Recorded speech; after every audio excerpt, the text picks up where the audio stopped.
Under the heavy rain, Elheim is kneeling in front of the mansion, with a magic circle beneath her feet. Suddenly a voice commands Elheim, raise your head. Riart slowly raises her head, revealing a pair of sad blue eyes. Duke Elheim clasps his hands behind his back, looking down at her with disdain. You are not like Rianrius, your twin brother, are you? I am surprised that you have not awakened your water powers until you turned 20. Besides the Duke, there is another black-haired young man standing in the rain staring at her.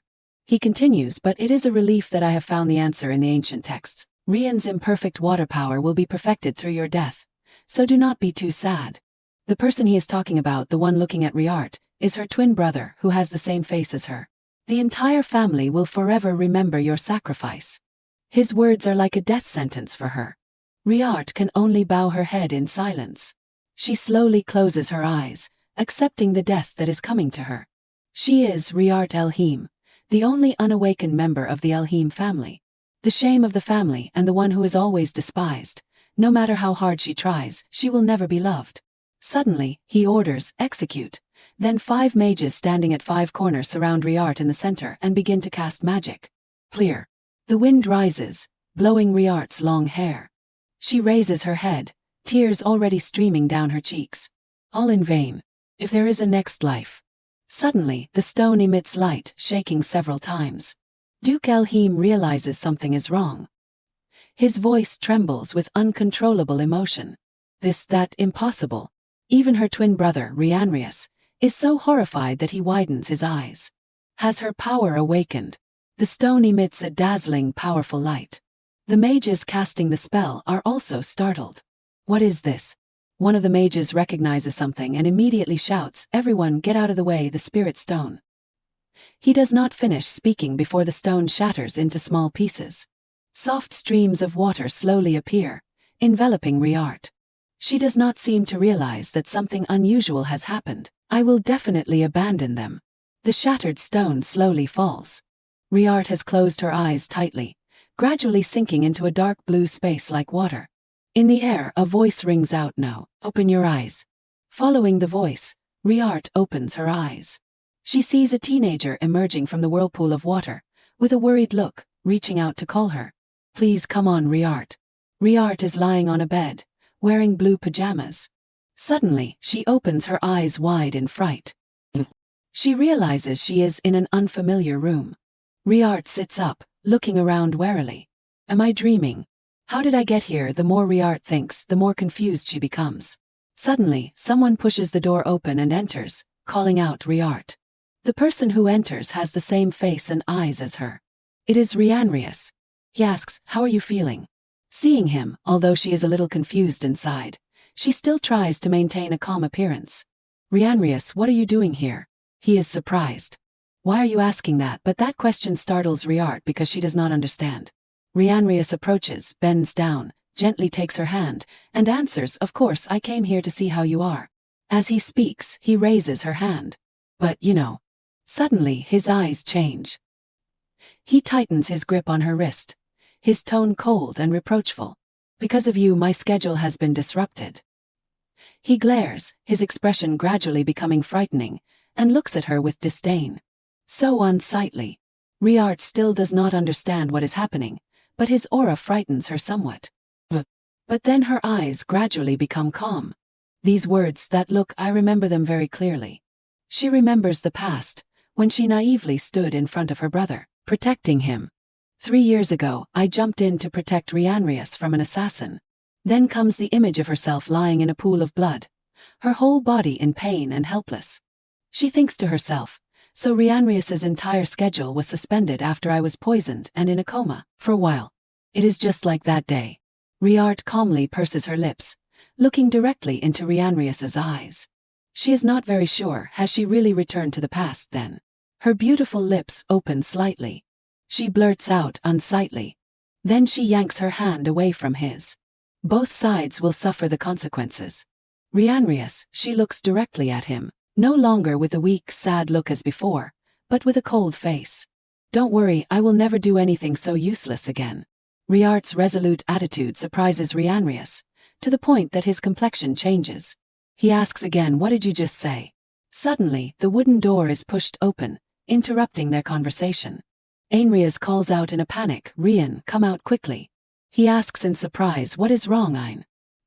He replies, Father has summoned the awakening ceremony of the current, and the spirit stone suddenly glowed. I think you should go and see. Hearing this, Rianrias immediately stands up and says, let us talk about it on the way. Riart watches him. Rianrias does not bother to greet her, coldly walking to the door. Ainrias, before leaving, turns his head back. Obviously, his eyes also look down on her no less, but Riart is not afraid, and glares back at the two of them. Waiting for the two of them to leave, she lowers her eyes, hiding her sadness, thinking in her heart, when the execution took place, when the magic stone shattered. I felt like my body had absorbed some energy. Recalling the moment when she was executed, countless streams of water engulfed her. This makes her even more certain. Perhaps she has awakened her water abilities. Her hands clench tightly. Riart makes a decision in her heart. Then let us try. Saying that, she closes her eyes, raising both hands. Sure enough, a small ball of water appears between her palms. It slowly shrinks, becoming round. Looking at the result in her hand, Riart smiles in satisfaction. I have really awakened. I do not know if all of this is a blessing or a curse, but I am sure that this time I will leave the Duke Elheim family. Riart's face is firm with her purpose. Her eyes shine with determination. Definitely. In the forest, a lonely carriage travels alone. Walter's voice rings out, young master, is your eye better? Sitting opposite him is a blonde young man. The highlight on his face is a red eye patch. That is Michael. He rests his chin in a noble manner and replies, I still can't see anything. Hearing this, Walter laughs and replies, the Elheim family is saying that the attempted assassination 2 days ago was a conspiracy of our Birchie family. Do you think they will help break your curse? Michael sits up, slightly bowing his head and replying, I do not know either, but since only water mages can deal with this curse, there is no other way. If we are rejected, then secretly gather information from those Elheim. Suddenly, Walter glances elsewhere, as if he has just discovered something. He chuckles. Oh dear, the esteemed royalty is giving us gifts. Michael is immediately interested upon hearing this. Giving gifts as soon as I got cursed, we must respond to them with sincerity. Behind the carriage, there are 2 men in black clothes, holding weapons, watching. So what will you do if there is someone who can solve the curse? Michael raises his hand. A stream of dark purple magic appears. He smirks with pleasure when he hears Walter ask, I intend to grant that person anything he wants. Annihilate enemies, repay grievances. As soon as he finishes speaking outside, the assassins are strangled by purple magic, and can only cry out in agony. That is, Michael says as he takes off his eye patch, revealing a pair of blood-red eyes. He smiles, the belief of Birchie. At the Elheim family mansion, as evening approaches, a golden hue is cast over the entire mansion. Duke Elheim looks at the person opposite him with an uncomfortable gaze. He asks sternly, Michael Birchie, what are you doing here? Michael has put his eye patch back on. The light from the window shines on him, enhancing his beauty. He says bluntly, I have a request for the Elheim family. As Michael speaks, he lazily rests his arm on the chair, leaning to prop his chin up. If I am making you uncomfortable, you can ask me to leave. He raises a letter with a red seal. But I have a permit to be an official guest here. Seeing the object in his hand, the Duke is momentarily speechless. The guest permit is an agreement that will not cause harm to any chosen family. Duke Elheim is uncomfortable in his heart, but he calmly smirks, a cunning smile, further increasing Michael's mystery, as if he is afraid of the power of the Birchie family. Duke Elheim leans back in his chair as if regaining his composure. He asks, tell me what you need. Having achieved his goal, Michael does not hesitate to get straight to the point. My eyes have gone completely blind. They say it is a curse that even saints cannot cure. Remembering the Elheim twins, Michael suggests, so if there is any water mage who can break this curse, I will need that person's help. He smirks. That is not very convenient. However, if the curse is too strong, the one who breaks it may lose their life. It would be a big risk for our side. It is best to let them decide rather than force them. Michael does not answer immediately, only gives an enigmatic smile. Duke Elheim raises a finger, his eyes also becoming dangerous. He makes a request, 1 month. Wait for the candidates to appear within 1 month. After hearing this proposal, Michael is silent for a long time. Because his eyes are covered by the patch, it is unknown what he is thinking. After a while he replies, "Fine, I will wait for the candidates." In another corner of the mansion, Michael walks slowly. Michael and Walter return to their room. Because he did not hear the conversation, Walter does not know the result, and asks him curiously, "Did the Elheim family promise to break the curse?" Michael replies, as expected, "No." He glances elsewhere, expressing his displeasure. "I think that from the beginning, there was no watermaster who could handle this cursed beast." In another corner, Riart stands by the window, gazing at the scenery outside. Night is beginning to fall. In Michael's private room, Walter's voice rings out.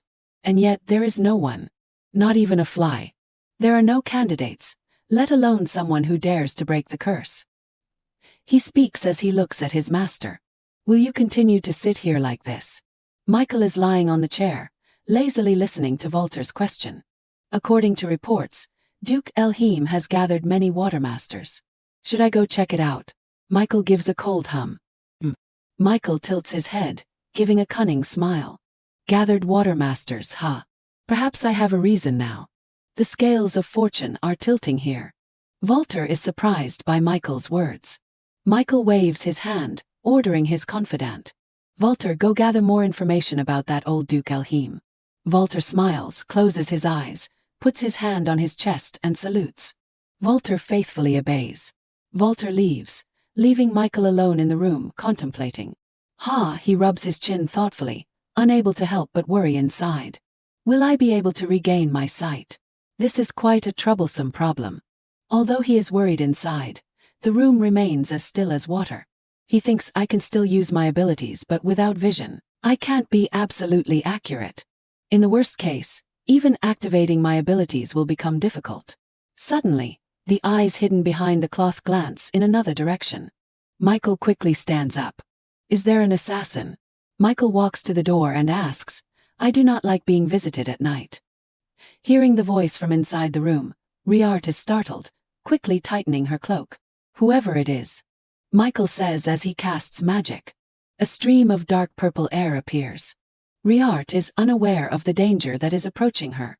She quickly explains, I am not an assassin, and certainly not a watermaster sent by Duke Elheim. Suddenly, a refreshing scent of water appears. It wafts over him. Michael is stunned. This scent, not the musty smell from old Elheim's water magic. It is a very pleasant fragrance. Although he cannot see, he can feel it very clearly. Riart does not know what Michael is thinking, and gently takes off her hood and cloak.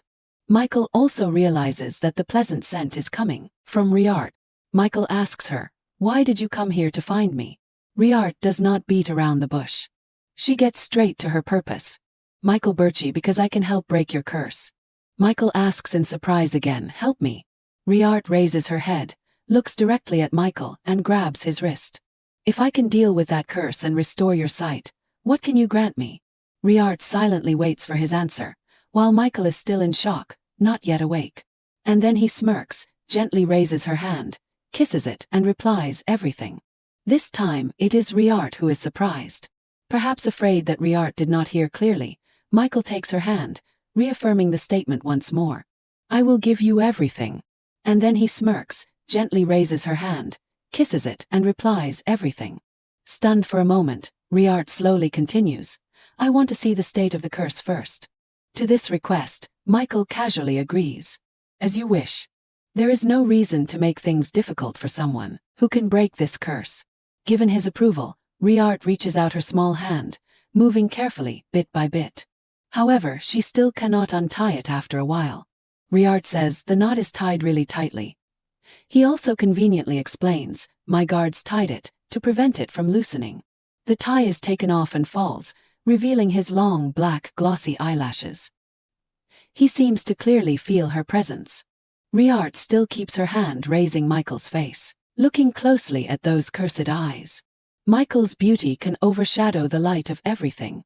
It is a face favored by the gods, eyes as bright as sparkling crystals, but it is sad that those brilliant eyes cannot see the light. When she sees his complete appearance, especially his eyes, Riart murmurs, so it is like this. Deep inside those eyes, there is a cursed dark energy enveloping within. Also realizing that power, she is horrified.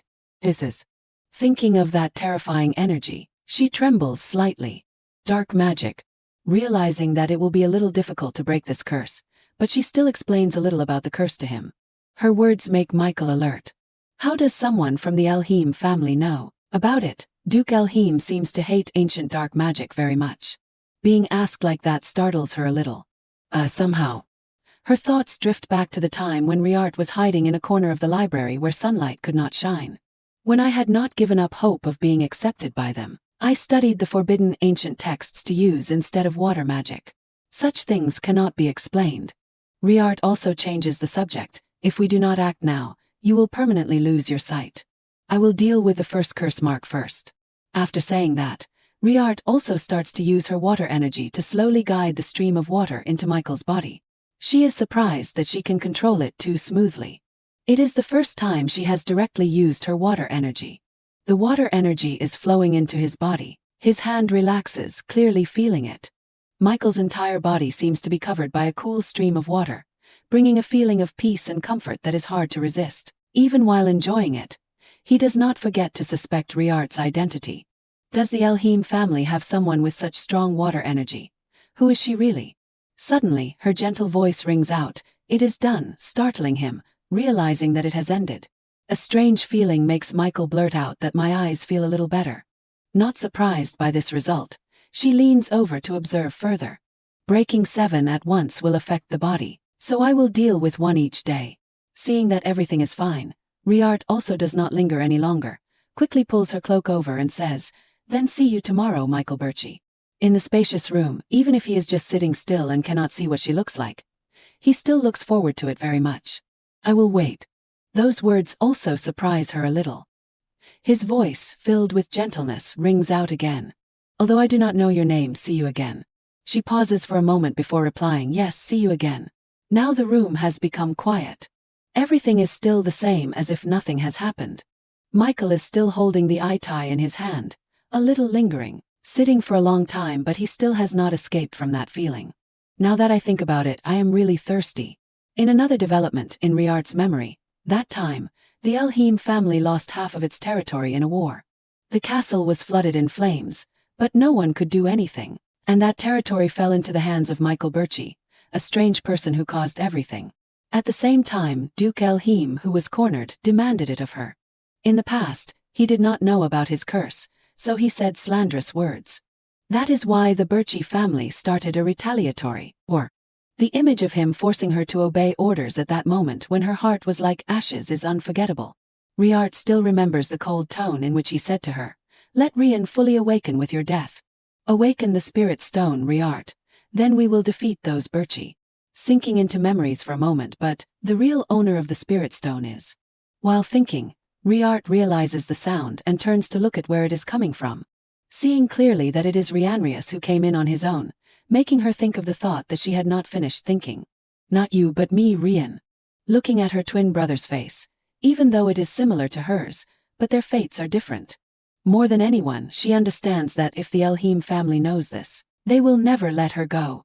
Continuing to maintain a quiet appearance, but deep inside, Riart has already made a plan. According to royal law, noble teenagers born in the water race must be controlled by the family until they reach adulthood. However, when they reach adulthood, they can freely choose where to live in their life. If I hide this secret until then, I will be free. After a moment of silence, she goes near Rianrius and asks, "What is wrong?" He also starts to speak. "I came to ask about the situation. The poison must have weakened. How do you feel?" She does not pay attention to that inquiry, stammering to pass it over, that matter. Then realizes that she has no reason to do that anymore.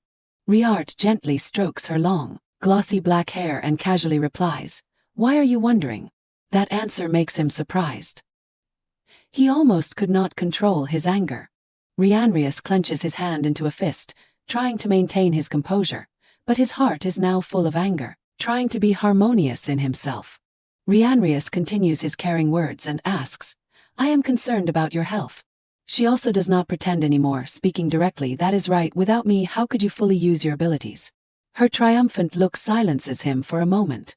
Still maintaining the image of an elder brother caring for his younger sister, he sighs, gently saying, "During this time, you can freely take a walk during the day.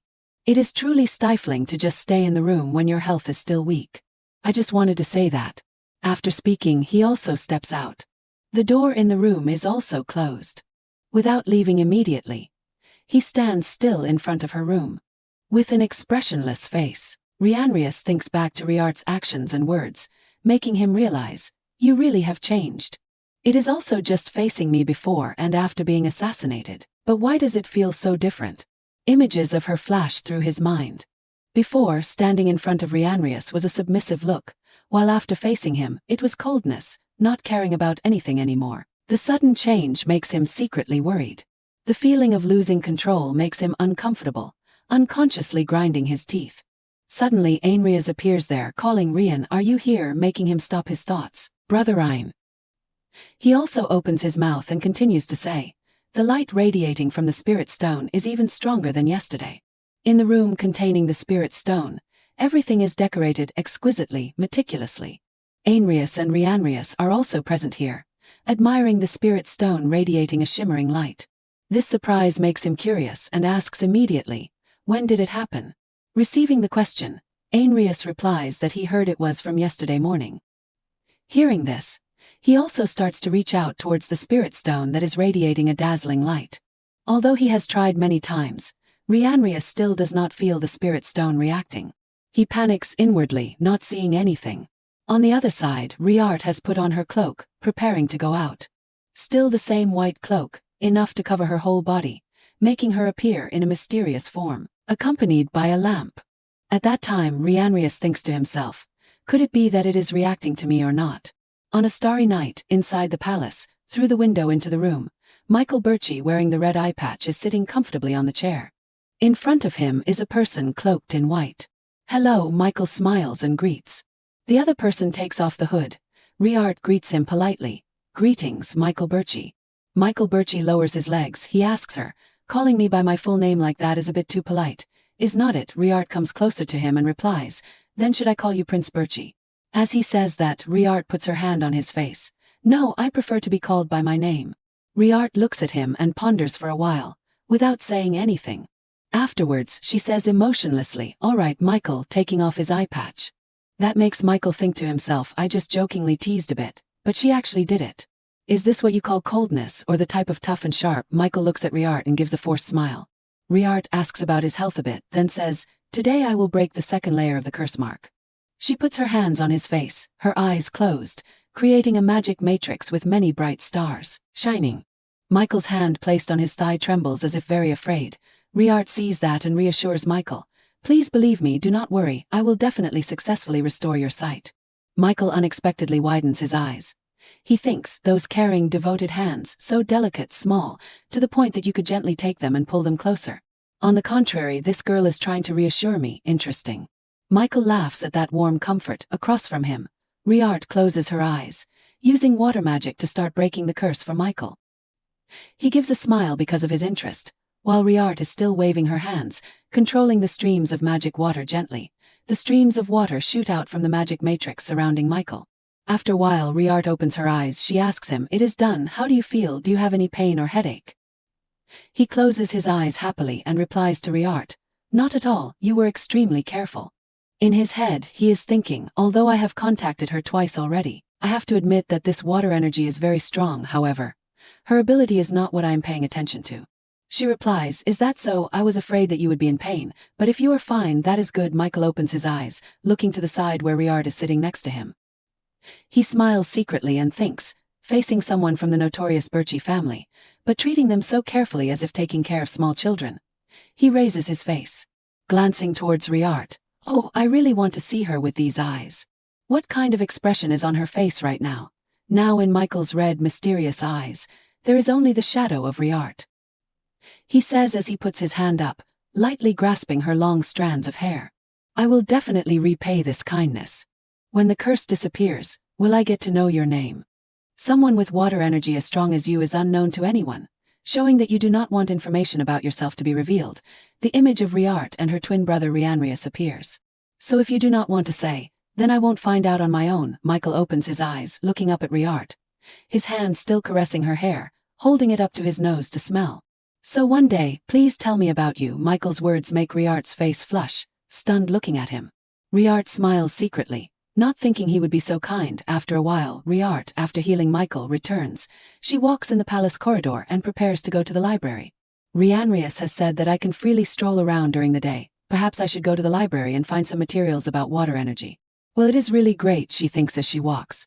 Michael Birchie had been labeled with many bad rumors in the past, but it turns out that the person is more easily moved than I thought. She rests her hand on her chin, thinking about the image of an evil Michael. Or has my loop affected him? So the rate of getting help has increased. That is really good. Riart happily continues to the library. She walks past the bookshelves, looking at each book on the shelf.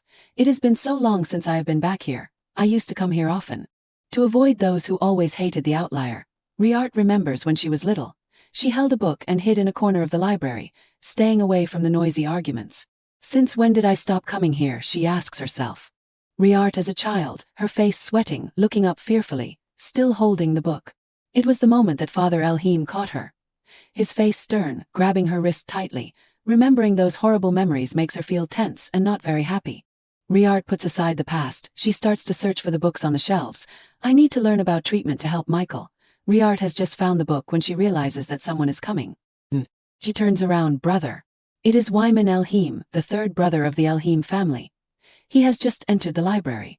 Wyman greets her shyly. Riart puts his hand up to his face, his eyes avoiding to look elsewhere. The two stand opposite each other, their eyes looking at each other. Wyman Elheim. Now she introduces her family again. Our twin siblings have 3 other elder brothers. One by one they are. The eldest brother is Ianrius, the second is Dantirian, and the last is Wyman. I used to play with Wyman, who is the same age as me. She remembers when she was young she often played with Wyman. He used to be a shy child who liked to read. The relationship between the two has deteriorated since. Wyman calls her excitedly. Riart, come over here and see. He enthusiastically tells Riart about the ancient books he secretly collected from Father. However, that secret was discovered. The father heard the noise from inside the room, so he went in to check. Wyman and Riart startled and turned around to look. He shows his anger. Who is it who dares to bring these books into the Elheim house? Wyman and Riart's faces were pale, fearfully looking at him. Wyman trembles. He stammers, it is not me, Father. Duke Elheim stretches out his hand, his face frowning. Then who is it? Wyman's hand is still trembling. He points directly, stammering, Riart. Riart thinks in fear. The Duke knew that I was not the culprit. A young girl could not have enough money or ability to sneak out and buy those. She recounts, even knowing he still punished me. Remembering that time, I wished I was beaten instead. He used his water magic power, leaving a permanent obsession in me. She adds, after that time I was no longer as close to Wyman as before. But Wyman still tried to strike up a conversation in a strange way every time we met. Riart expresses, sometimes asking about health, sometimes talking vaguely about the weather. That is right. When the two meet, just like now. He awkwardly hesitates. Riart, well, are you healthy? She says softly. Wyman, her voice is coldly warning, you still dare to talk to me? He is surprised. Riart. She experiences, before I was even afraid of Wyman because of the obsession that the forbidden books had left, but now I do not see anything anymore. It is true that experiencing death will change people. He reaches out to try to hold on to the last bit of hope he has in her, but she replies indifferently. Oh really, that is all? Then excuse me, I am not free to continue talking with you. He hesitates and stammers, I have always wanted to apologize to you for my cowardice when we were young. Really, I am just worried about you. She denies, no, not at all. She glares and says sternly, you are just thinking about yourself, simply wanting to get rid of the feeling of guilt to feel better, are not you? Riart asks softly. I am right. Facing the other person, she directly questions, you could not stand the feeling of being at fault on that day. You just wanted to maintain the image of a good child in front of the Duke, so you blamed me. He trembles and stammers, She orders with great boredom, so do not try to apologize anymore. Riart glances at him with an emotionless look. I have no intention of accepting it. He grabs her wrist and calls softly, Riart, but she has thrown his hand away, emphasizing, just live as a good child. Then ends with a sentence, a hypocrite. He freezes in place. At this time, it is night at the Duke's mansion. Michael puts his hand to his chin and announces, so, the results of the investigation after these past few days is, the Elheim house's spirit stone is gradually awakening, right? Volta crossed his arms and bowed. Yes, you are right. You demanded proof, Volta explained. Young master, it is what I saw and heard with my own eyes and ears. Isn't that proof enough? I risked my life multiple times to learn this. Please believe me. He thought to himself, no matter how much I say without solid evidence, the young master won't be pleased. Then he sighed, resigning himself. I will probably be reprimanded and told to do it again. He concluded, if that is the case, so be it. Walter looked bewildered, not understanding what was happening. He sat with his legs crossed, saying, You have worked hard. As for the spirit stone, I will write a letter to my father later. Hearing this, Walter secretly thought, has losing his sight for too long driven him mad? He suddenly smiled. Walter tilted his head, curious. Oh, is my young master in a good mood? He replied, Yes, it is almost time. That person will be here soon. Recalling her image, he speculated. Could he be referring to the court mage who helped with the curse? So, the reason the young master has been cheerful these past few days is. He said to himself, It is almost midnight, I should leave. Then he informed him quietly, Then I will go arrange to send the letter for you, young master. The mansion fell silent in the night.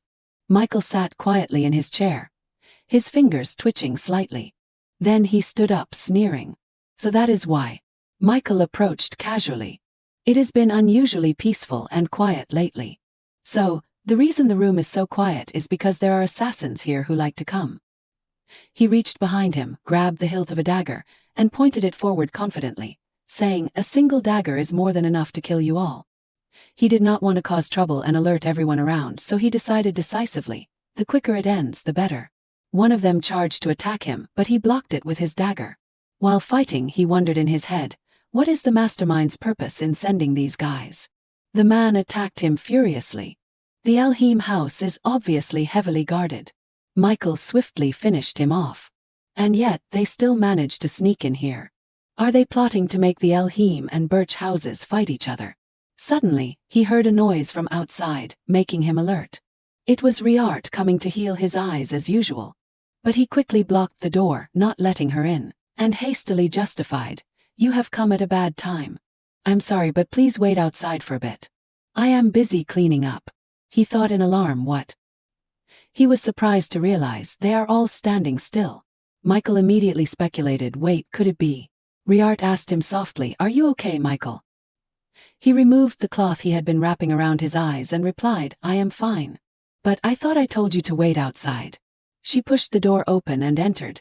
But you were in danger. Riart was a little surprised. She immediately touched his face with concern, saying, You have a wound on your cheek. I will heal it for you when things settle down.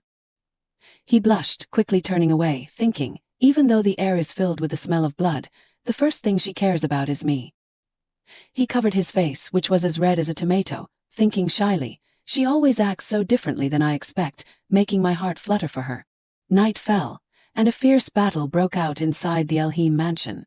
Michael stared at the assassins who had been restrained by water. He gratefully said, Thanks to you. Things are easier to handle now. Gripping the short sword tightly in his hand, Michael carefully protected Riart behind him. I will take care of the rest. Step back.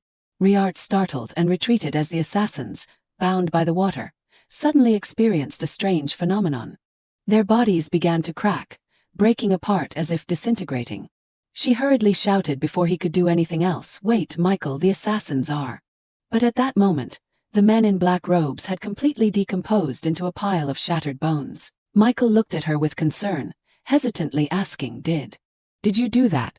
Riart shook her head, denying it. No, I did not activate any abilities. She carefully approached them to examine the pile of bones on the ground. This is another curse. But almost all curses and magic leave behind some kind of symbols or signs. I do not see anything here. Could it be ancient magic? Then she turned her head to look at him and announced, I can't clearly identify the type of magic, but there is no more magical power around here right now. Michael nodded. He concluded, so, it is temporarily safe. With that, he sighed in relief and placed the short sword back on the table. Luckily, this incident was not too bad. Michael slumped wearily into the chair. He still did not forget to express his gratitude to her.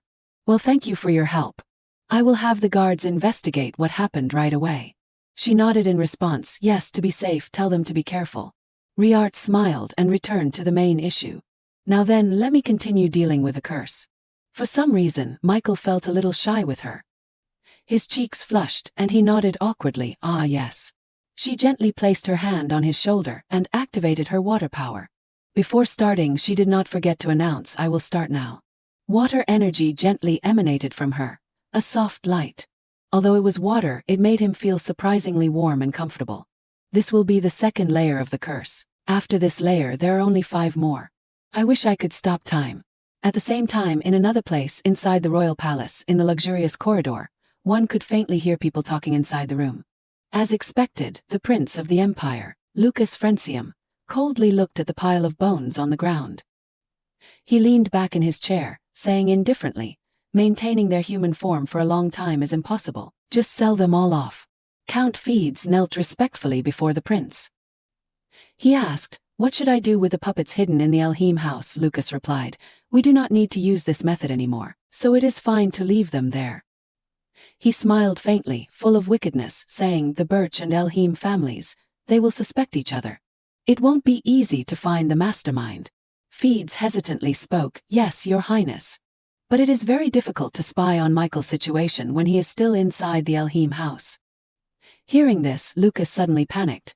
Then could it be that Duke Elheim intends to cooperate with those Birches? The Count replied confidently, "Please do not worry, Your Highness. That curse was created by very powerful ancient spells. Even if Lord Elheim personally deals with it, it won't be easy." Hearing this, Lucas felt more at ease. He thought to himself, "That is right. I put so much effort into casting it. Even with the power of the Elheim family, it won't be easy to break it, unless it is someone named Rian Elheim." And because he feared that, the prince had no choice but to order, "Write a letter expressing my intention to visit the Elheim house, using Ninian as an excuse." The Count respectfully replied, "Understood, Your Highness." At the Elheim family, in a room filled with sunlight, a firm voice rang out, "Now, report the situation of the spirit stone to me." Ainrias replied, "Yes, there is a shimmering light emanating from the energy pulse of the entire spirit stone is rhythmic, like a heartbeat." He happily said, "That is a sign that it is about to awaken." Unlike his older brother, the third brother Wyman seemed worried when he heard everyone talking. It must be because of Rian. The main character in their conversation, Rianrius, looked pensive and distracted from the story. He had asked the maid, "Where's Riart? Isn't she looking for me?" But she replied, "No, young master. The young lady has not asked about you at all." He was so lost in thought that Duke Elheim had to shout, "Rian." Only then did Rianrius gradually regain his focus. "What is it?" He brought up the subject, "You are almost of age. Have you thought about getting a fiancé yet?" Rianrius asked in surprise, "A fiancé?" The older brother also excitedly took something from his chest pocket, saying, "Listen to this, Rian." It was a sealed letter. Ainrias said, "His Highness the Prince just sent us a letter. It seems he is about to visit the Elheim house. It seems the prince really wants you and Princess Ninian to get engaged." Rianrius replied blandly, "It does not matter who it is. If it is Princess Ninian, it will be very convenient." He thought to himself, "Everyone can see that she has liked me since she was little. Very well suited. Moreover, the princess has been a sociable and lively girl since she was young and—" He secretly compared Ninian to his younger sister. Easier to talk to than that Riart Elheim. Then everything changed, but now she is even more closed off and really different from back then. Rianrius cursed uncomfortably. "Damn it, where did I go wrong?" Meanwhile, the Duke was happily discussing the marriage. "Good, if you have no problems with the marriage to Princess Ninian, then it is settled." Ainrias asked curiously, "When do you plan to invite His Highness the Prince?" He smirked faintly. He said, "We also need to hold a welcome party for Michael Birch soon. It would be great to invite them then. We will have a banquet in the evening and a hunting competition in the morning." Time passed by. There were only 2 layers left of the curse. Riart decided to continue helping Michael. "All right, let us start." He nodded. "Understood." The familiar, warm water energy surged again, making him feel more comfortable than ever. But Riart encountered some difficulties. This time it is a bit more complicated than the previous curses, so it will take more time. Michael replied easily, "It is okay, take your time." His eyes drooped, remembering his conversation with his close bodyguard. "There are only 2 layers of the curse left, right, young master?" He nodded. "Yes. Although it is a bit blurry, I can gradually see objects and colors." Volter was amazed. The curse is really being broken. But then he suddenly asked, if your eyesight has recovered that much, will you be able to fight back if you encounter assassins during the hunting competition? But at that time he did not give an answer. Now, he said to himself, it is true that Duke Elheim does not like the birch house, but to the extent of organizing a hunting competition to welcome a blind guest. His eyes suddenly became sharp. He is gradually crossing the line. Well, this might be interesting.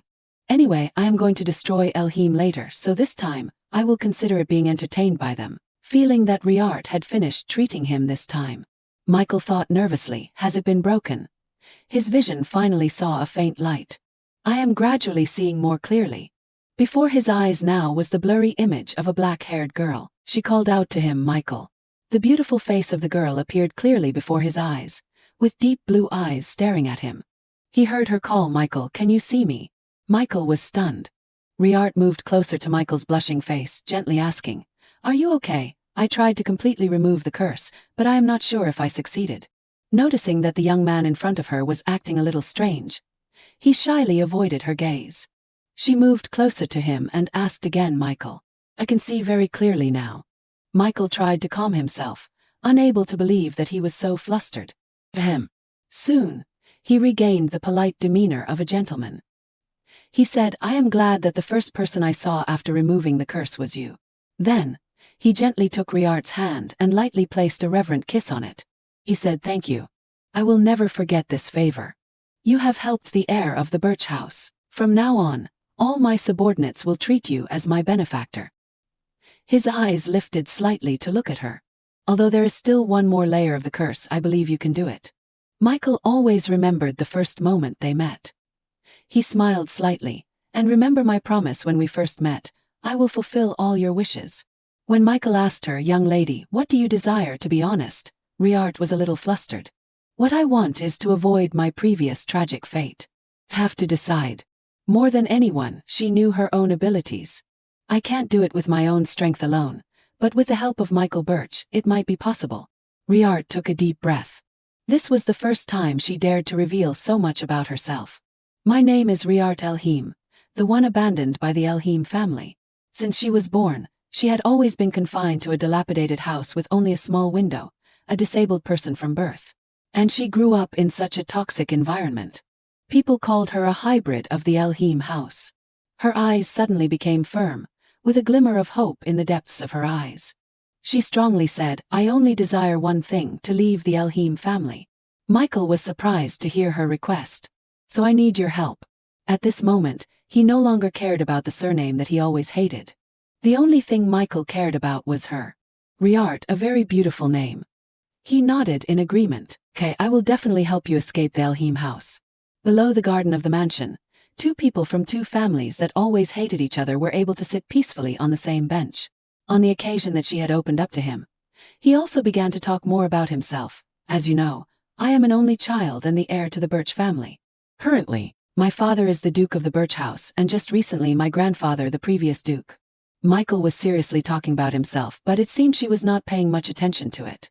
When he saw Riart's dreamy face, well, he tactfully changed the subject. Perhaps I am talking too much. Can you tell me more about yourself? Riart looked at him, not understanding, and said naively, my name is Riart. Michael looked at her helplessly. I know that. I mean, what do you like, what do you hate, things like that. The black-haired girl suddenly became flustered. What do I like, maybe animals? Michael suddenly asked an irrelevant question. Then do you like birds? She honestly replied, I do not know. When saying these things, Riart was really embarrassed. She sadly thought, I do not even know myself, what I like, what I hate. But then the deep, warm voice of the young man pulled her back to reality. He asked, then what do you think of this scene, under the dark night sky? Michael shone brightly under the gentle moonlight. The cute, chubby birds gently fluttered around him. It was the most beautiful image she had ever seen. A small bird gently landed on his hand. Michael glanced at her, smiling slightly. This bird is a symbol of the Birch family. Do you like them? The little bird gently flew down, then landed on her shoulder. Riart reached out to catch it. She smiled radiantly, her face full of happiness. Yes, I think I quite like them. Michael looked at that appearance in surprise. Then he smiled back, with only gentleness left in his eyes. Then he asked excitedly, when do you want to leave Elheim? If you want, I can take you away right now. Riart was grateful to him for that kindness, But she still had to refuse for another reason. "Ah, Michael, I am not old enough yet. A noble teenager is not allowed to leave the family before they are old enough. If I run away, the Elheim house can use the royal law to imprison me, and even if I am careless, the Birch family could become an enemy of the entire empire." Looking at his blank expression full of question marks, Riart said helplessly, "Please do not act like you do not understand what the problem is." Michael secretly calculated in his heart, "I will leave this place soon after the hunting competition. I really do not want to leave Riart here and leave, but I can't force her. I need to respect her opinion." He stood up, deciding on his own. "Then, the day you come of age will be the day you leave Elheim. Then I will wait." As dawn broke, a pair of high-end leather shoes slowly approached. The young man with long orange hair tied loosely at the nape of his neck looked up at the Elheim mansion. He sighed. "It really has not changed, has it?" The door suddenly opened, attracting Ainrias's attention. Seeing the orange-haired boy walking in, he could not help but complain, "You are late, Dantirian." Dantirian, full name Dantirian Elheim. He is the second son of the Elheim house. Dantirian raised one hand in greeting, teasing with a smile, acting not serious at all. "Hey, you should call me the romantic wanderer. How is the spirit stone doing?" Then he flashed a bright, handsome smile. Deserving of the 4 words romantic wanderer, he declared himself. "Don't look down on the boy who seems frivolous. Dantirian is one of the most powerful water energy users in the Elheim house."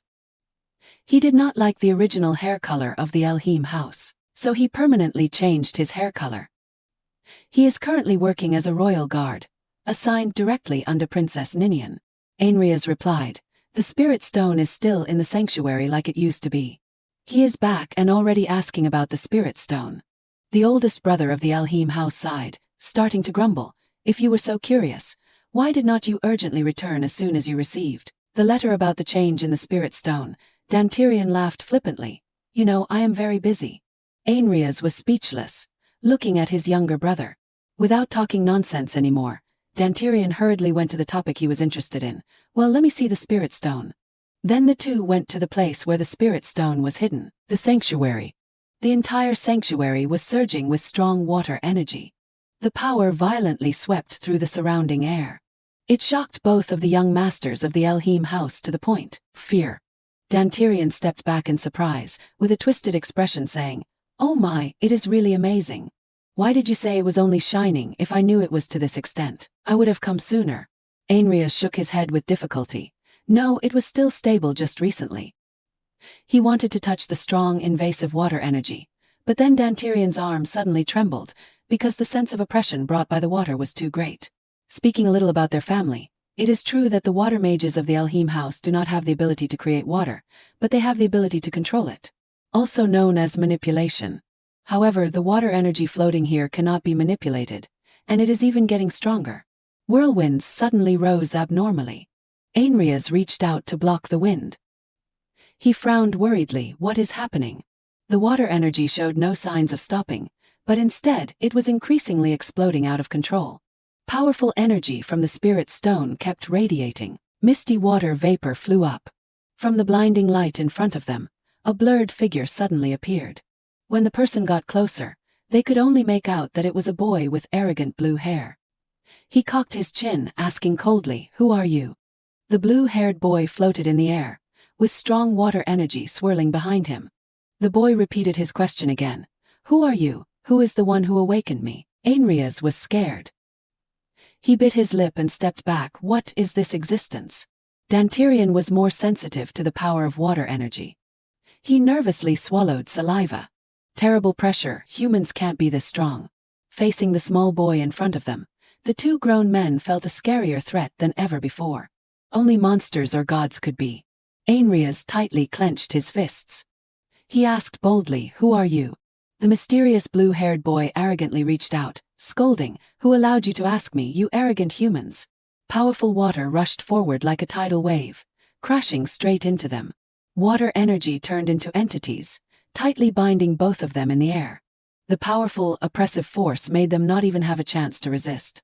Dantirian was tightly wrapped around the throat by the water, making it hard for him to breathe. Although he scolded them for being arrogant, the boy still made his identity clear. "I am one of the 10 sacred instruments of the Holy Spirit Guardian Leode. And I have also made a contract with Urin. Dantirian widened his eyes in shock. The first clan leader Urin, as if reading his thoughts. He moved his lips and confirmed, yes, in other words. The small boy reached out one hand.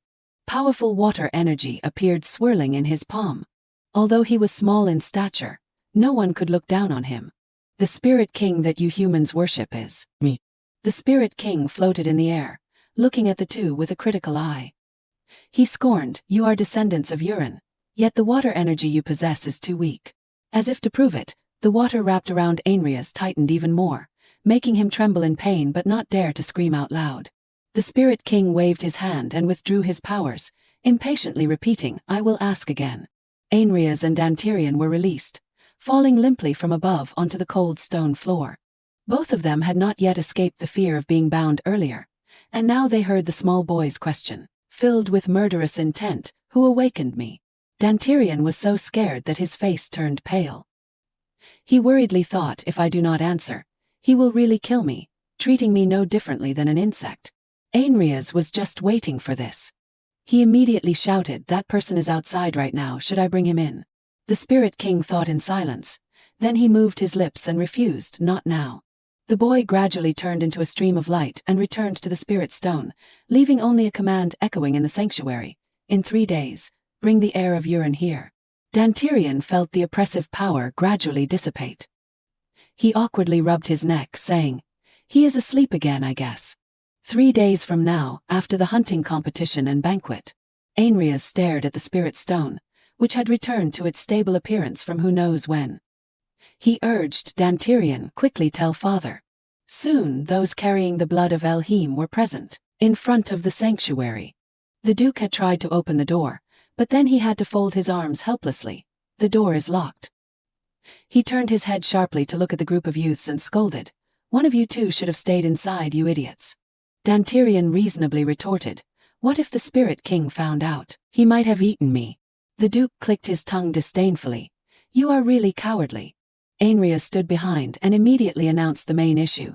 The Spirit King has ordered us to bring the heir of Urin to meet him, in 3 days. He was not at all disappointed by his father's scolding, on the contrary. He said confidently, if Rian goes with me tomorrow, the door will surely open. He grumbled, but where did that kid Rian go? I do not know where he is, what he is doing. Ainrias also knew some bits and pieces, he said. Recently Rian has often been with Riart. He even dragged the girl to the hunting competition. He asked, should I stop that? The Duke rubbed his chin and replied, no, if that is Rian's decision, then I should respect it. The most important thing is to keep the secret about the Spirit King, especially from the Birch family. Do not let him or his followers know. On the day of the hunting competition, the weather was beautiful, the sky was clear and fresh. Sunlight shone through the canopy of trees onto the tents, creating clusters of sparkling light interspersed brilliantly. Different from the crowded and lively atmosphere at the tents, under the tree not far away, there were only 2 men looking back here. It was Michael Birch, still feigning blindness, with a red cloth wrapped around his eyes, and his close bodyguard, Volter. The direction that Michael always stared at was where the Elheim family's twins were standing. The older brother tightly held his younger sister's hand, even though she seemed not to like the touch. Even so, Rianrius did not let go but instead said something through gritted teeth. Michael understood that the 2 of them were siblings. This was very normal, but Rianrius's disrespectful attitude towards Riart made him frown uncomfortably. Really an eyesore. At that moment, Duke Elheim suddenly appeared from behind with a fake concerned tone. How are you, young Master Birch? Michael could easily see through him, but he still chose to act the part and replied, good, it seems today will be an interesting hunt. He nodded, feel free. He smiled faintly, yes, thank you, thinking there's only 1 layer of the curse left. The curse has almost been broken, so there is no problem with eyesight. Michael looked at the Duke's attitude. He guessed, but Duke Elheim still does not know that, meaning I can only stand here like a scarecrow. This is not anything difficult, he thought, that is not difficult for me either. Then his eyes suddenly fell on someone. It was Riart, with a confused and troubled face, being forcefully pulled and talked to by Rianrius. Her slender wrist was squeezed tightly. It seemed that this twin brother did not pay any attention to his younger sister. Michael had truly wanted to leave this place peacefully.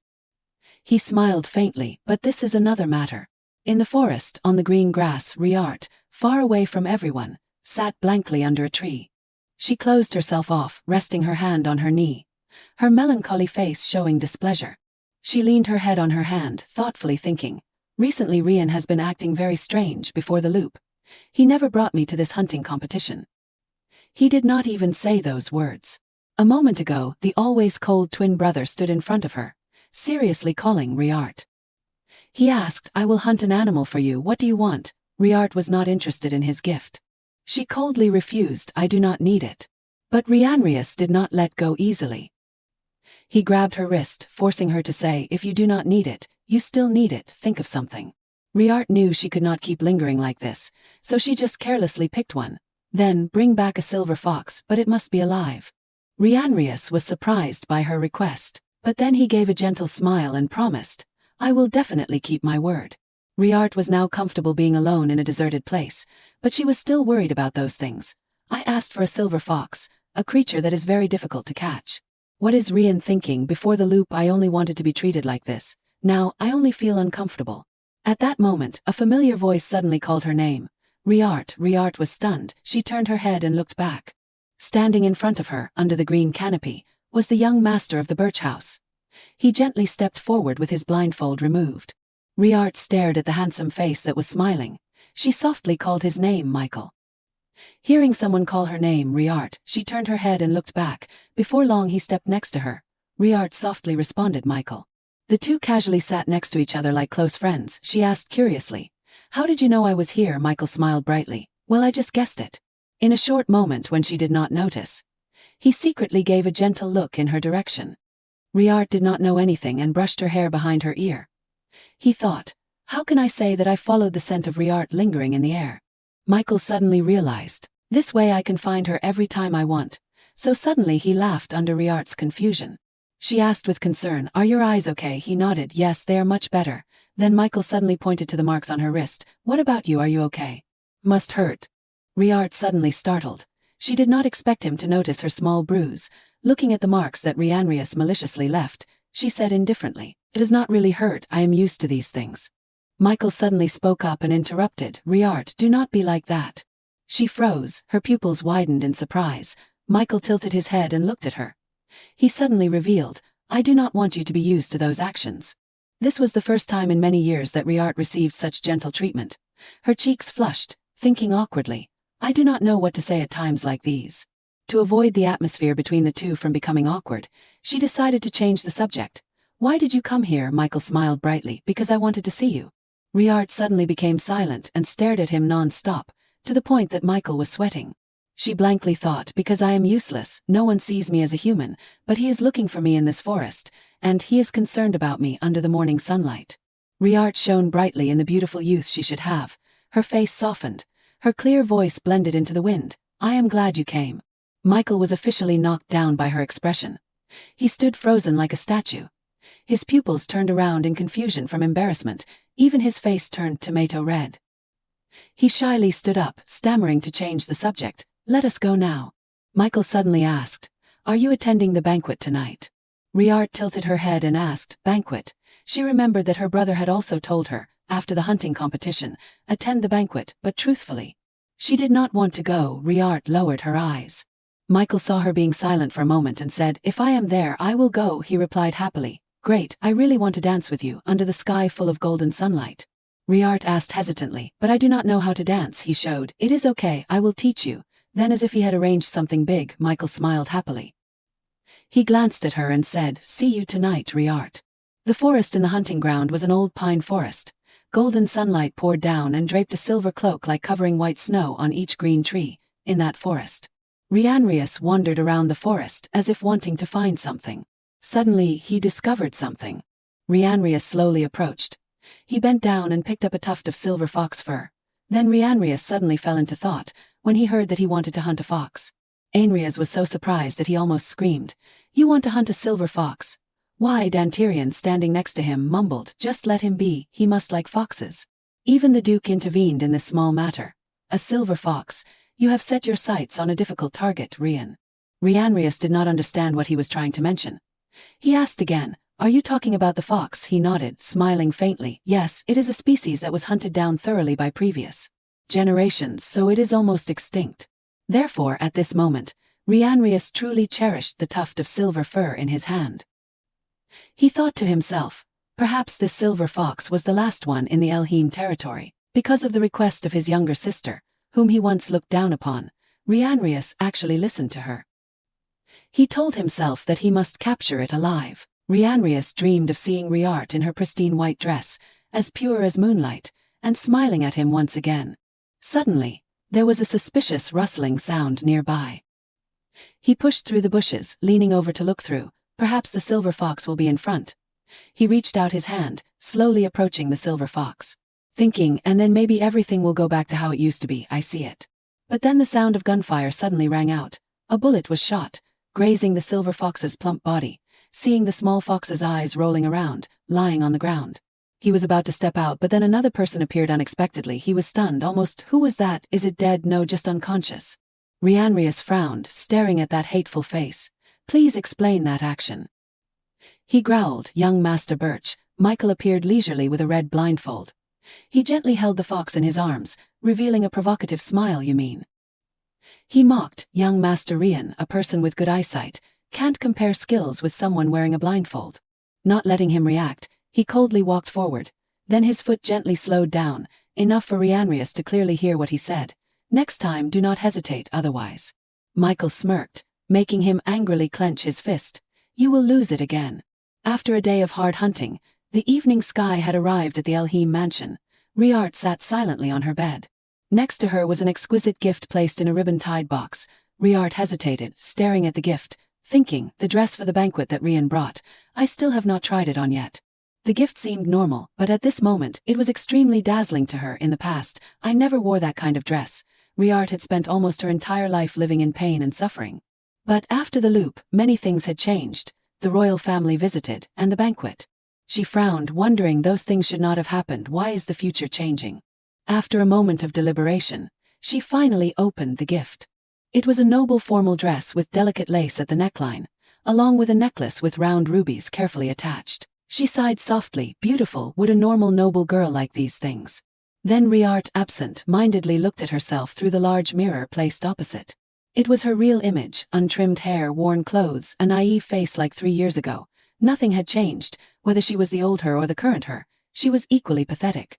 It is strange, in the past I did not care about life, but now. The current Riart wanted to hug the her of those miserable years tightly. She wanted to try to resist for herself.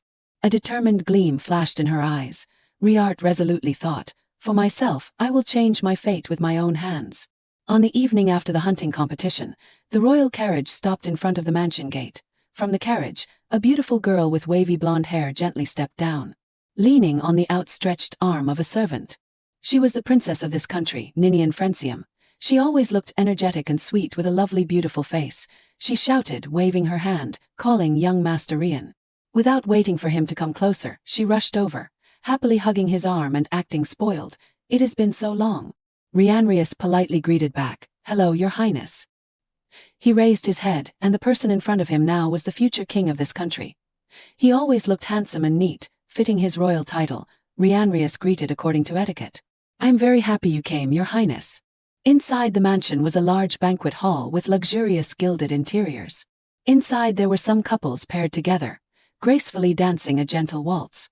But among the crowded, noisy people, Rianrius's group of 3 always attracted attention. Who would not like beautiful people? The 3 Elheim brothers appeared together in luxurious formal wear. The other 2 seemed to have encountered something inconvenient, so their expressions were not comfortable, but Dantirian spoke extremely comfortably. He just came in and clung to Rian. Not caring about us, be a little sad. Princess Ninian giggled. Dantirian, you do not suit that look at all. He reluctantly teased, reluctantly complying. Yes, I know. Ainrias bowed, greeting respectfully. Your highness, it is an honor for you to come here, Lucas replied. It has been a long time since I have seen you, Ein. The prince was very pleased with the gift Ainrias had sent. He also replied in accordance with normal etiquette. But at this moment he did not pay attention to Dantirian's strange gaze towards him. Suddenly the prince curiously asked, Oh, I heard that a hunting competition was held today. Ainrias suddenly looked unusually flustered, avoiding his gaze, and replied, Yes, it ended well. Lucas could not miss his clumsy expression, frowning. This is clearly a lie. What happened? His eyes suddenly sharpened as he glanced around, wondering, where's that Michael Birchie? Speak of the devil. Lucas soon spotted Michael standing alone, leaning slightly against a pillar. Yet, he stood straight as a pine, the bearing of nobility deeply ingrained in him. Looking at the blindfold on his face, Lucas chuckled to himself. It seems the curse is still in effect. Ninian suddenly ran to his side. "Oh brother, what are you thinking so deeply about?" Lucas playfully teased his sister, making the princess shyly try to stop him. But then, as if remembering something, Ninian whispered in his ear, "But today, young Master Rian seems somehow sad." She recounted, "When I asked him if my twin would come, he suddenly became quiet." She added, "That younger sister looks quite like young Master Rian." This was nothing new, Lucas thought. That is also why Duke Elheim hates her. One is the family heir, utterly favored, while the other is an incompetent. Ninian was too naive. She still did not know the reason she was shunned. Ninian was originally troubled by Rianrius's matter, but then she suddenly noticed something, exclaiming in surprise, "Oh my!" The entire hall was momentarily filled with hushed gasps and exclamations. Sensing the change in atmosphere, Ainrias turned uncomfortably. "What is all the commotion about?" A pair of hands wearing delicate white gloves, a pair of white feet in plain black flats, and the swaying hem of a dark blue dress. All of this created a beautiful Riart that no one could compare. Her tousled hair was styled into waves, and her face was exquisitely made up. Riart did not need to do much. Just standing there drew the gazes of hundreds of thousands of people. Among those hundreds of thousands of gazes were also those of the family who had always been cold to her. The Duke took a surprised step back. Ainrias suddenly fell silent when he saw her, stunned. His lips moved tremulously. What? Through his sister's beautiful appearance, he saw the image of someone he had always loved, his mother. But Riart paid no attention to the scrutinizing gazes. She placed a hand on her chest and softly said, "I apologize for being late." Ninian's eyes lit up. "Wow," she exclaimed excitedly like a child surprised. "I did not even recognize you. You look like two different people." Course. Not to mention the princess, even Riart's brothers had never seen her like this. Women said awkwardly, "This is the first time I have seen Riart wearing such a beautiful dress." Dantirian nodded. He knew. Seeing Riart like this, even someone as playful as him had to seriously admit, moreover, that aura, her posture. She is just like a noble lady. In the distant crowd, Rianrius quietly observed her from afar. His face was cold, without a hint of warmth, as if he were looking at a stranger. He thought, that child who was always desperate and dejected because she was treated as invisible. Even though she was shunned, she still wanted her family to care about her. In a brief memory from childhood, there was always another figure diligently chasing after Rianrius. "Wait for me, Rian," but that child never received recognition. Faced with her embarrassing efforts, he coldly brushed those hands away. In his childhood, Rianrius had once harshly demanded of her, "Don't follow me." But now everything had changed. Rianrius could not contain his urgency and quickly strode towards her. And clearly, Riart heard those familiar footsteps. She turned her head to look at him, but there was no longer the innocent, pitiful face that always humbly begged for his love. Her eyes now looked foreign. Rianrius did not understand. "Why are you looking at me with such cold eyes now?" He gritted his teeth. "Why?" Rianrius reached out his hand and suddenly called her name, Riart. He hesitated, then mustered all his courage to extend an invitation. "May I have this dance?" But then, another deep, decisive voice cut him off. "My lady." Michael stepped in front of Rianrius, offering a gentle smile as he extended his invitation. "May I have this dance?" He tilted his head slightly, awaiting her answer. At that moment, Rianrius suddenly remembered his challenge from earlier that morning. "Next time, do not hesitate. Otherwise you will lose it again." Only now did he understand the true meaning of those words. Rianrius's face became blank, as if he could not believe what was happening. But what was even more ridiculous was that Riart only took a few short seconds to decide. She stared at the hand being offered. Riart gently placed her hand on his, as if in reply. Yes, she smiled brightly like the light at dawn, and like the bright moon high above. Her eyes were gentle and watery as she nodded and said, "I would be honored." Rianrius stared in disbelief at that face, radiant with happiness.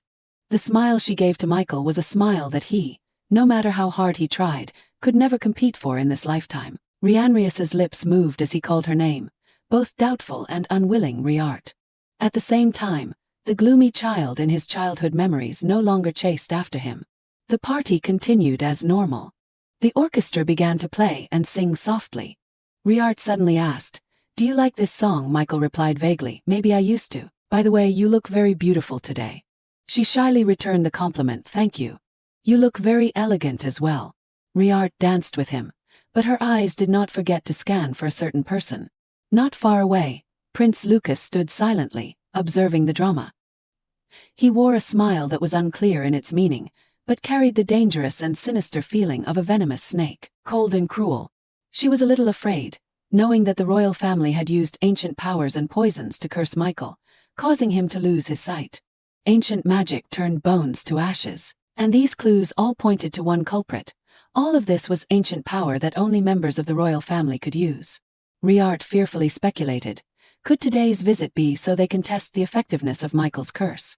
More than anyone else, he was the most important person to her at this moment. Therefore Riart could not help but ask Michael, "Is it okay for you to dance publicly like this?" He hummed in confusion. She whispered, "The mastermind behind your curse is in this hall." Upon hearing those words, he was suddenly startled. Michael suddenly smiled softly, as if he were not fighting alone, but always had her by his side. He shook his head, confidently reassuring her, "It is okay. I bet they are thinking I am still blind." Michael suddenly changed the rhythm of the dance. He stepped closer to her, his hand gently caressing her waist. "More importantly, Riart, when you come of age, come to the house of Birchie." His wine-red eyes behind the red cloth looked straight at her face. He sincerely proposed, "Come with me." In that sweet scene of the two, the one who witnessed it most clearly from beginning to end was none other than Rhianrius. He angrily clenched his fist. Tonight's events made Rhianrius even more fixated on his decision. The expression on Rhianrius's face became ominously frightening, his blue eyes gleaming with cruel coldness. He vowed to himself, "I will definitely bind Riart to the house of Elheim forever." The warm light, the soft music, all created a wonderful atmosphere for the party. The participants here had now gathered into small groups, chatting with each other. After dancing for a while, Ninian's feet ached slightly. She sighed, "My feet are really tired." But she still happily took Rhianrius's hand, saying, "Let us stop dancing and go inside, young master." Looking in another direction, Duke Elheim was discussing something with Lucas. Seeing this, Ninian was very excited. "Older brother and the Duke must be discussing our marriage. Aren't you excited?" Sparkling wine was indispensable at parties, and Lucas was holding a glass of it, saying in a friendly tone, "Then, according to the agreement, we will send the marriage contract, shall we?" Hearing the answer he wanted, he was about to say, "Please do," when Rhianrius stepped in and interrupted, "No." The sudden appearance made the prince look at him with a searching gaze, while Rhianrius's father was slightly flustered. The intervention was something he had to do. "Please allow me to say a few words." Rhianrius opened his mouth with a resolute tone. The unforeseen development made him secretly worried. Ninian, after hearing this, was also extremely surprised. He immediately tried to stop him, "Rhianrius, why?" But it was too late. After the coming-of-age ceremony, with a cold expression, he requested, "Please postpone this marriage until after the coming-of-age ceremony." Having witnessed everything, Lucas smiled and said gently, "I understand that proposal. Proceeding with marriage at this age would be too unstable." Not blaming his impudent intervention just now, the prince even praised him. The youngest son of the Duke is truly serious and cautious. This unexpected turn of events made Duke Elheim quickly say, "The boy cares a lot about the princess." After that, Rhianrius and Ninian quickly left. While walking, she gently tugged on his arm. Then she bowed, her smile radiant and sincerely sweet, saying, "Thank you for letting me get this far, young master." "Thank you." He thought back with a gloomy expression. The reason is not because of Princess Ninian. But letting that misunderstanding continue was fine. His eyes gradually turned cold as Rhianrius planned. "We need to speed up the date of the coming-of-age ceremony." Thinking back on the current situation, Rhianrius clenched his fist. The House of Elheim is built on the foundation of water power. Currently, I am the strongest water mage, so when I come of age, I will take over as Duke of the House of Elheim. An image of Riart flashed in his mind. He thought of the future and how he would use his power to keep Riart here forever. Transitioning to the grand and luxurious castle of Duke Elheim, in one part of the castle, Riart was stepping into an abandoned music room. She slowly approached the piano. gently touching it. It has been a while, has not it, she murmured. This place evoked unpleasant memories for Riart. Her eyes turned cold. I was punished by the Duke right here. Scenes from her old memories flooded back, when Riart was locked in here by her father as a child. Because she was too young and weak at the time, she was extremely scared and tears fell. The door suddenly opened with a bang. Duke Elheim angrily strode in. For her this was all too familiar. He immediately unleashed his anger on her. Riart, you danced with that Birchie at the banquet yesterday. Still his usual angry voice. Do you have any excuse? She turned her head coldly. No longer caring, Riart calmly said. Do I need an excuse? No longer looking fearful and longing for a little love, Riart coldly asked back with a hint of sarcasm. Is there a problem with dancing with Mr. Birchie? Her strangeness startled Duke Elheim. For a moment, he did not know how to answer. The familiar yet different scene reminded him of the past. The thin figure of Riart fearfully hugging herself when facing Duke Elheim was gone. He thought, Riart is so different now. Why was she always so scared back then? But quickly Duke Elheim denied it, thinking this must be a new trick to try to get attention. Thinking this way, he could not suppress his anger and continued to erupt. You knew I hated the Birches, so you deliberately did that, did not you? Don't think that being so outrageous will make me pay more attention to you. Next came his cruel words for her. You do not belong to the house of Elheim, so I have no intention of treating you as my daughter. Even though she did not care what he was going to say. Hearing this shattered Riart's heart even more. Riart tried to maintain her composure.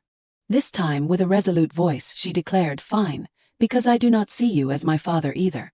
This fierce opposition stunned him speechless. Scenes of the past flooded back to him, images of her clinging to him. In the past, Duke Elheim understood the longing in her heart. That is not something you can say. More than anyone else, you always wanted to belong to the house of Elheim. But despite that intense longing, he remained indifferent and apathetic. Images of Riart as a child crying and wanting to keep her father came to mind, but she gained nothing. He thought back, but no matter how cold his attitude was, she was always stubborn. Only understanding her in the past, Duke Elheim asked again, do you understand what you have said? She lightly glided her fingers across the piano keys, saying coldly yes. As the Duke said, I am not a member of the Elheim clan. With a cold and unconcerned attitude, Riart said, and the Elheim family rules dictate that one must stay away from the Birchie clan. Then she smiled provocatively, so what is the problem? Hearing this made Duke Elheim stunned. You understanding the sarcasm in it? He angrily said. Do you know where this is, saying such things? She had heard those words countless times, thinking, every time I was locked in the punishment room, I heard them until they wore out, so there is no way I would not know. She had heard so many stories about her mother and brothers here, about the Duchess's music room, her favorite room before she passed away. He repeated his cruel words, your mother is dead. Even though Riart was different now, she still had to continue hearing the same words from the past that had been repeated countless times. Your mother is dead. Those words made her see herself as the cause of all the sins, only painfully accepting all the blame. A cold voice from the past echoed in her mind. It is because of you, she died because you were born incompetent. Riart had heard that story.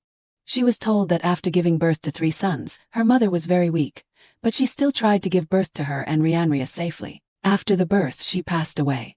The mother in her imagination was a gentle person who traded her life to safely bring her and Rhianrius into the world. And all of it was not what she wanted. Then, did my mother ask the Duke to take revenge on the one who caused her death? Riart directly asked. His unexpected question slightly panicked him. Not expecting a proper answer, Riart left immediately. If there is nothing else to say, then excuse me, leaving Duke Elheim stunned in place. The sound of the door closing indicated that she had left. Now he was alone in the empty music room. An image of her mother before she left appeared in his mind. Her mother had held Duke Elheim's hand tightly, saying wistfully, isn't my daughter pretty, dear, please take care of her for me. He slammed his hand hard on the piano from deep within his thoughts. He had not accepted his mother's request. No, and always thought she died because she gave birth to Riart, an incompetent.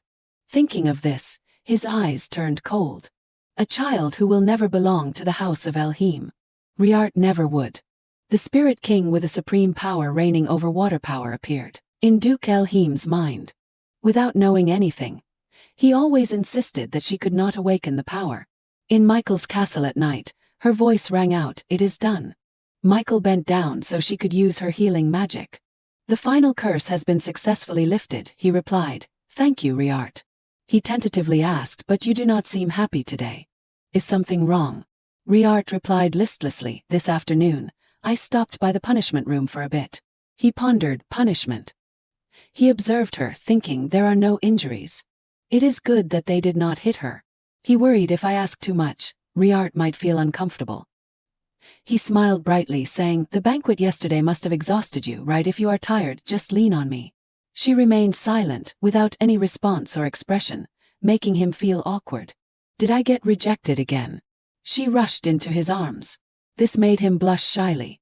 She stammered at that time. Riart pulled back. "I told Duke Elheim that I do not see him as my family." He attentively observed her mood and pondered. I did not expect Riart to open up on her own. Responding to her embrace, he said approvingly, "Well done, Riart. You do not need to please someone who does not respect you." She looked up at him, repeating the question, "What did they do?" She reached out her hand for him to take, replying softly, "It seems like a long time ago." Riart shared, "When I woke up as a child, I found myself abandoned in front of a house in the mountains." She described, "They prepared enough so that I would not starve to death, but that was it, leaving me alone." She stated, "Perhaps they still intended for me to live, just erasing my existence." He was a little surprised when she continued with the second half. "After a long day, they came back to pick me up, but only for the purpose of using me for Rian's powers. If they did not need me, I would have been imprisoned in that house forever." Her eyes looked up at the ceiling as she continued to tell the story. A lonely life in that place might have been better than this. She thoughtfully shared, however, "I have always worked hard to be loved and accepted as a member of the family. Even if I am a tool, it is still good to be back in the family." Riart was full of emotion. "Now, I do not think I care about such prestigious and noble families like the Elheim anymore." He rushed to hug her. He revealed, "I will." He asserted in his words that, "I will definitely help you escape from the house of Elheim." Her eyes widened in surprise at his embrace. She also responded to his embrace, expressing her gratitude, "Thank you, Michael." He grabbed her upper arms, pushed her back gently, and probed, "Once you get out of here, is there anything you want to do?" She calmly replied, "What I want." She shyly shared, "I want to see the sea. Before I die, I want to see the sea with my own eyes, even if just once." He smiled and reached out his hand. "You will see it. I will use the honor of the Birchie family to promise you that on the day you come of age, I will come and take you away." A group of people standing outside the door suddenly heard a voice calling out, "Try opening the door, Ein." For people entered the mansion. Duke Elheim felt very worried and tense. He observed the Spirit King lying inside, thinking, "When I heard that the Spirit King had awakened, I could not imagine his power. This churning water energy is the clearest proof of that title." He knelt down on one knee, with his head slightly lowered and his hand placed on his knee, showing respect. "Your Majesty the Spirit King, I have brought here the owner of the Spirit Stone as you wished." Rianrius tensely paid attention. The Spirit King frowned. "You awakened me for this." Danitirian Elheim and the Duke looked up, observing with interest. The Spirit King came out, surprising them. He swallowed softly, marveling. He frowned angrily, talking nonsense. He panicked when he heard the Spirit King say, "Dare to bring a fake." Outside it was still raining, but the situation inside was not good. The Spirit King angrily said, "This is not the one who awakened me," startling and panicking him. The Spirit King summoned his ultimate skill, frowning angrily. "Dare to brazenly bring a fake to deceive me." His eyes turned bright, affirming, "All will have to die." Duke Elheim explained in horror, "Please stop, we do not understand what you are saying. How is it fake? This child is definitely the owner of the Spirit Stone, please consider." His state returned to normal. He thought, "This person really does not know, but I can sense it. Urin's spirit has been reborn and awakened me. That person is nearby." He looked down at him, asking, "The true owner of the Spirit Stone is in this mansion. Bring that person here."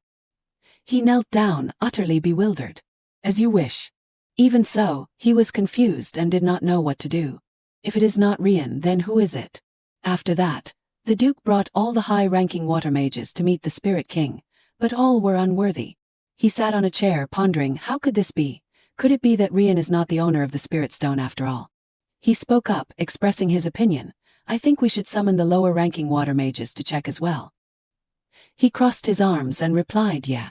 Rianrius was pensive. Seeing this, he hurriedly shared, don't worry too much, Rian. It is okay. Even if you are not the owner of the Spirit Stone, you will still be the next Duke. I do not want to become the head of the clan. He looked at him asking Danitirian, are you going back to the palace now? He replied, the princess has returned to the palace, so I have to leave early too. I will return for Rian's coming-of-age ceremony. Someone entered the room and announced to him, Duke, young Master Birchie reports that he will be leaving. He replied, I thought he was more thick-skinned and persistent, but he gave up so early. He remained silent, not saying a word, but he must have been planning something in his head. In the afternoon, he approached the carriage, preparing to leave. Walter crossed his arms, wondering curiously, is it okay to leave before the deadline? He gently stroked his pet and replied, it is okay. The curse has been lifted, and I have a lot of things to prepare. He asked curiously, what are you preparing for? He smiled, saying, preparing to welcome Riart. A voice rang out from behind, wait, let me see you off. He looked at him, that young Master Rian. He stroked his pet as he said, a farewell, I am honored. He chuckled softly and continued, thanks to you I have been very comfortable, young Master Rian. The Elheim family has treated me very well, not a dull moment.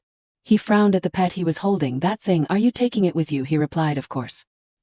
He got into the car and said meaningfully, I will definitely take what belongs to me. That statement made his eyes change. He added before leaving, then, see you again, young Master Rian. He looked away in disgust. I won't, nor will my sister. He smiled, the Elheim family will meet me again. Elsewhere, in a room filled with sunlight, she watched the sunrise, thinking to herself, it has been a few months since Michael left. She pondered, nothing has happened yet, except that I was moved to this room at Rian's request, a noble room. Else. Suddenly, there was a sound from the shoe. She glanced towards the sound and, seeing the familiar face, turned away and asked, why are you here? He, with one hand in his pocket, asked sternly, do I need a reason to enter my sister's room? She remained silent, not answering him. He continued, our coming-of-age ceremony is soon. Is there anything you want to try? She coldly replied, I know how to handle my own life. You should worry about what you need to do. He crossed his arms, lecturing her. Can you stop looking out the window like someone's about to leave? It makes me uncomfortable. She glanced at him. As if understanding what she wanted, he inquired, you want to leave the Elheim house, do not you? Too bad, even if you die. She was stunned when she heard the latter part of his statement. You will die in this mansion. Clenching her fist as if trying to suppress her emotions, she thought of his words, I will definitely help you escape the Elheim house. She frowned, her eyes lowered, hiding her emotions. No, you are wrong this time, Rian. I will never let that tragedy happen again. The vast villa welcomed the beautiful warm sunlight. At this time a girl peered around, calling out, Dantirian. Ninian looked around for him. Where are you, Dantirian? Where did you disappear to again? He appeared before her, teasing, was someone calling me? This startled her, causing her to shout. She exclaimed loudly, I told you not to use your stealth ability at will. Remember, where did you go this time? He replied, you wound me. I am just silently protecting Princess Ninian, as faint as the air. She said, you are being incomprehensible again. He glanced and suddenly saw a strange girl in a green cloak talking to Lucas. The girl also glanced back. Ninian quickly explained, oh, about that new maid who was hired. Before she could finish explaining, he was gone, confusing Ninian. Dantirian, she shouted angrily, gone again. Pettis followed Lucas down to the basement. Your Highness, young Master Rian's coming-of-age ceremony is almost here. He asked, 3 days from now, right? Ninian must be very happy. He and Pettis stood before a large door. Pettis exclaimed, this is. He introduced, look closely. Before you is an unpurebred spirit king used by the royal family for generations. A close-up showed a spirit king with dark purple hair. His eyes closed tightly as if asleep. Lucas praised, truly magnificent. He proudly shared, Count Pettis, I want to create a perfect spirit king to possess that power. He smiled, revealing his wickedness, a divine creation, standing above all spirit users to affirm the strength of our royal family. Pettis replied, everything will go as you wish, your highness. Give me the vial. Lucas suddenly ordered. She took out the vial, bewildered, and asked, "Will you take it yourself?" He was surprised and curious. "Don't you know about the royal family's ability? Only the royal family possesses crimson eyes. We are unaffected by the abilities of spirit users and curses." A puff of black smoke rose from the vial. Pettis reminded, "Please be careful, Your Highness." Lucas held the vial tightly in his hand. The black powder emanating from this spirit king has a special effect. Just inhaling or touching it will instantly drive all living things mad. He stated, "This much is enough." As he and she left, Lucas asked, "How are the Birchies?" She replied, "The same. They have closed the gates and barricaded the city." The day before Rian's coming-of-age ceremony, in his room, he was anxiously worried. Still no sign of the spirit stone's owner. In the living room inside the Duke's residence, he gently held a teacup and said calmly, "Yeah, I brought all my family's spirit users, but no success." He was confused. How can that be? He thought to himself, "It is true that I came to attend Rian's coming-of-age ceremony, but I also want to know the identity of the spirit stone's owner. I did not expect to see anyone yet." He pondered again. "The spirit king the royal family possesses can't compare to the water spirit king, but I still can't rest easy." Suddenly he spoke up, "Father." Rianrius asked, "What are you planning to do when Riart comes of age?" Rianrius was confused, wondering why bring up Riart here. Rian has been showing a strange interest in Riart lately. Duke Elheim replied, "After the coming-of-age ceremony, if you can use the water power without Riart, I will kick her out of here because she will be of no further use." Mo. A voice interrupted, startling him. He said, "Let Riart stay in our house."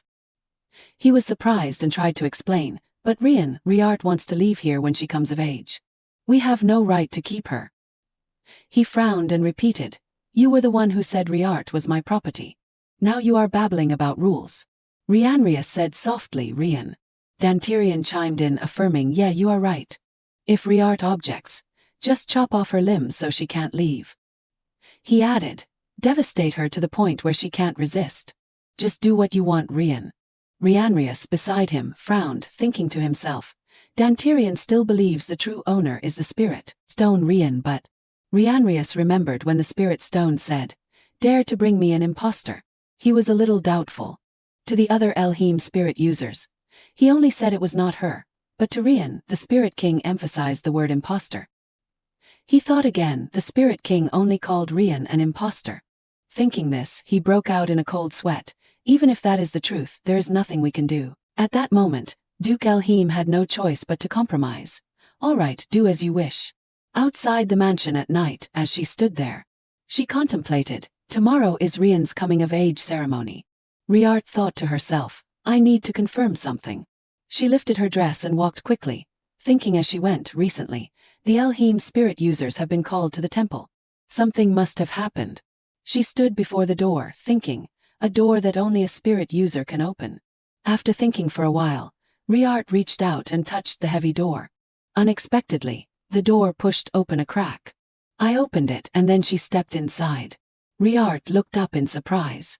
Before her was the spirit king. "Is." She looked at him, pondering. "This person looks exactly like the blue spirit I saw before the loop." As if sensing someone standing before him, the spirit king slowly opened his eyes. This marvel made Riart's eyes widen in surprise. He smiled and held out his hand. "You have come," he said softly. "Master." He said, "The first and only one who made a pact with me." Her eyes widened in surprise. She said in confusion, "I do not remember making a pact with you." He immediately denied, "That is not true." Then the spirit king reached out and touched her wrist. Instantly, a mark appeared on her hand, surprising her. "Is." He explained, "I engraved this on your spirit so I could find you even if you were reincarnated. We promised to meet again." "Riart, you are." She was stunned as he revealed, the first one to make a pact, the reincarnated Urin.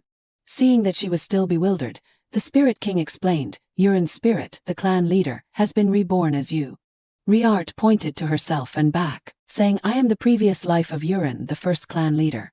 The spirit king closed his eyes to sense. She asked him in confusion, "What is wrong?" He replied, "I can see your memories." His eyes closed slightly. The spirit king said, "Those fools in this family deserve to be dismembered." He said, blindly placing their faith in an impostor. How laughable. Suddenly, the spirit king's expression changed, full of ferocity. displaying his power and declaring, Riart, if you wish, I can kill all the members of the Elheim clan right now. Even stain this entire empire with blood. She quickly stopped him. No, please do not do that. He was dejected, but she quickly explained, those people are not worth your effort. I am going to leave here anyway, so please keep this meeting a secret. Hearing this, the Spirit King smiled and asked, You are going to the Birchi clan? Riart replied, yes. He summoned the crystal and presented it. Riart, I really want to go with you, but from ancient times the sacred spirit stone has been split into 2 pieces. 2 spirit kings. If I leave, the seal's ability will be affected. Riart was astonished. Seal. But before she could ask, she was startled by a noise outside. It sounds like someone's inside. Is the Duke in there? She turned her head worriedly. I can't stay any longer. He replied, if there is a chance I would like to talk to you more. The Spirit King's expression was quite happy. He expressed, although I can't be by your side right now, I wish you happiness. Be happy, Riart. She walked towards the door saying, yes, we will definitely meet again. The Spirit King watched her for a moment, then sighed, you fools, you will regret not knowing what kind of person you threw away. During the coming-of-age ceremony, many guests attended and danced a tango together. Only Riart was hesitant and sad during the ceremony. She sat elegantly in her chair. Winman walked past, surprised, Riart is here too. He replied matter-of-factly, of course she and I are twins. My coming-of-age ceremony is hers too. Winman asked softly, but do you have to go that far? She is not a criminal. Are you monitoring her that closely? His eyes darkened, glaring, don't meddle in things that are not your business. He widened his eyes, expressing his opinion, but you are being a bit much. Family members with abilities are no longer bound by that family when they come of age. Moreover, she is family.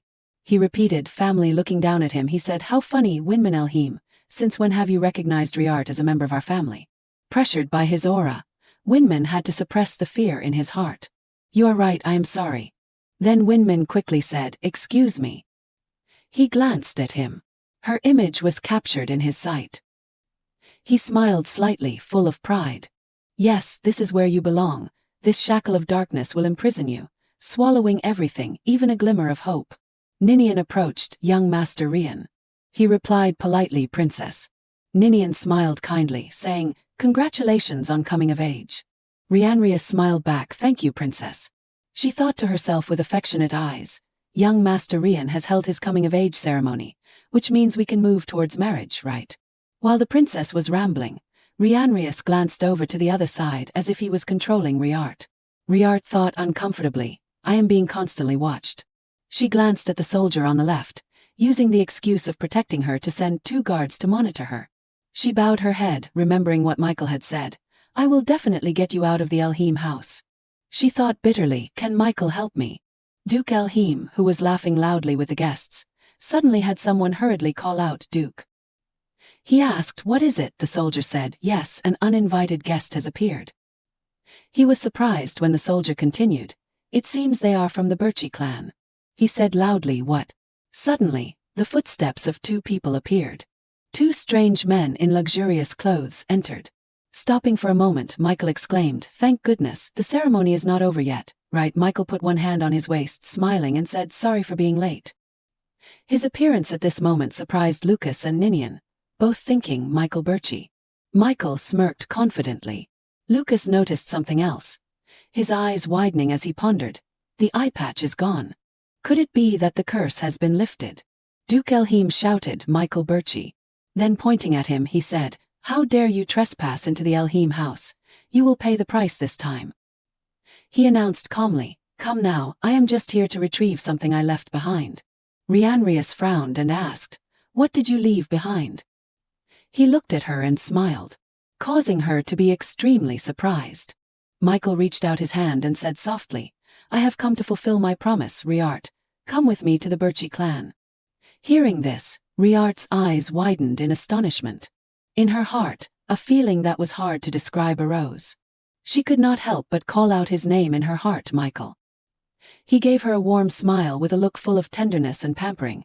Sorry to keep you waiting. Michael took a step, gradually getting closer to her. His affectionate voice rose, let us go, Riart. But then another voice rang out, tearing apart that pink atmosphere. Stop there, suddenly. He was blocked by a spinning ring of energy. Seeing this, Michael coldly turned his head, looking back with disgust from one eye. It turned out that the one who attacked was Rianrius. The intense ring of energy blocking the path between him and her was gathering in his hand.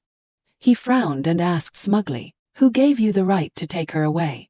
Saying that, he cast the water energy in his hand and warned with a forced voice, "Dare to touch what belongs to me." He widened his eyes and cursed, "Die." Michael was quite surprised when the energy was getting closer to him. It came closer and closer to him, but at this time he no longer had the surprise as he had just seen it, but instead an unusual calmness. Ainrius, standing nearby, panicked and shouted, "No." But at that moment, another stream of water energy suddenly swept past and blocked in front of him, preventing the water energy that wanted to attack, making Michael surprised. Ainrius was shocked and looked intently at this powerful water energy, saying in confusion, "Who possesses water energy of this level?" Rianrius was no less surprised than him. He paused and muttered, "Impossible." At the same time, on Riart's side, she pursed her lips tightly, and water energy swirled around her. The water energy gradually dissipated, revealing Riart's beautiful face. She frowned slightly and ordered with an authoritative voice, "Everyone better stop." Hearing that, he frowned and his face immediately darkened. Michael, on the other hand, was the opposite of him.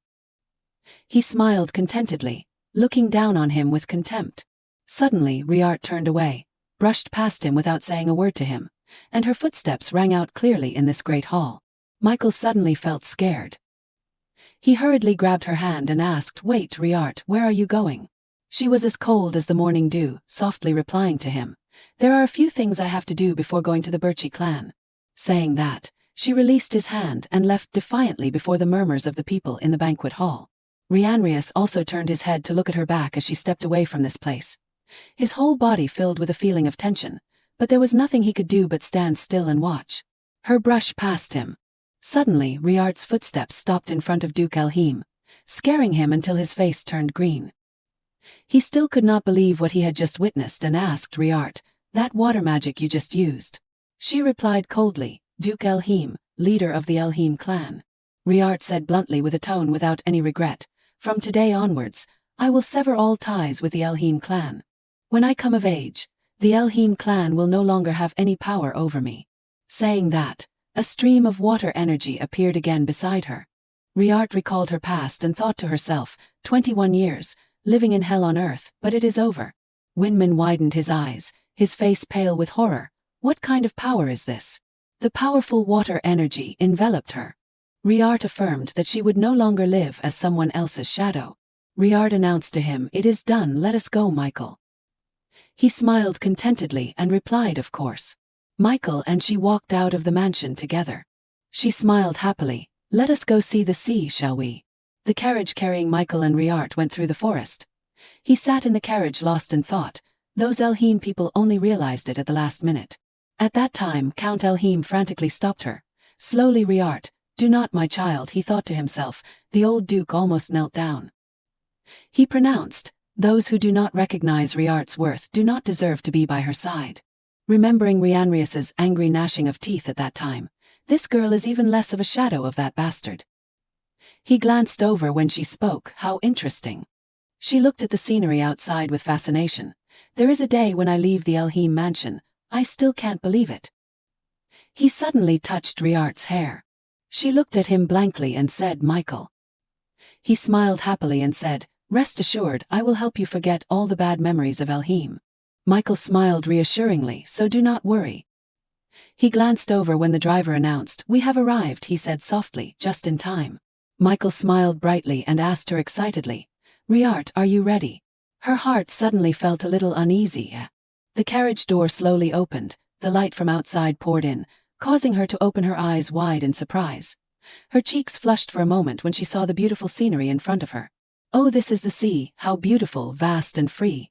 Riart looked at it with fascination as the sun set, smiling happily. She pondered as she looked at the quiet beach at night. It was so beautiful that she could not utter a word. A familiar voice suddenly woke her up to reality. "It is getting dark, Riart. You really like the sea, huh?"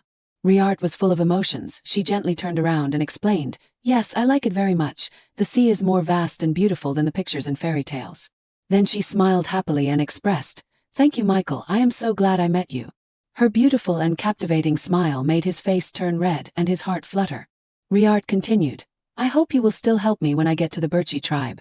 Feeling trusted, Michael scratched his head shyly. The scene suddenly turned romantic, the waves whispered. He and she watched the beach at night in silence. Suddenly realizing something, Michael was actually embarrassed.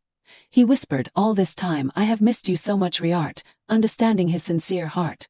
She gently stroked his cheek, I miss you too, as if expressing that she felt the same way. He took her hand, from now on let us be together, then placed her hand on his cheek with delight, let us watch the sea together next time and the time after that. At the Elheim tribe's mansion, in a dark room, Rianrius sat in the room lost in thought. He frowned and asked himself what went wrong. It is him from the moment he appeared. He remembered Michael Birchi, the heir to the Birchi family. Michael's arrogant appearance made him angry. He should have realized it from the moment that bastard stole the silver wolves, when Riart was at the banquet that day. He should have kicked him out when he invited her to dance. He lowered his head to hide his expression. Suddenly Rianrius raised his head. When he looked up he saw Duke Elheim in front of him. He said with disgust, the Elheim family should have had a solemn coming-of-age ceremony, and now. Then Duke Elheim looked back at the scene of the whole family silently bowing their heads, feeling remorseful. He frowned and said, but I saw it, Riart's water energy. I have never seen such a powerful force. Hearing that, he looked up as if glaring at him. He looked back at him, then spoke and turned away. Come with me, we must find out what the hell is happening to us. Duke Elheim led them to a room with a thick, heavy door. The Duke pushed the door open. The light from inside shone out brightly. His feet stepped in first, the others followed behind. He looked at the Spirit King. The Spirit King, who was currently absent-mindedly propping his hand on his chin, suddenly looked down when he spoke. Lord Spirit King, he said lazily, the heir of Urin has left. You are so foolish you still dare to appear here. Are you tired of living? The heir of Urin has left. You are so foolish you still dare to appear here. Are you tired of living? He revealed a little nervously, begging the Spirit King to give us an answer. Duke Elheim added, what does the owner of the Spirit Stone mean? The Spirit King did not answer immediately but asked, tell me, what did Urin teach you? He replied, the owner of the Spirit Stone will appear and awaken the Spirit Stone. That person will revitalize the family. But before he could finish, he immediately denied wrong. The Spirit King reached out his hand, summoning powerful water energy. Let me teach you what Urin really wanted to say. At the time when the first family head Urin lived, the gate to the spirit realm was still open. Countless spirits appeared, living with humans. Those who made a covenant with the spirits would receive a part of their power, or otherwise known as spirit masters. Sometimes, humans even made covenants with the spirit kings. You call them masters. Humans and spirits maintained this relationship for a long time, until one spirit king corrupted, causing them to close the spirit realm gate.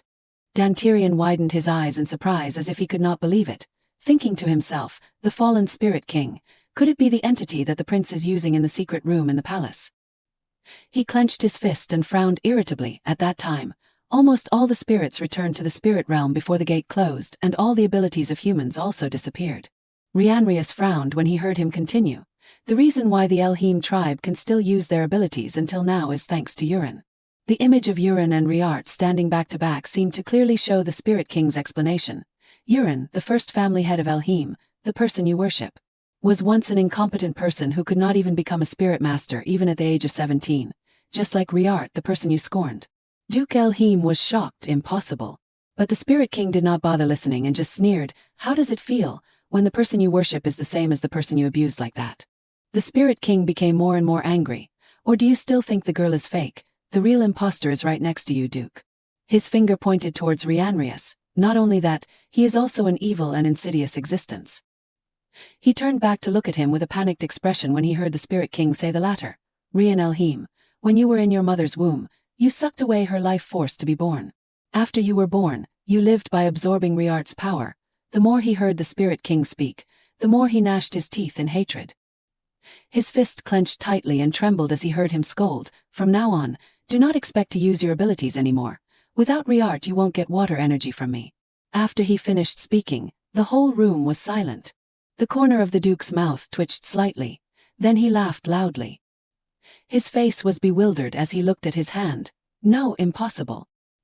He shouted and knelt down. We must bring her back, Riart. Early in the morning, the old carriage traveled slowly on the road.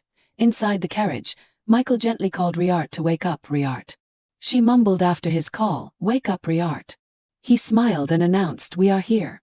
She looked out the car window, admiring the stunning scenery in front of her, thinking to herself, "Ah, this is the Birchi tribe's mansion." He gently reached out and took her hand and said affectionately, "Be careful getting down, Riart. Oh, I forgot there is something I have not told you yet." Before he could finish, Carmen Birchi, Michael's father, opened his mouth. "Ah, I have been waiting for ages." She looked up in surprise. He added, "Welcome to the Birchi house," said Carmen Birchi, Michael's father. He smiled friendly at her. He smiled and said softly, "My father wanted to personally welcome you, sorry for not saying it sooner." Riart bowed politely to him. "Hello, Lord Duke Birchi. It is an honor to be welcomed by you." Michael said softly, "Do not be too nervous." Carmen also added, "That is right, we are the ones who should be doing the greetings here, and we should be the ones who are grateful." He gently took her hand and kissed it politely. Then Carmen raised his head and explained, "Thank you for restoring the eyesight of the heir to the Birchi family. It seems my son has troubled you a lot." She smiled and explained, "No, Michael has helped me a lot." He and she looked at each other and smiled happily. Carmen looked at both of them and guessed something. He said with a smile, "The road is far, let us go inside, I have prepared some special things for you, Riart." She did not believe it and wondered to herself, "Prepared for me?" A moment later she was in a beautiful room, a very luxurious room. "That is right, the Duke arranged it for me." She looked around and thought more, well, could it be the special thing he talked about? Thinking of how Carmen grinned and grabbed Michael's shirt and said in a mysterious voice, "What does he mean? You will know when you get to the room." Outside, a person transmitted a voice in, "Lady Riart, Lord Carmen ordered me to come." She replied to the person outside the door, "Come in." The door opened, the person who entered was a short-haired maid. "Hello, I am Merlin, from now on I will serve you." She was stunned and thought, Merlin. In the past, when the Birchi tribe attacked the royal family in Elheim, Merlin was an assassin who killed hundreds of people alone, right? Looking at Merlin's eyes, she affirmed, "That is right. Those eyes are exactly her. Why would they send an assassin to serve me?" Merlin said, "I still have many shortcomings. Please instruct me, although I do not know much, but I am confident that I can protect you." She also added that the Duke wanted you to be safe, so he ordered me to come. Riart thought to herself, "Ah, I understand," and she replied, "Thank you, Merlin." The maid smiled and continued, "First, please change your clothes. After that, I will escort you to the garden where the young master and the Duke are waiting." Outside in the garden, Michael and his father were sitting sipping tea. But in fact, Michael was looking forward to Riart's arrival. His father sighed and spoke, "Indeed, when you grow up, you do not care about this old man at all." Michael propped his hand on his chin and replied calmly, "That is so right, Dad." He smiled, taking a sip of his tea and answering him, "I like this answer." Suddenly there was the sound of footsteps. Michael immediately looked in that direction. Michael looked in the distance in surprise and did not dare to blink. Riart walked out in a sky-blue dress, making him infatuated and staring forever. Riart walked closer and politely spoke, "Sorry everyone, I am late." Michael immediately called her name shyly, "Riart." Carmen smiled and waved his hand to show that it was okay and said, "Come on, let the lady sit down first, son." "Sit down, Riart. The tea party now currently has 3 people sitting in the garden." Michael said, "Because I do not know your preferences, I have prepared a lot of things." Then a cake appeared before her eyes. He urged, "Try it." Michael looked at her and saw that she did not say anything and asked, "What, is nothing pleasing to your eye?" She replied a little nervously, "It is not that." She blurted out a sentence that surprised both of them, "Because I have never seen these things before, so I do not know how to eat them properly." She tucked her hair behind her ear and smiled softly and said, "Please show me how to eat it then, excuse me." His eyes suddenly darkened. But not long after he smiled brightly and said, "It is okay, just take your time, I will guide you through everything." Then he picked up a piece of cake. "This is a cake, it is sweet, fluffy and very delicious." Michael brought it to her mouth. "Ah, come on." She closed her eyes, then opened her mouth to eat. Then she exclaimed, "So delicious." Both men smiled in satisfaction. She also responded to them with a happy look and thought to herself, "The tea party is very fun." The tea party ended late at night. As soon as she returned to her room, she thought, cake, then chocolate, all things I have never been able to eat. They are really sweet. Really delicious. She only realized it now. When she realized it, it was already dark. At that moment, a strange noise rang out, making her jump in shock. Riart turned her head and looked in the direction of the sound but saw nothing. What is that sound? She was confused when she did not see anything. Am I imagining things? But as soon as she turned away, the sound rang out again, making her turn her head again. Looking at the deep, dark hallway with no light, Riart was a little panicked because she knew she was not mistaken. It was not an illusion, I definitely heard a scream from somewhere. At this time, Merlin stepped in front of her and carefully asked, "Lady, is there a problem? You look pale." She also did not hide anything and told her what she had just witnessed. "I heard a monster scream, did you hear it, Merlin?" But in response, she had a calm expression that did not reveal any emotions. "No, I did not hear it. We do not keep monsters in our mansion, lady." Hearing that, Riart hesitated a little but still glanced behind her and replied, "Is that so?" Merlin avoided making her worry too much and just gently helped her to walk. "Please return to your room, it is late." Even though she knew for sure that she did not hear wrong, she had no choice but to reply, Then the figures of the two people slowly walked down the long hallway towards the room. At this time inside the study, where the only light flickered to illuminate a corner of the room, Carmen Birchie propped his chin and looked thoughtfully at the letter in his hand and complained, "SK really troublesome." He could not help but smile and scoff, sending an ultimatum, looking at the words and the royal insignia in his hand. He repeated the contents of the letter, the royal family and Elheim and other nobles, demanding the Birchie family to return Riart, the strongest watermaster in history, to Elheim. Carmen asked Olaf coldly in front of him, "Do you think this is the prince's action, Olaf?" The old butler respectfully next to him replied, "With a person who always hates the Birchie family like His Highness the Prince, it is very likely. The prince may even fake the marriage to fulfill the purpose in the letter." Hearing the butler's words, he could not help but laugh. The prince's marriage to that girl Riart. The more he spoke, the more he could not keep his composure. His eyes also flashed with contempt for them. Nonsense. In Carmen's head appeared the innocent images of Riart when she was a little hesitant. Because of something, a girl who was not even treated kindly in her own family has now been freed and is seeing the world. I can't let her go back to that hell again. Especially when she is still the benefactor of the Birchie tribe, right?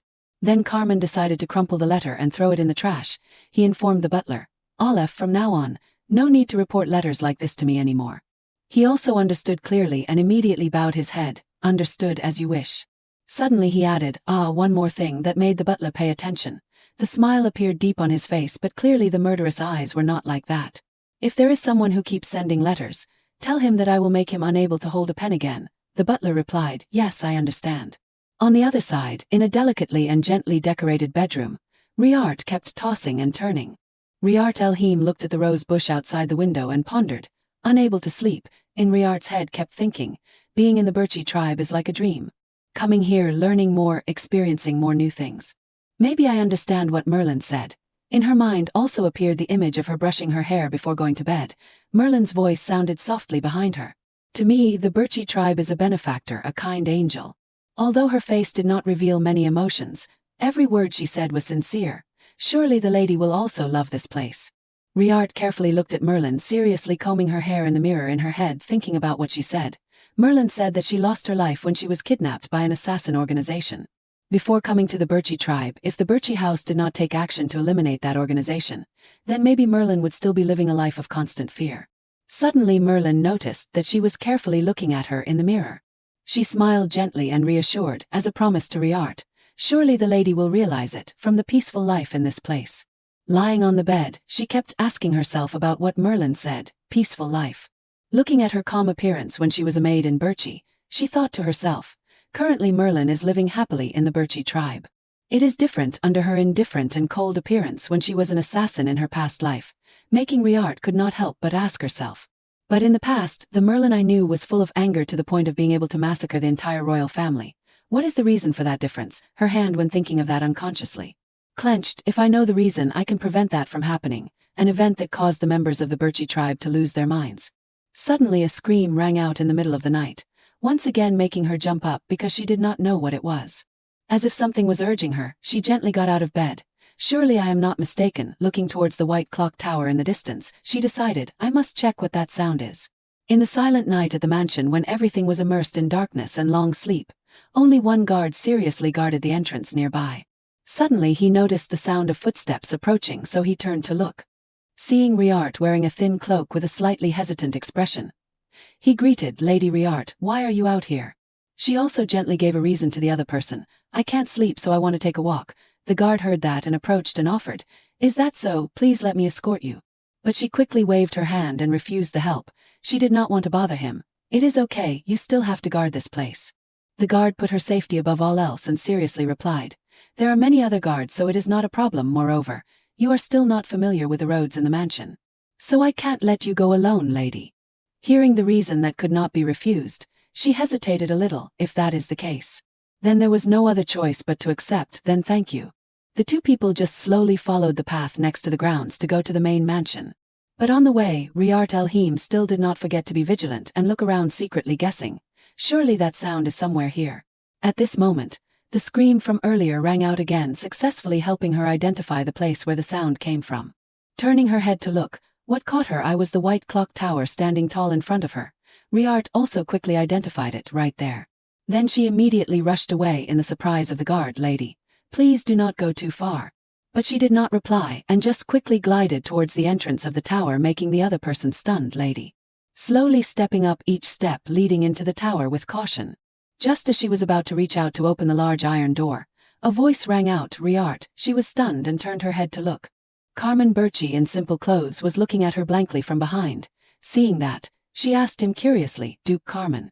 On the road filled with flowers with diverse species, Carmen Birchie glanced at Riart Elheim next to him. She was very curious and glanced at the man next to her.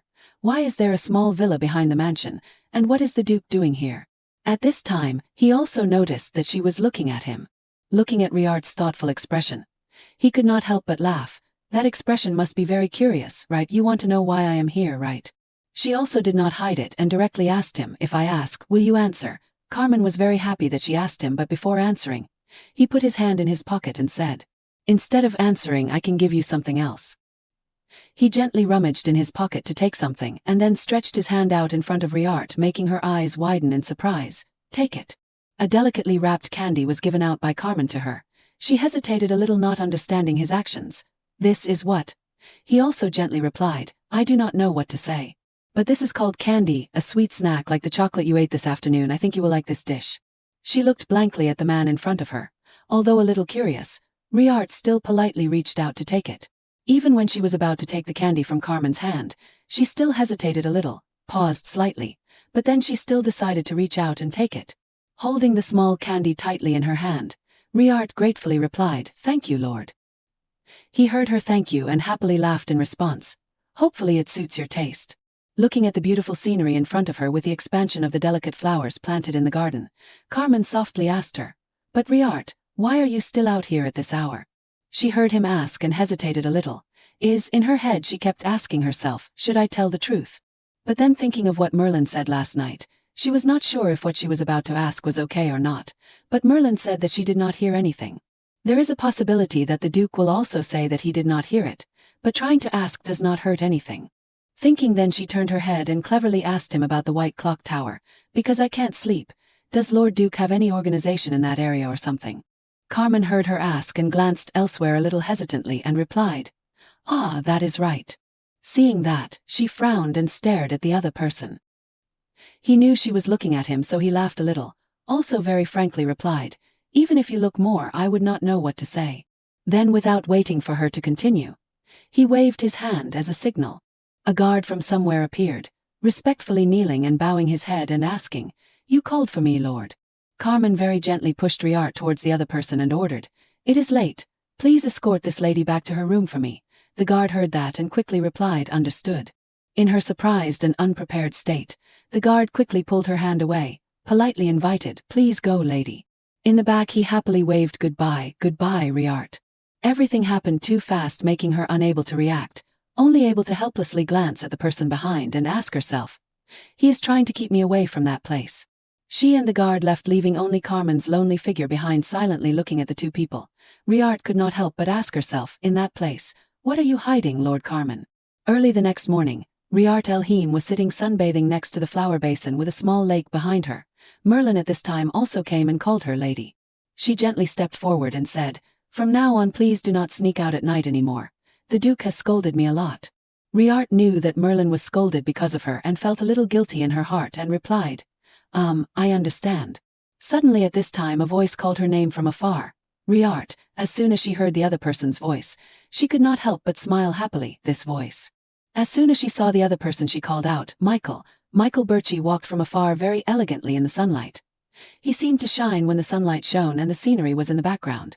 He slowly walked to where she was sitting and teased her excitedly. They said that you often come here. It seems like someone has liked this garden, huh? Hearing him say that, she smiled unconsciously and replied, yes, I really like it here. There is beautiful scenery and it is airy. Hearing that, he also happily sat down next to her. Glad that you like it.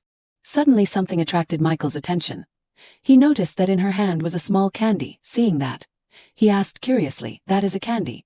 Riart told him about the story last night. Last night when I was walking, Duke Carmen gave it to me. Michael heard that and smiled. Is that so? He also gently told her something. I think he wanted to give it to you from the beginning because no one in the Birchi tribe wants to eat candy anymore except you, Riart. She heard him say that and asked again curiously, why, what do you mean? Michael also gently explained the reason to her. My grandfather really liked candy, even though he did not like sweets much. He always had candy in his pocket. Hearing that, Riart suddenly realized something. Now that he mentioned it, the only Birchi clan members she had met were Michael and Lord Carmen. In her current memory, she had only met 2 people. There was still a mysterious figure that she had not met yet. At this point, it was very likely that Michael's grandfather, Aaron Birchi, was still alive. None of the servants mentioned him, and there were no announcements about him in the mansion. Michael Birchi, seeing Riart suddenly become silent and not saying anything, was a little worried. Riart, are you okay? You suddenly spaced out. She cautiously told him about what she had seen last night. Michael, I heard a strange sound last night. Hearing that, he tilted his head in confusion. A strange sound. She continued, like someone screaming. It came from a small villa behind the mansion. Hearing her say that, he glanced to the side, as if he understood what she was saying, which made Riart wonder. Michael. Suddenly he stood up and said to her, let us go, Riart. Seeing that, she asked in confusion, go where? Michael smiled at her. He decided to take her to the place where the scream she mentioned came from. Do you want to know about what is in that villa? Let me take you.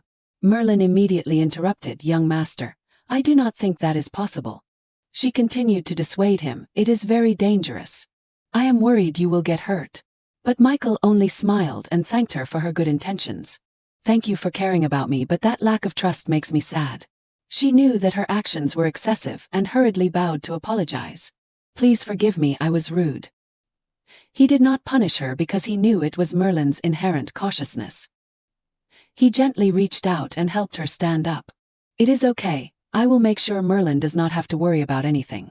Guiding Riart forward, Michael smiled gently at her. Let us go, Riart. She blushed slightly and happily replied yes. The 2 of them slowly climbed the steps leading to the entrance of the White Clock Tower. Michael did not forget to remind Riart, I hope you are not too surprised. Once we go inside, always stay behind me no matter what happens. The dim light from the torch radiated, but it was still very cold here, and Riart felt it too. It is so cold, she thought to herself, walking beside Michael. Her body began to be surrounded by the cold air. Her shoulders trembled slightly. The coldness frightened her. What is in there? Riart wondered. Seeing her small shoulders trembling in fear, a warm hand was placed on them. Michael said gently, don't be afraid, Riart. I'm here. Michael's concern made Riart less worried. She forced a smile and said, thank you. Suddenly, a sound came out, attracting their attention. They both turned their heads to look at the same time. And the next image they saw directly startled Riart. It was a man. He was tied up. A human, Riart was probably wondering, why is there a person locked in this dark, cold basement? Michael looked sadly at him. Then he turned to her and said, say hello to him, Riart. Then he added, that is my grandfather, Aaron Birchi. That is right, the man they were looking at was his grandfather, the man tied tightly to the chair. His eyes hazy and unfocused. As soon as she heard his name, Riart immediately recognized him. This person was Aaron Birchi, the former head of the Birchi clan. Perhaps she did not expect that their first meeting would be in such situation. She carefully observed Aaron's expression.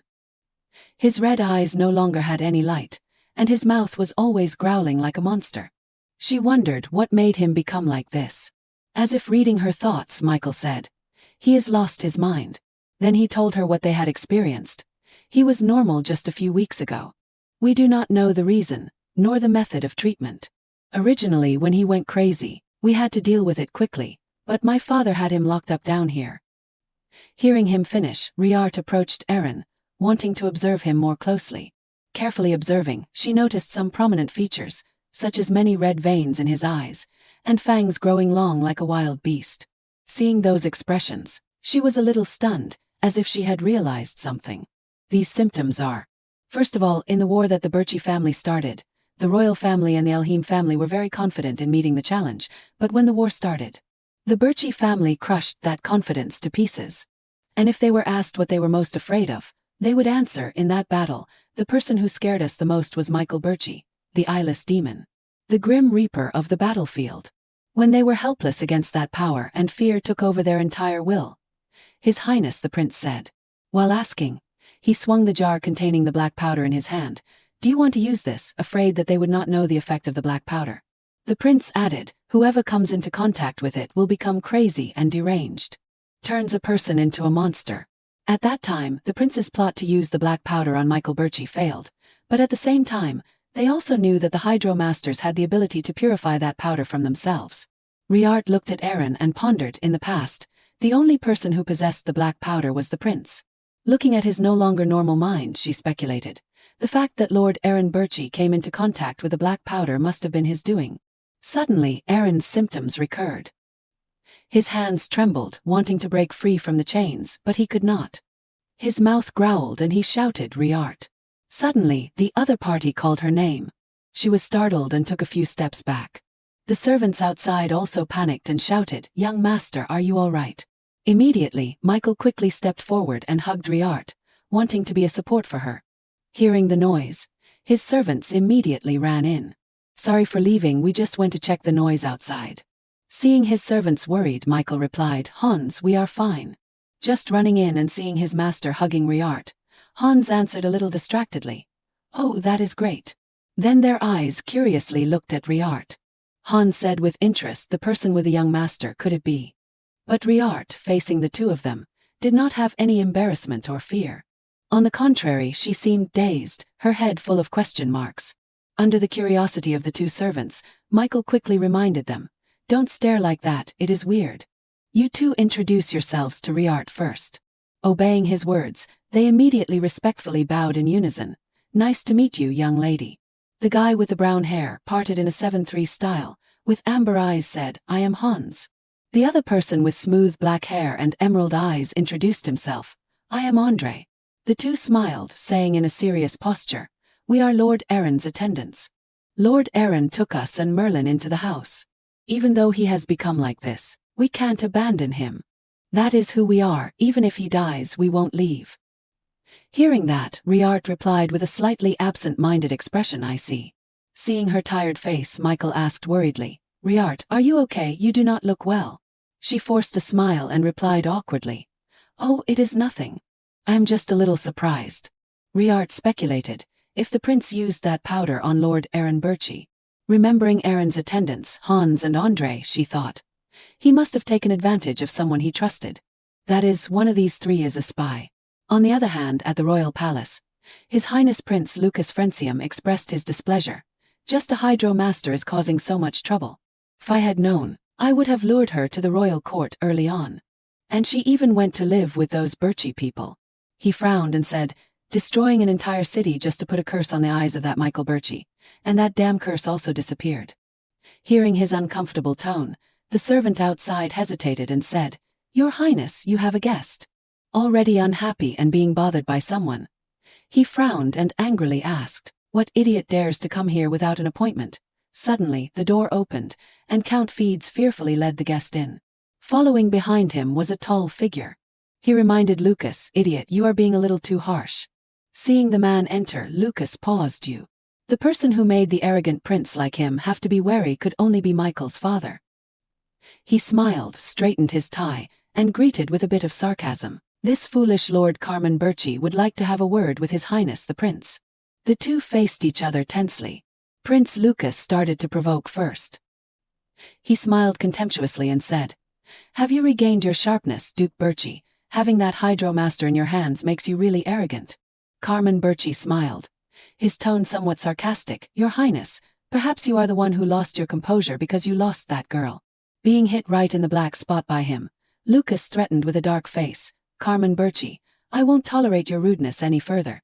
However, he remained calm as if facing a trivial matter and replied, "If you continue to send letters requesting the delivery of that child, then I won't be lenient either." Then, as if to prove that he meant what he said, he grabbed Count Feed's hand tightly, causing him to cry out in pain. He only saw him raise his hand, which was already bandaged but still bleeding. His gentle face immediately becoming cold, the intention expressed clearly. He threatened the prince in return. "Next time, anyone who dares to send a letter will have to bandage more than just one hand." Carmen Birchi reminded Lucas in a warm but icy tone, "Your Highness, please do not force me to use strong measures." As a prince, hearing these words, Lucas would naturally be angry. He frowned and asked, "Are you threatening me?" Carmen smiled, his face returning to its original appearance, but his eyes still contained contempt, replying, "How dare this subject do that? It is just a small request." Then he bowed, hopefully. "No more letters will be sent to the Birchi family mansion. Now please excuse me, Your Highness." After bowing, he did not wait for Lucas's permission and left on his own accord, which further indicated that, in his and the Birchi family's eyes, Lucas was nothing. His attitude angered Lucas. He called his servant's name in a scary tone that made him tremble, "Count Feeds." Hearing him call, he hugged his injured arm and fearfully replied, "Yes, yes, Your Highness," only to see him smile eerily as if preparing to start a purge. "Perhaps I should teach that rude bastard a lesson. Order them to transfuse my blood to Erin Birchi." At this time, at the Birchi family mansion, Riart sat in her room quietly observing Merlin at work. Looking at Merlin, she remembered what happened yesterday. Yesterday, Hans and André had spoken to her. At that time, Hans and André had told her that Lord Erin took us and Merlin into the house. Even though he has become like this, we can't abandon him. Thinking about that, Riart unconsciously looked at Merlin again. She had a speculation. Lord Erin Birchi could not have voluntarily come into contact with that powder. An attendant close enough to Lord Erin Birchi to avoid suspicion. The culprit can only be one of those three. As if sensing Riart's gaze, Merlin turned to ask, "Young lady." Seeing that she seemed absent-minded, Merlin approached and asked with concern, "Ever since going to that villa yesterday, you have not looked well. Is there anything bothering you?" Riart bowed her head and replied awkwardly, "It is nothing." But it seemed that Merlin still could not ignore Riart's condition. She said, "If there is anything I can help with, please tell me." Hearing Merlin say that, Riart was silent as if thinking about something. Then she looked up and asked, "Then, can I meet Lord Duke Carmen?"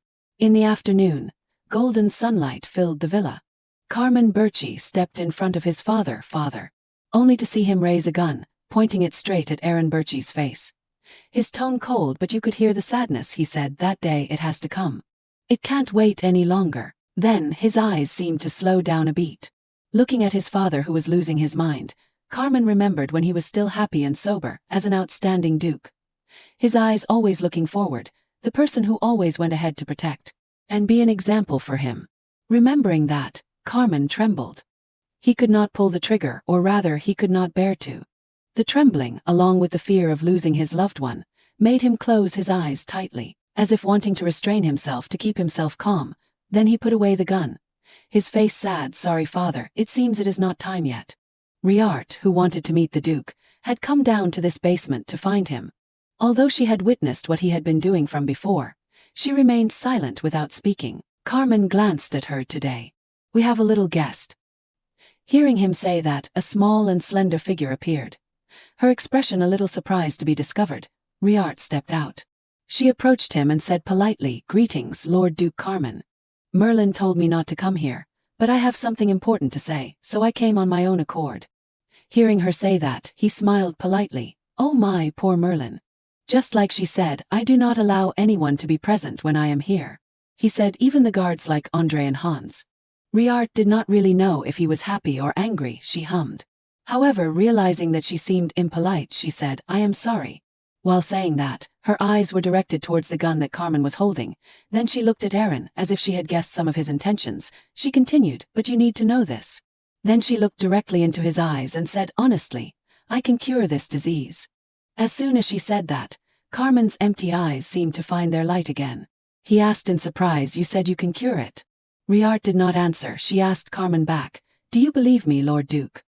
Hearing that, Carmen was a little flustered. But very quickly he smiled, as if completely trusting her. Yes, I believe in the benefactor of our family. She happily replied, thank you, sir. After receiving Carmen's agreement, Riart went towards Aaron, where he was constantly growling and struggling on the chair, making loud noises. Worried about her safety, Carmen reminded Riart, you should not get too close, it is dangerous. But she only calmly replied, it is okay. A few seconds later, Carmen was immediately surprised by her actions, only to see Riart raise her hand, and the sound of water gathered at her hand. Riart shook her head to reassure Carmen. It is okay. Then she focused her strength, and with her summoning, the water quickly responded, rustling and spreading out. The power from Riart quickly spread out, enveloping Aaron. Hydro energy slowly entered his body. Riart struggled to remember, in the past, the Elheim clan had found a way to purify this black powder, using the extreme hydro energy of a hydro master. Thinking, the water from her power flowed even more strongly, to gradually eliminate the toxins and the madness. And indeed, the results were better than expected. The former head of the Aaron Birchie, from growling, had turned to be more quiet, then he bowed his head, as if he had fallen into a deep sleep. However, the treatment was not over yet, Riart said, I just purified a part so he is temporarily okay. Carmen at this point still could not believe his eyes. It can really be cured. Not knowing how she did it, he asked blankly, I am surprised, can you explain it to me? Riart looked at Aaron and explained his condition. These symptoms are signs of black powder poisoning. Carmen asked in confusion, black powder. She replied, when ordinary people touch this powder, they will go crazy and die in a few hours. Hydromasters are different, they only lose their mind and gradually turn into monsters. Hearing that, Carmen asked suspiciously, how do you know? Riart hesitated, not daring to look directly, and replied, I once read it in ancient texts. She said, and this powder can only be purified by a powerful hydromaster. Riart looked at Carmen and promised him, I will do my best to restore the former head of the clan. As if seeing through her thoughts, Carmen asked, so you want me to not kill him yet? Hearing that, she did not deny and replied yes. Then she carefully looked at him. And please do not let the attendants know. Once again, Carmen was surprised by her. He probably did not expect that she would speculate about the three of them. He smiled, so Riart also knows. Carmen said, while thinking of the images of the three of them in his head, the person my father had taken in and one of them betrayed him. It can only be Andre, Hans or Merlin who poisoned my father. As if needing a promise from him, Riart replied, yes, I have not identified who it is, but if he finds out, it will be very troublesome. Hearing that, Carmen understood and said, yes, I guarantee. He looked at her happily, expressing complete trust. He continued, you understand this type of poison better than me, so I will completely follow your wishes. Receiving Carmen's trust, Riart's round eyes seemed to contain a mixture of joy and emotion. She replied, thank you, Lord Duke. But to ensure her safety, Carmen pondered and said, but I can't always escort you here to treat him, and I can't let you go alone either. Looking from top to bottom, the only person who could protect her was one. He continued, so I will hand you over to a trustworthy bodyguard then. And then, the next day came, still that mansion and that cold staircase. Riart quietly walked down each step. Suddenly a familiar voice rang out, step carefully, Riart, and a familiar hand appeared. She happily called the handsome man in front of her Michael. Holding his hand, she said, so you are that bodyguard? Michael held her hand tightly and replied, yes, to be safe I will go with you to protect you. After walking for a while, they arrived at the place where Aaron Birchie, Michael's grandfather, was tied up. As she approached him, she instructed Michael, stand a little further away. But because he was worried about Riart's safety, Michael was a little worried. He hesitated and replied, but. However, Riart was not worried at all because she had a plan for herself. She turned around and reassured Michael, it is okay, I can handle it. Saying that, her heels stepped closer to Aaron. I just thought of this idea, I hope it works. Seeing Riart approach, Aaron glared at her. Suddenly, she sweated profusely and took something out from her sleeve, thinking with this. Then she raised it in front of Aaron. It was a candy, although it was just a candy. But it had an extremely great power. It was something that Aaron had to pause for a beat as soon as he saw it. He was silent, not growling, just staring at the candy. Only to see bang. He had gulped down the candy from Riart's hand under her astonished eyes. However, this had been predicted by her. She gently praised him, yes, very good. And Michael in the back was shocked by her unique method. He awkwardly asked, How did you think of this method, Riart? Riart smiled and explained, you once said that he really liked candy, right? Remembering the image of him eating the candy, drinking the tea, she said her speculation to Michael. Although his mind is no longer stable, but I think that hobby must have become an instinct. Seeing Aaron closing his eyes to enjoy the candy, she added, "It seems that eating candy will help him calm down, so I will purify him at this time then." Saying that, she closed her eyes wanting to use her power once again, and although she knew that Aaron might not be able to hear her, she still encouraged him. "Please try your best, former head of the clan." Michael was the one who witnessed her expression from beginning to end. Seeing her working so hard, he did not understand why she was trying so hard. To answer his doubts, he called her name, Riart. "Yes," Riart replied.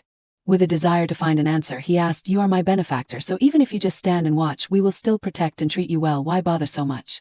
"Well," Riart opened her mouth, as if the answer had always been in her mind, and very quickly she replied, "Because the former head of the Aaron clan is a very important person to the Birchie family. I do not want everyone to be sad because of him." Receiving the answer, it was as if a hot spring gently flowed into Michael's heart, making him blush. After giving power to Aaron for a long time, Riart felt that she needed to rest. She said, "Let us stop here today," and withdrew her power. With this treatment speed, she told Michael her speculation, perhaps it will take another week to completely purify that black powder. After saying that, she did not forget to remind them of their task. "Before that, we need to find the spy who poisoned him with black powder." Riart wondered, why is he addicted to that black powder? While strolling in the garden, she was wandering around in her thoughts. There are many ways to use that thing. If used secretly for a long time then. Then she suddenly had a bold thought. Should I go to his room to look for evidence? Saying that, Riart looked around, wanting to determine the direction. She said a little helplessly, "Which way to go?" Suddenly a voice rang out, attracting her attention. "Where are you going?" Hearing the call, Riart turned her head back. What caught her eyes was the handsome guy. Always smiling, always worried about her. She called his name in surprise, "Michael." Then she wondered, "Have you been here all this time?" Michael smiled and replied, "No, I was at the Rose Tower when I saw you, so I hurried down here." Actually, hurried down here that Michael said was not entirely accurate. Just now as soon as he saw her, "Oh, there is Riart," then he quickly jumped down from the railing faster than Romeo followed. Juliet, from the point of view of ordinary people it was not normal, but for Michael it was nothing. Then he happily asked Riart, "Are you taking a walk?" Then she replied hesitantly, "Well, I'm thinking about a few things and also want to stop by another place." Hearing that, he asked curiously, "That place is?" She was a little shy, her small mouth kept saying, "I want to find evidence about that incident.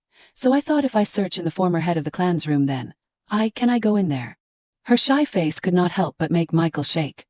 His big hand gently touched her soft hair. He smiled, looked at her gently and replied, "Of course, in this mansion you are allowed to go anywhere." The more he spoke, his tone became more affectionate. "Wherever you want to go, whatever you want to do is fine, Riart." And that could not help but make Riart's heart warm. "Well, thank you." After a while, the two had arrived in front of the door of the former head of the clan's room. Michael said, "This is his room." Then the two opened the door and stepped inside. Aaron's room was simply decorated with the main color being tea brown, but it was not gloomy because of the light from the windows shining in. The whole room was full of warm sunlight. Michael said, "Feel free to explore until you are satisfied. There is nothing forbidden here." Then he continued, "He went crazy about a year ago." Hearing that, she walked into the room and said, "If so, then he has not used this place for a long time, but the room is quite clean, is not it?" Saying that, she looked around and asked, "Has anyone changed anything in here since then?" Michael replied, "No, not really." Suddenly, Riart noticed the books that seemed old on the shelf. She wondered, "Are those ancient books? I would never see them in Elheim." With curiosity and a love of learning, Riart really wanted to read them. She asked Michael, "Michael, can I borrow this book? I have wanted to read it for a long time." Michael replied generously, "Well, go ahead." However, it seemed that her height was not enough to reach that book, she said with difficulty. But I can't reach." Seeing her actions, he could not help but chuckle at how adorable she was, Riart. Michael said, "Let me help." Then at the place where her small hand was pointing, appeared his hand with long fingers very quickly. He had reached the book that Riart needed.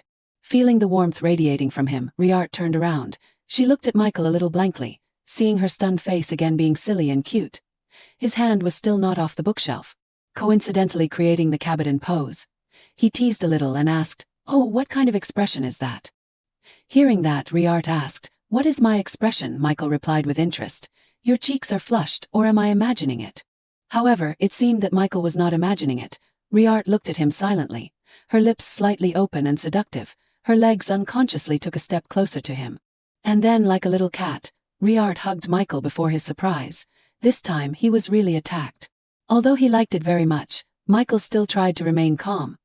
He hesitated and asked Riart, "Why so sudden?" The words just said suddenly stopped, because her flushed face had filled his mind. Then Riart looked up, her eyes like they contained the entire night sky.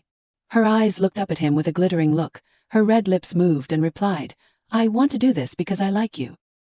Hearing those words along with Riart's expression, Michael was a little dazed. Perhaps he did not expect that one day his feelings would be reciprocated, seeing him spacing out. She asked, "Is it weird?" But Michael immediately smiled, and that smile contained unspeakable joy. He replied, "No, not at all." Michael's hand quickly reached up, he said, "But if you want to do something." Before long he had put his hand on her cheek. Michael brought his face closer to Riart, and gently asked, "Then what about this?" She flinched slightly, just as both of their lips were only a fingertip away from touching. Then a sound rang out and interrupted. A servant peeked at the door and said worriedly, sorry." It was Andre. His face was flushed, just hiding behind the door and saying shyly, "Please do not mind me and just continue." Because he suddenly interrupted, both of them were disturbed. Riart looked towards the door and asked, "Is that Andre?" "I guess so," Michael replied to her with a forced smile. Perhaps at this time he had thought of 7,749 methods of torturing him in his head. He secretly sent his regards to Andre. "Andre, prepare yourself." Then she asked again, "Why did Andre come here instead of Merlin?" Then Michael replied, "The three of them, Merlin, Andre and Hans, take turns cleaning this place." Hearing him say that, she also just hummed and did not say anything more. Suddenly, Riart's eyes were attracted by something, looking at the jar with all kinds of colors inside. She asked Michael, "What is that?" He replied, "Oh, that is the jar of candy that he likes." Seeing her come to observe the candy jar, he added, "Although my father told him not to eat anymore because it is bad for his health, he still accumulates candy like this and eats a few pieces every day." Riart curiously opened the candy jar. Remembering Aaron's hobby, she took the candy up and observed it while thinking, "Oh, that is right, if he likes sweets and usually eats a lot of candy every day." She suddenly became tense. Then if that trick is used, it won't cause suspicion and make him addicted to that powder. Thinking like that, she immediately called Michael back. "Michael, what?" He replied and looked at her, only to see Riart's face darken with a serious expression saying, "I need to meet the former head of the clan." That very night they had arrived at that mansion. But as soon as they stepped to the door of the mansion, Riart stopped Michael from going with her. "Let me go alone from here." Michael looked at her worriedly, but she looked at him and said, "There is something I need to confirm. Please believe and wait for me." Hearing her wish, Michael smiled and replied, "Yes, I believe you." Then she stepped up the stairs. The large door made her suddenly become small. She called out inside, "Andre, are you in there?" Hearing her call, Andre opened the door. He was a little surprised that she came on such a night. Then he asked, "Young lady, why are you here?" he asked, his voice a little worried. Riart looked at him seriously and said, "There is something I want to ask you, Andre." She told Andre about cleaning the former head of the clan's room. Michael said that you, Hans and Merlin take turns cleaning the room for the former head of the clan. "Right," Andre honestly replied, "Yes, that is right." Then she took out the black candy that she found in Aaron's room and asked, "This candy was in his room. Do you know anything about it?" Andre's expression was as if he had realized something. He replied, "This is." Riart stepped into the basement. She blamed herself. "Why did not I think of that sooner?" Her feet kept stepping down the stairs, each step heavy, she remembered. In the past, the Birchi family had started a war with Elheim as well as the royal family. Riart thought, all the answers are there. As she walked, she remembered at that time, Lord Carmen must have personally ended the former head of the clan. He probably thought that was the only way to save his father. Thinking of this, in her head appeared the flickering flames burning down the entire royal palace. Then, when the Birchi family realized that the madness of the former head of Nan Merlin, with amber eyes tinged with crimson, Munan Andre, with a lithe body and cold eyes. But besides them, there was one person who had not been mentioned, and an unnamed figure. As soon as Riart thought of that unnamed figure, Hans's back appeared before her. Riart's gaze stared coldly at him. "Hans, I did not know anything about this person." Seeing her, Hans approached and asked caringly, "Milady, what are you doing here at this hour?" She replied, "I came to visit the former patriarch." "Is the situation as bad as ever?"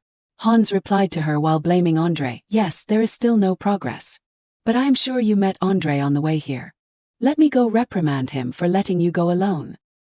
Hearing him mention Andre, she inquired, "Is Hans close to Andre?" Hans happily replied, "Yes, ever since Lord Aaron rescued us, we have always worked together to serve him. We have been together for a while now." Hearing the word serve, she asked sarcastically if he was being poisoned with food. Hearing this, he replied, "Andre is responsible for that, not me." "Is there something wrong with the food?" Hearing him ask, she took out something from her pocket. "No, actually, his food is fine." She said, "It is this candy," and held out her hand, revealing the candy she had taken from Aaron's room, the former patriarch of Birchi. Seeing the candy in Riart's hand, he flinched and stiffened. She frowned and said, "This was in Aaron's room." Then she looked at Hans, who was avoiding her gaze, and asked, "Do you know anything about it?" Immediately he stammered, I have never seen this before." Hans's expression clearly betrayed him. Riart said sternly, "Are you still stubbornly denying it?" She said to him in a low voice, "Hans, you are the one who brought this into the Birchi mansion, to poison the former patriarch with that black powder." As she spoke, she recalled a few minutes earlier when André had looked at the candy in her hand and said, "This is the type of candy that Hans chose and brought himself." He added, "Black candy is rare, so I remember it very clearly." Even after Lord Aaron fell ill, Hans still directly fed him this candy. Returning to the present, Riart said to Hans, both angrily and indignantly, "Because you were afraid that his condition would improve, you continued to feed him candy mixed with black powder." Then she told him the most convincing evidence. "We found many similar candies in your room." Hearing Riart say this, Hans had no way to deny it anymore. He turned to run away. In his hand, he was holding a bottle containing something inside. She panicked. What is he planning to do? Is he going to give him that solution to drink? No, Riart shouted. Just as she was about to chase after him, a figure quickly appeared from behind. The person rushed forward, grabbed Hans by the collar, and quickly pinned him to the ground. Seeing him arrive, she was stunned. Michael gave a wry smile. However, he had followed her for a reason. He said, "I followed you in case you were in danger. Sorry for breaking my promise." Afraid that Riart would scold her son, Duke Carmen also stepped forward from behind to speak up for him. "That is right, Riart." He explained to her, "I can't just stand by and watch someone important to me be in danger." Seeing his presence, she said in surprise, "Duke Carmen, why are you here?" Hearing her ask, he replied, "I heard from Michael.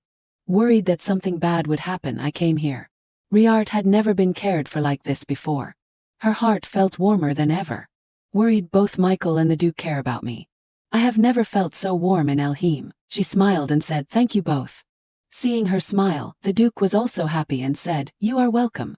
Then he walked closer to Hans. His voice became as cold as ice. Finally, his blood-red eyes became frightening.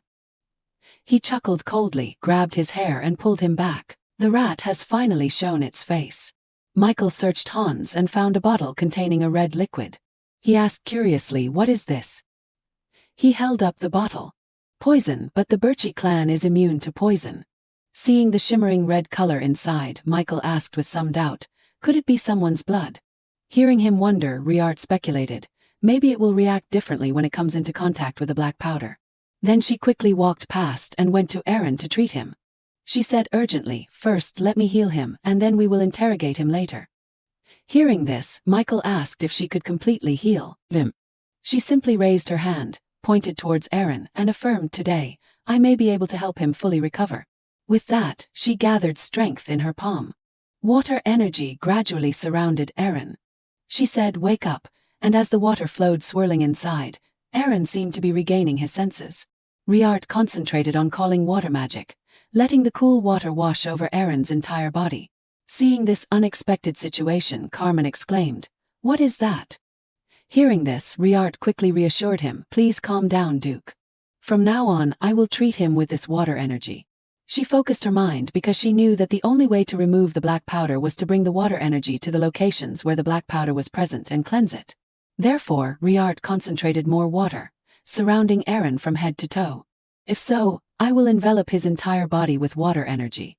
With his face covered in water, Aaron choked and coughed. Seeing this, Riart panicked but still did not dare to let go, only able to reassure him with words, "Please hold on." She frowned, her expression extremely determined. Riart replied, "I will definitely save you." After a while, he no longer struggled. His whole body also relaxed a bit. The water flowing beneath Aaron's feet also calmed down. Beside him, Riart continued to maintain the water energy to treat him. It seemed that he had gradually accepted the water and closed his eyes to let the water surround him and heal him.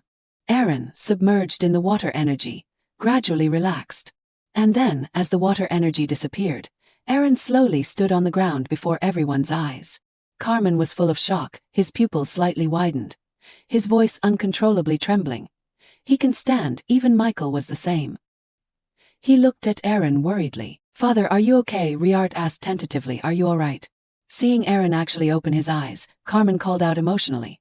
"Father," Aaron was surprised, touching his face in disbelief, and asked everyone, "Where is this? Didn't I die from that disease?" He rubbed his eyes, still not understanding what had happened. He asked, "What is going on?" Before he could finish, Riart caught his eye, causing Aaron to look over in question and ask her, "And who is this girl?" Hearing this, Riart hesitated slightly. When he regained his composure, he immediately realized, "This is water energy. Is someone from the Elheim house here?" Hearing those words, she did not know how to respond. Carmen intended to introduce her to him, this girl. Suddenly, Aaron shouted angrily, "Send her back immediately, Carmen Birchie." He raised his voice in anger. "Have you forgotten the reason your mother died? I will never accept any Elheim within these walls." Aaron's sharp words startled Riart, making her a little scared.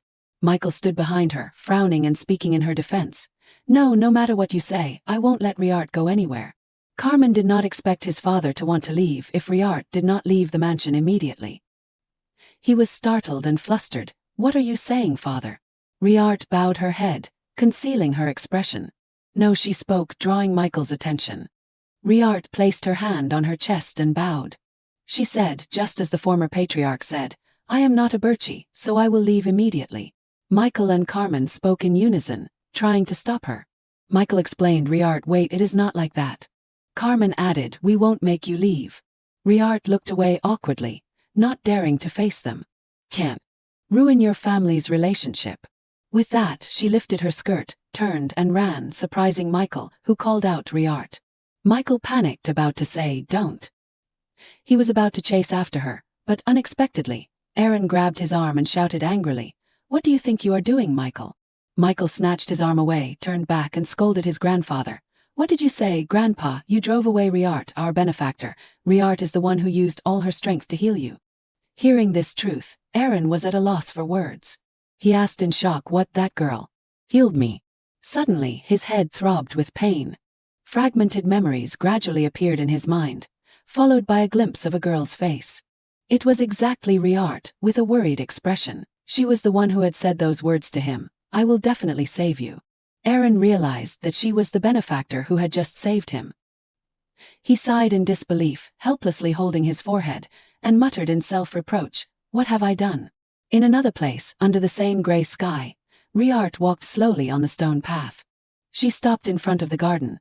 Now only her solitary figure was present. She bowed her head, her expression sad and somewhat resentful. "It is right that he despises me." Riart understood the situation between the two families over the years, and could only close her eyes and accept it. After thinking for a while, she gently looked up at the sky. Looking at the dark sky above, now standing in the vast mansion, there was no one beside her, except for Riart alone. She thought sadly, "I do not belong anywhere." Suddenly, a drop of water fell straight onto her face, followed by more drops falling on her cheeks. She raised her head, letting the rain soak her entire body, and perhaps her tears mingled with the rain.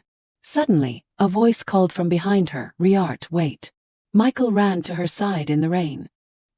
He stopped, panting a few times, which surprised Riart, who called his name Michael.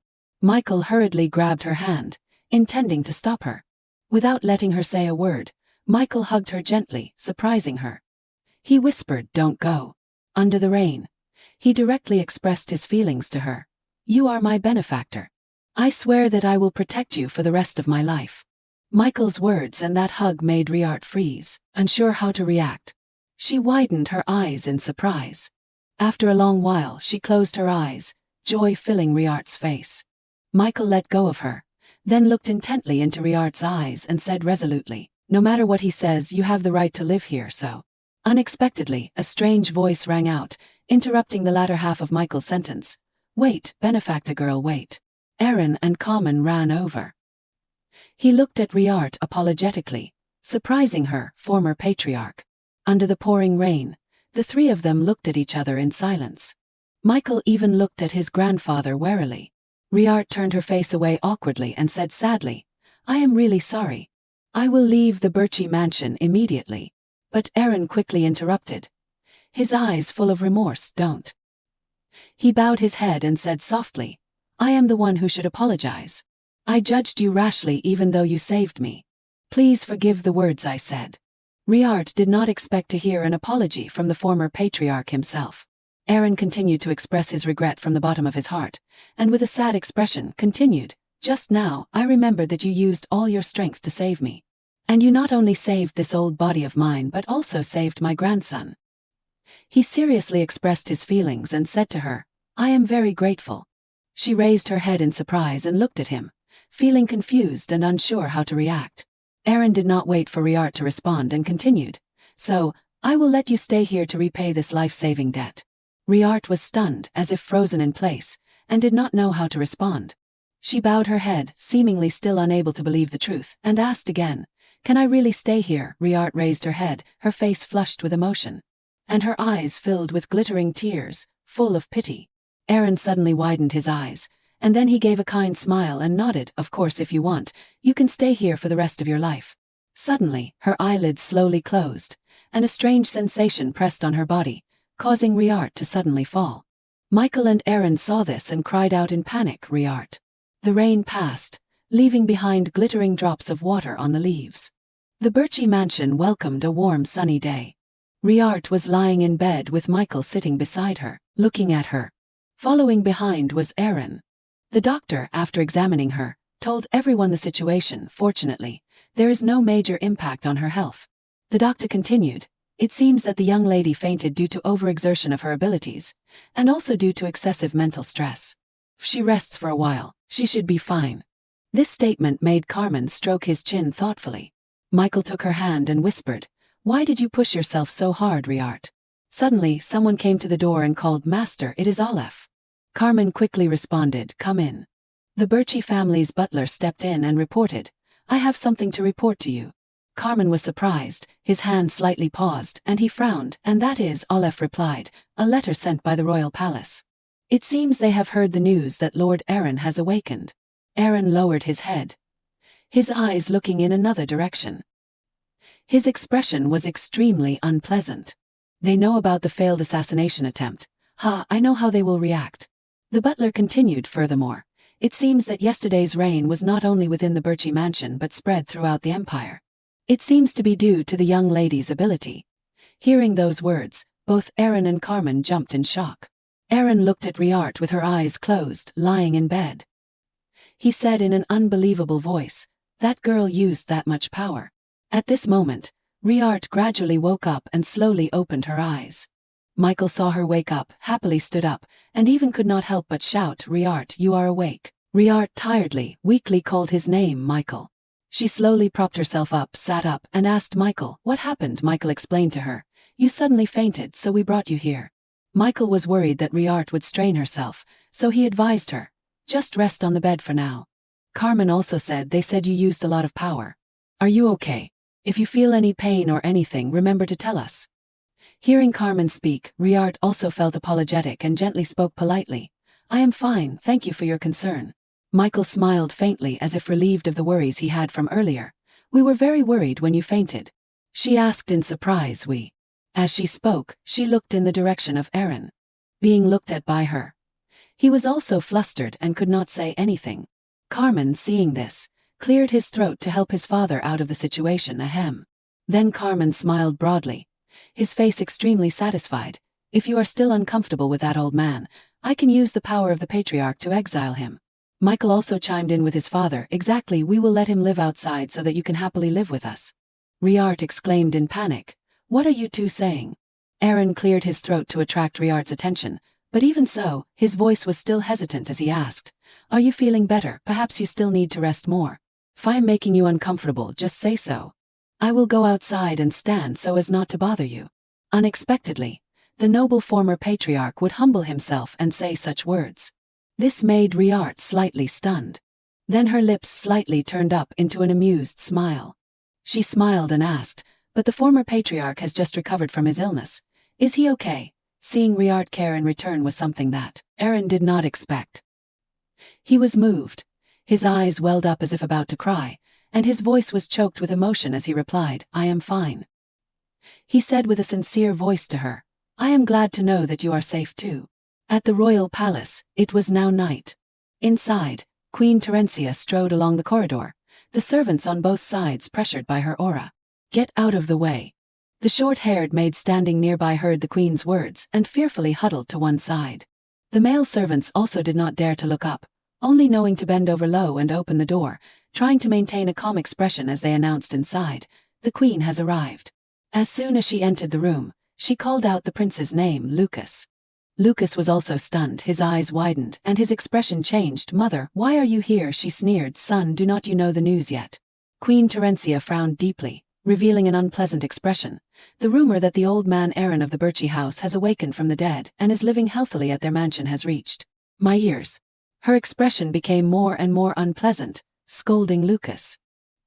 He was upset, lowered his head to hide his expression, but still gritted his teeth in anger. He shouted, "My plan was perfect, it is just that Elheim's hussy interfered."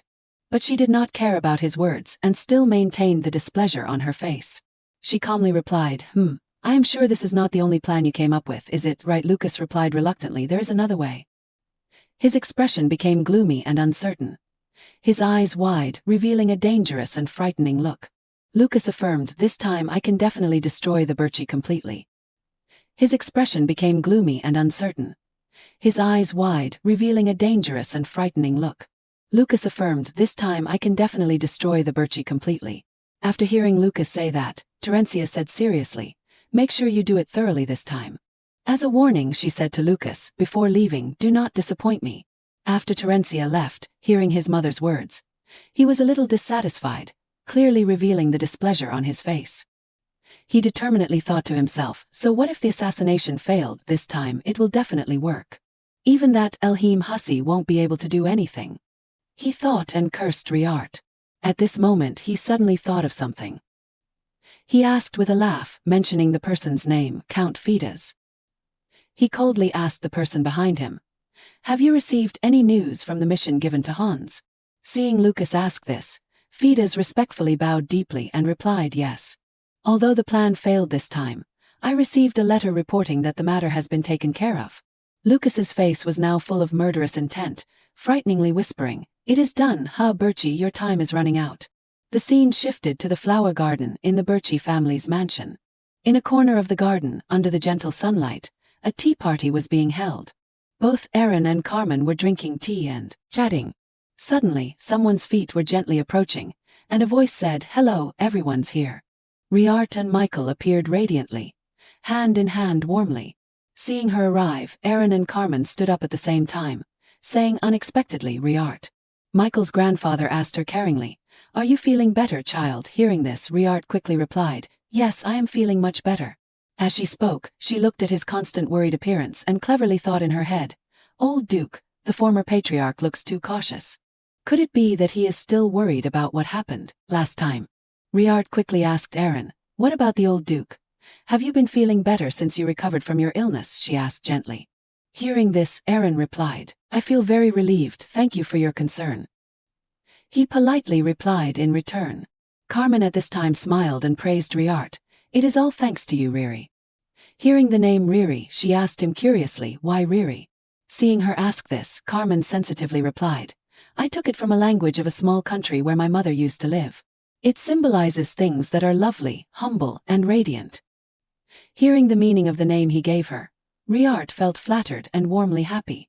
Michael at this time also teased his father a bit.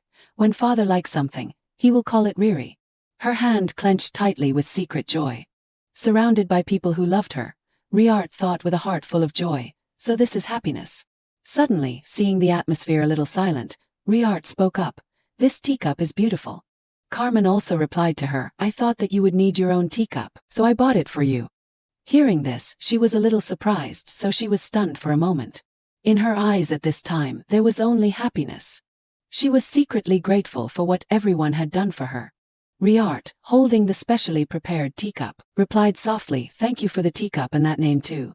It is really too much for me." From the side, a pair of hands reached out, caressing the sparkling earring that Riart was wearing. His face looked at her indulgently, caressing Riart's face while continuing, "Those are the things you deserve to have." At this time, Riart warmly, happily leaned lightly on the shoulders of the man she trusted. "Thank you, Michael." As for Michael, He was also very happy to have Riart rely on him. Seeing this, Michael's father spoke up, "My son is right. We want to give you everything that you have never had." Then he asked Riart again, "Is there anything you want to do? You can do anything you want." Carmen added. Suddenly, hearing such a question, Riart sat there in a daze, thinking, "What I want?" Riart thought of the peaceful but happy scene at the moment and said to herself, "I want this moment to last forever." From Michael's side, he was sitting, suddenly turning his eyes towards Riart. His beautiful red eyes showing a bit of magic, as if he had read her inner thoughts. A thought flashed in her head, "I want to experience it in my own way." Then she expressed her wishes to everyone, "I want to paint." Riart politely raised her voice to ask again, "Is that all right?" Seeing Riart interested in painting, Carmen shared more, "Painting, it might become a good hobby. I will have Merlin prepare everything you need. Then you can paint to your heart's content." "Thank you." Riart was excited like a child. Seeing her so happy, Michael asked curiously, "I wonder what your first painting will be. It must be great." Suddenly, as if she remembered something, she said, "Speaking of which," she turned to Michael and asked, "Where's Merlin? I have not seen her all day." Michael next to her very casually propped his chin and said, Merlin's busy with work in the basement right now." Under Riart's curious gaze, he continued to answer, "She is interrogating Hans." While raising his teacup to sip, Carmen said, in the process, he confessed that he was working under His Highness the Prince. Then he could not hide his helplessness and said, "But no matter how much Merlin and Andre interrogate him, they can't force him to reveal what he did in the Birchy mansion before being exposed." Saying that, he silently sipped the teacup in his hand. Returning to the Elheim family's mansion, right in the Duke's office, Duke Elheim sat solemnly in the chair. Standing opposite him was Ainrias. He stood properly and said, "Father, I have something I need to ask." The Duke calmly replied, "Speak." Given permission, Ainrias immediately stated, his eyes not avoiding a bit of worry as he opened his mouth, "The recent heavy rain throughout the empire. I feel like my water energy was gradually being drained during the rain." He could not help but feel tense as he remembered the confused feeling and brief loss of composure at that time. And moreover, Ainrias remembered that he turned to the person next to him at that time to confirm. And what hit his eyes was the image of Wyman absent-mindedly, blankly looking at the space in front of him as if he could not believe what was happening. Ainrias continued, "I am not the only one who feels that way." Breaking free from the stream of memories, he immediately stared at the Duke and asked, "Father, do you feel the same way?" The Duke replied to his eldest son's intense gaze and then closed his eyes, sighing softly, "Yes, that is right." Ainrias paused for a moment. This was something he had guessed even if he did not want. So, could it be that that happened because Riart left Elheim? Perhaps. The Duke could only helplessly reply briefly. He still worriedly continued, "Then if our water energy completely disappears, somewhere while the conversation was still happening, a dark and overwhelming figure appeared. What should we do?" The face hidden in the darkness was gradually revealed by the light. Rianrius, with emotionless eyes, looked forward, not knowing what plan he had. The warm sunlight cast golden rays through the window, illuminating the entire room. At this time, Riart was sitting in front of the dressing table with Merlin helping her do her hair from behind. She thought confusedly, "I overslept again." Riart dreamily thought, "Since coming here, I feel like I have been sleeping more. It was not like this when I was in Elheim. Does this mean I have been feeling more comfortable here?" Having finished adjusting the last details, Merlin gently leaned forward and asked, "Milady, you are going for a walk with the young master and the master today, right?" It just so happened that the maid's question also made her regain consciousness. But it is more like going to observe than going for a walk." Merlin, from behind, gently stroked, readjusting a few strands of hair. The corners of her lips curved slightly, her eyes carrying a bit of faint helplessness. The two fathers care for and respect each other, but always maintain a certain distance. The situation is always quite difficult. In her heart rose genuine joy for the master and gratitude. "I am really happy for that change. It is true that only Milady can create that difference." Riart did not know what to say more and gently replied, "Thank you." Looking towards the sets of colors and paintbrushes in the distance, she also smiled and said, "Have you decided what you are going to paint?" She looked in the mirror, but her eyes strayed into a distant space, where her mind had wandered to a familiar figure. Golden hair sparkling under the dim light, red eyes like rubies, sharp in every line, and a smirk carrying a charming confidence. In that moment, she seemed to be imprisoned in that glittering gaze. A gaze as brilliant as fireworks, beautiful enough to be deeply imprinted in her mind, impossible to dispel. The corners of her lips could not hide curving up. Her cheeks lightly blushed when she thought of the figure in her mind. Secret, but I promise to let you know later. Looking at the young lady's smile, Merlin seemed to have read through her mind and smiled. Yes, I will wait. I really look forward to seeing your painting, Riart happily replied. Rest assured, I will try to complete it soon for you to see, Merlin. Suddenly, as if remembering something, she raised her voice to ask Merlin about what they had interrogated Hans about. In the back, Merlin while gently taking the necklace to put it on for Riart while replying, her voice calm but not hiding the seriousness. Yes, we have identified the liquid that Hans was holding. Riart asked again immediately, that is. A bottle of shimmering red is proof that the prince was the one who was involved in harming Aaron Birchie. She gently lowered her head. Her voice also became a bit cold. And when we tried to mix that blood with black powder, the powder catalyzed strongly and exploded immediately.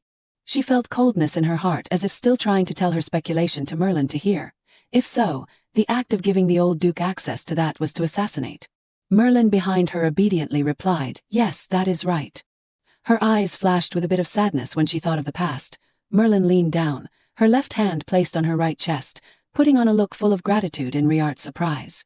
Please thank the young lady for saving the life of someone very important to us. Riart shook her head, waving her hand gently, saying politely, I just did the right thing. Now, whoever is important to the Birchie family is also important to me. Merlin smiled sincerely, perhaps feeling very lucky to be serving the right person, milady. She inadvertently tightened her hand and asked again, but besides that, do you know any more information? Hearing Riart ask that, Merlin thought, grasping her chin. Speaking of which, according to Andre, Hans kept saying midnight tonight all morning. As if something in Riart's head had just sprung up, a creeping feeling of unease, recalling memories of her past life. Her face turned pale, thinking in shock, could it be that the fire in the past will happen today? At that moment, a knock on the door rang out. Riart, it is me, Michael. He opened the door and walked in with a radiant smile, hastily wanting to see his beloved. I have come to pick you up, are you ready yet? Merlin, knowing the hint, gradually retreated towards the door and left first. Then I will take my leave first. Michael did not care about other people. In his eyes there was only Riart, happily walking closer. You are still very beautiful today, Riart. But instead of happily replying, Riart was still immersed in her thoughts, not even raising her head, pensively looking down at her skirt. Feeling that something was wrong, Michael stopped. His smile also vanished. Riart. His voice flashed with worry. He quickly walked closer to her, hastily but gently asking, you do not look too good, is something wrong at this time? Riart noticed Michael's presence and raised her head. Michael. Her eyes could not hide the worry, confusion and contemplation. If I tell Michael that there will be a fire at the Birchie mansion, will he believe me? In her head, countless chaotic thoughts kept swirling, while she was still confused, disoriented with the constant flow of thoughts rushing in. Michael's gentle, warm voice gently pulled her back. Riart. He knelt down on one knee, eye to eye with her, so she could see his sincerity and certainty as a solid support always behind. No matter what happens, I will always be by your side, and I believe you. He gave a light smile to reassure her, secretly sending sincerity and trust to her. So I hope that from now on, you won't have to worry about any problems yourself anymore. Because I am here, and you will always have my help if you need it. The reliability in his words and the certainty when he spoke surprised her. The worries seemed to be lessened. Then he gently lifted her hand, as if cherishing a precious jewel, so. His lips touched the palm of her hand, placing a light kiss. His voice gentle and earnest. Please tell me, Riart. She dazedly, bewilderingly, and warmly called his name, Michael. Riart closed her eyes, her thoughts also gentler. That is right, this is not Elheim. Images ran through her mind. Those were the people who had stood up to protect and accompany her over the past time. Here I have people I have to protect, and they always trust me. She took a breath and slowly said, maybe what I am about to say is quite absurd, but. The hesitation had been replaced by determination. Her eyes looking at Michael with worry and unavoidable tension. Today, at midnight, there may be a fire at the Birchie mansion. Michael asked in shock, a fire? Could it be because of Hans? She stared at his warm hands, nodding. Yes, Hans has been lurking around the Birchie mansion, so there is a very high possibility that he will do something. Saying that, Riart lowered her eyes slightly and said her plans. I also have a hunch that something will happen today, so I plan to carefully examine the surroundings when I go for a walk. Michael pursed his lips, looked straight at her, his wine-red eyes thoughtfully thinking about something. He smiled slightly and slowly stood up, said, if there is a fire, it will be very dangerous. We need to check as soon as possible. Michael lightly grasped her hand, politely gave a gentle smile. Go, let us report to father and grandfather. Then the two of us will go find it together. Hearing those firm words of decision from him, Riart suddenly stopped for a few seconds, her voice weakly asking, "You believe me?" The heir of the Birchie family smiled, reached out and touched her cheek, gently nodding, "Of course, I promised." His tenderness successfully melted her scarred heart. Riart's eyes glistened with happy tears. A while later, in a small forest within the Birchie mansion, Michael's group of 4 looked hurried as they walked along a gravel path. Carmen could not contain her curiosity and finally asked, "Riri, how do you think Hans will start the fire?" Riart turned her head and politely voiced her speculation. Perhaps he will use ancient magic. Given what the royal family had done, it was not difficult for her to make this assumption.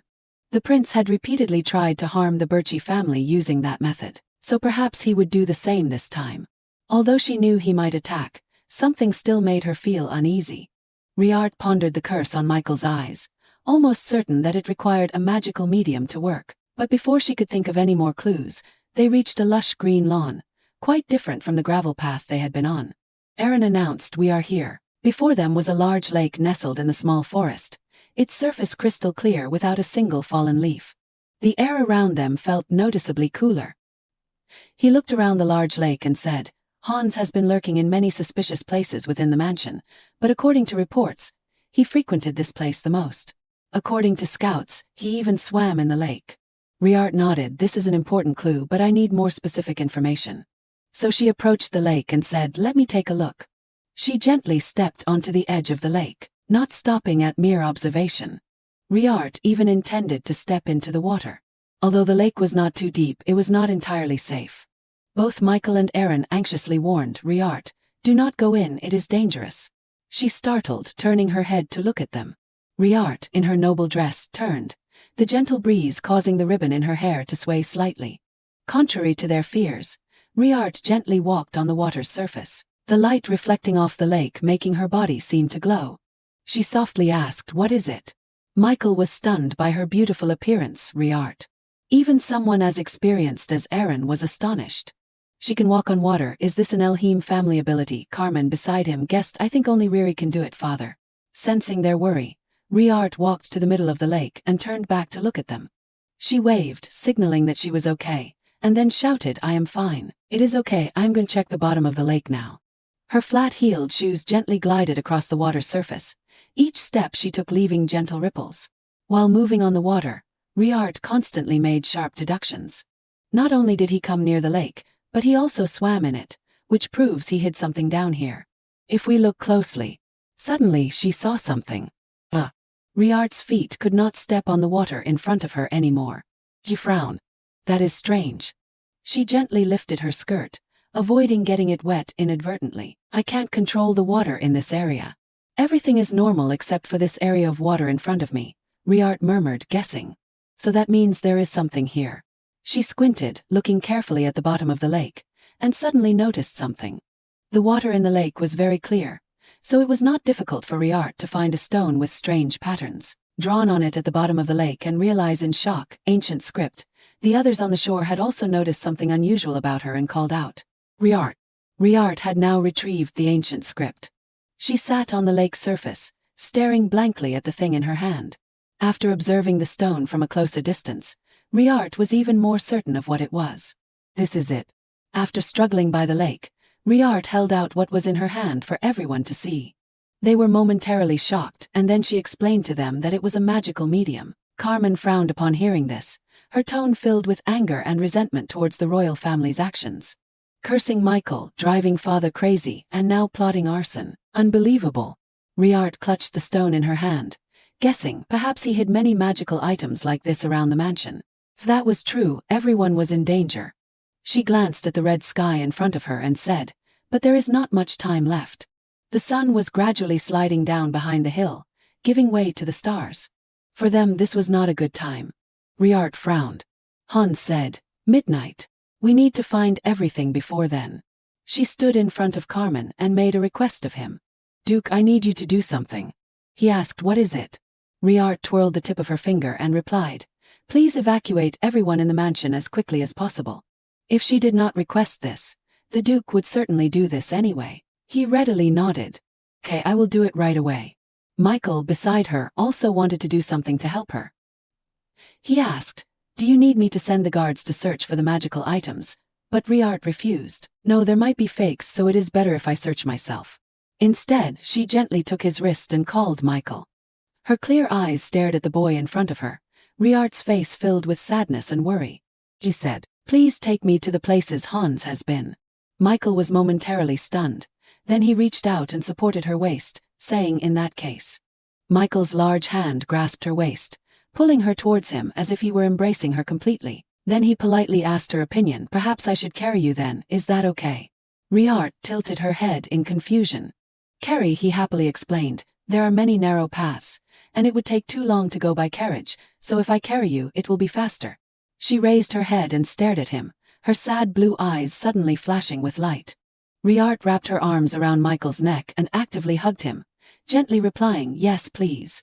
Michael, who had initiated this, was suddenly counter-attacked. Sensing the sweet fragrance of the person in his arms, his face flushed instantly, completely caught off guard.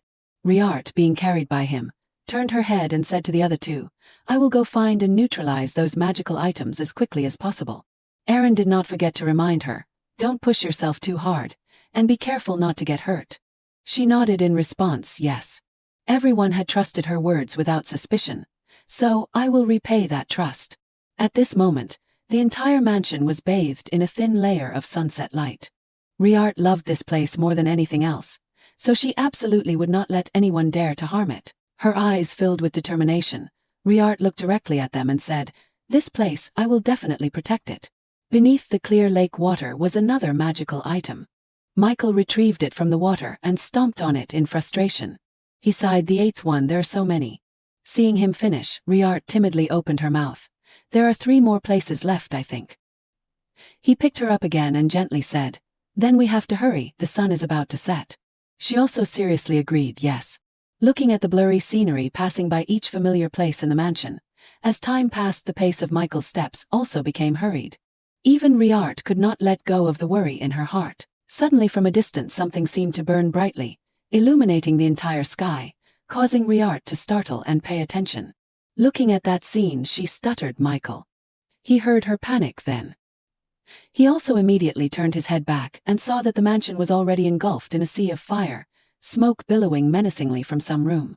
She widened her eyes in a daze and said, "The mansion is on fire." Guilt appeared in Riart's eyes, seeing her constantly looking at the mansion with an expression of bewilderment. He knew she was blaming herself. Michael then lifted her higher so that both of their faces could see each other clearly, and then he gently comforted, "It is okay, Riart." He continued to try to reassure her. "Father must have evacuated everyone in the mansion already, so that small fire will be extinguished soon and no one will be injured. Do not worry too much." Although she heard him say that, Riart still could not calm down. Even her hand placed on Michael's shoulder was trembling with fear. Suddenly another explosion occurred. This time it exploded even more powerfully, causing the fire to quickly spread around. Such a large explosion caused the forest in front of the two to be submerged in a sea of fire that kept burning everything. Seeing this, the two were confused. Michael was a little stunned as if he had realized something. That place was the forbidden area where the source of the Birchie family's death energy was stored. Michael's eyes became deep, and his complexion was colder than ever before. If that source of energy spilled out, Riart saw his serious face and worriedly asked, "If so, then what?"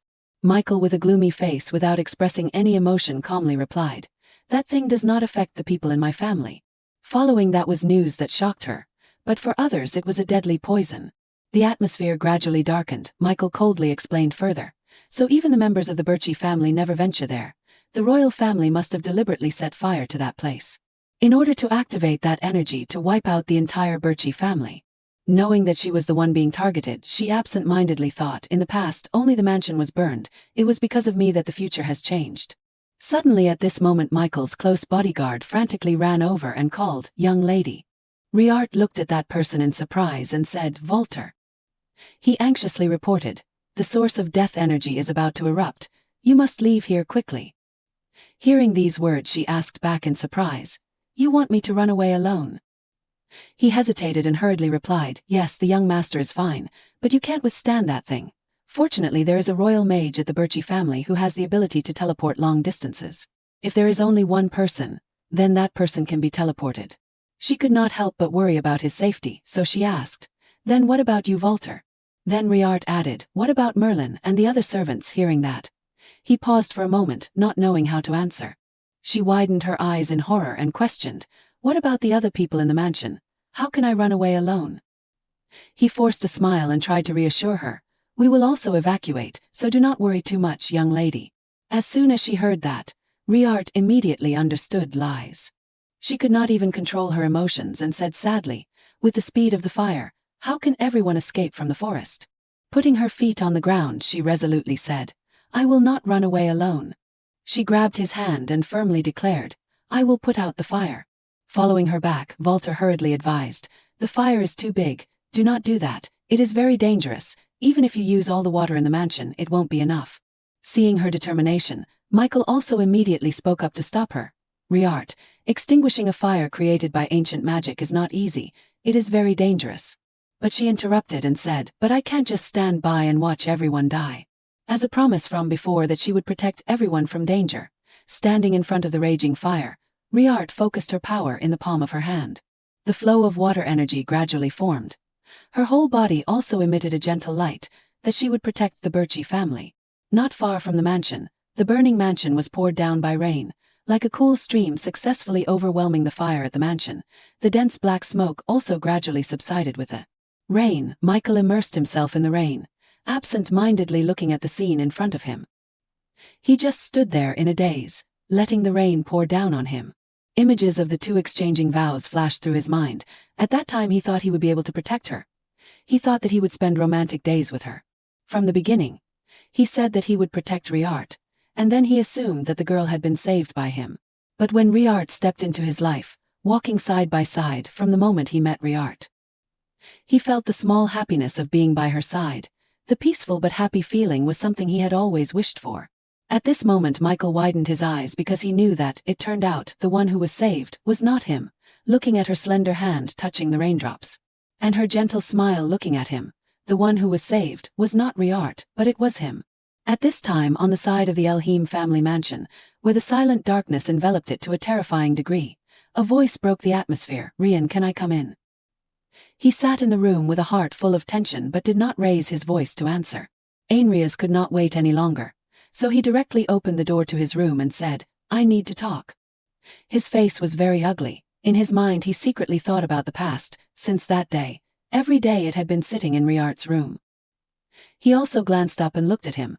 Looking at that cold gaze made Ainrias could not help but be a little suspicious. "I still can't believe it, just watching the real heir. Watching Riart being taken away, and now next to me is just a fake." But quickly that thought of his was also erased because at this moment Ainrias clearly understood. Rian was still the strongest person. The Elheim family needed Rian. He came closer to him and said, "Maybe we should send another letter to the Birchie family. Surely this time they will reply." He suddenly looked at the window and was slightly surprised. Rain at this time. Looking at the gradually heavy rain outside the window, Ainrias's whole body momentarily stiffened as if he felt something. He looked at his two hands in horror and fearfully thought, this feeling. Then suddenly a pain came. He painfully cried out. Even because the pain was too great he could not control his body and collapsed and trembled. Rianrias had been silently sitting on the bed from just now. He did not care about his painful state at all. Then suddenly he coldly raised his voice as if he had realized something. "So, it seems that the day that the Elheim family becomes incompetent is coming soon." A few days later, the sky gradually cleared again. The sunlight gradually shone down on the garden in the Birchie mansion.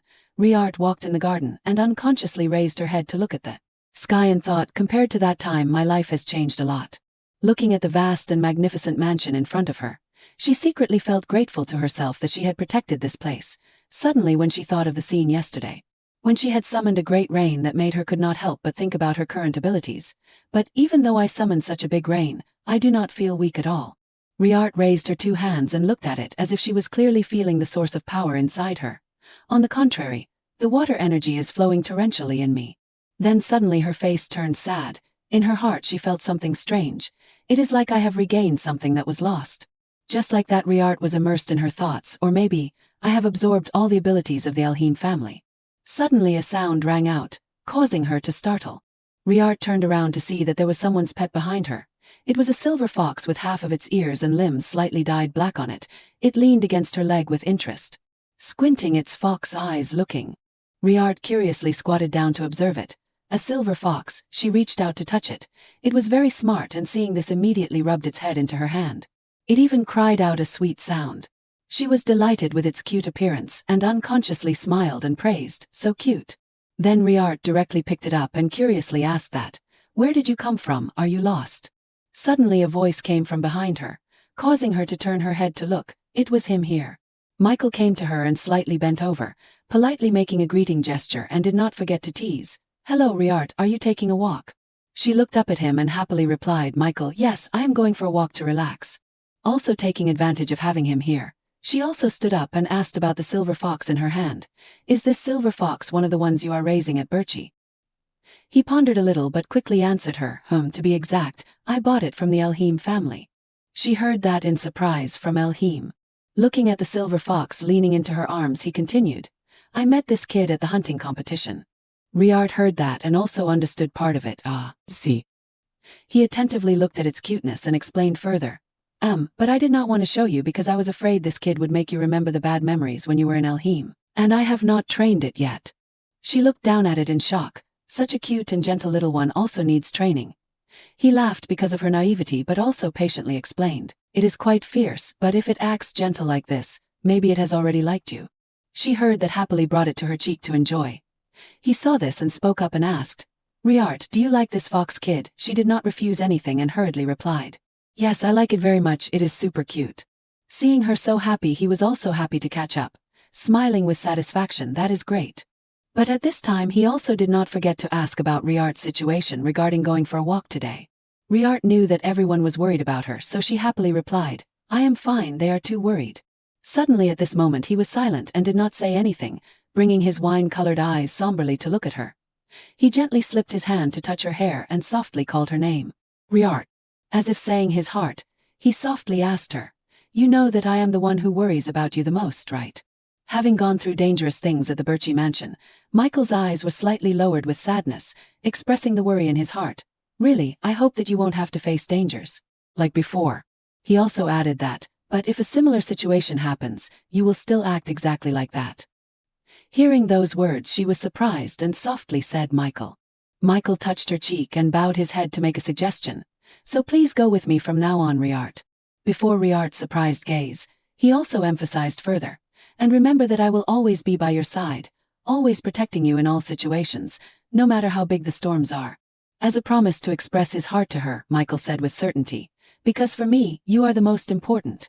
Riart paused in silence for a moment, but then she quickly showed a heart-stirring smile and responded to his heart, "Yes, I will remember."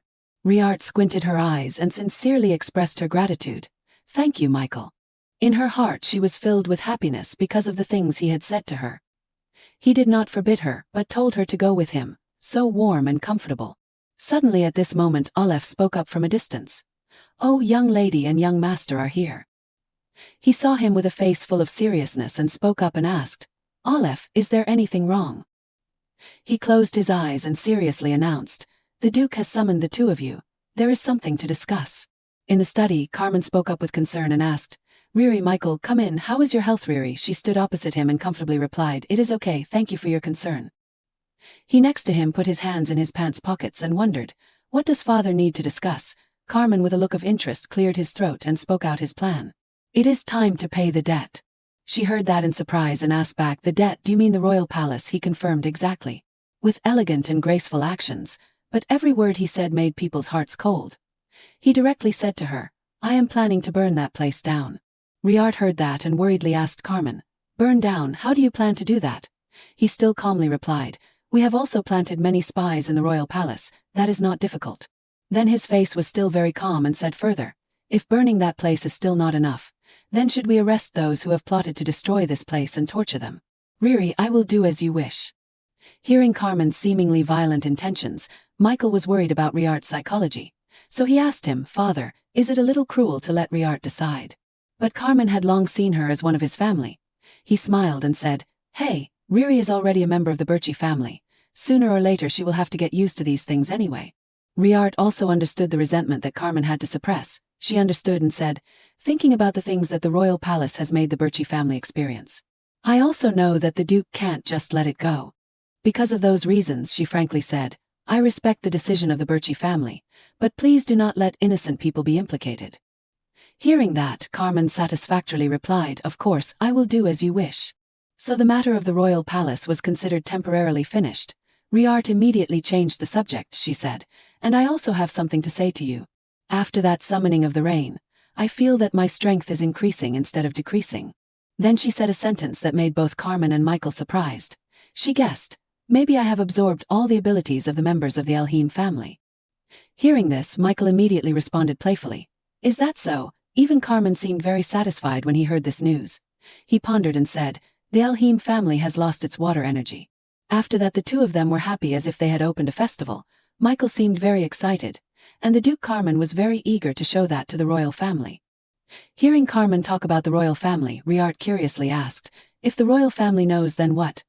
He smiled faintly and slowly spoke out his calculations. On the other hand, at the prince's cold palace, Prince Lucas was tired and lay listlessly on the bed.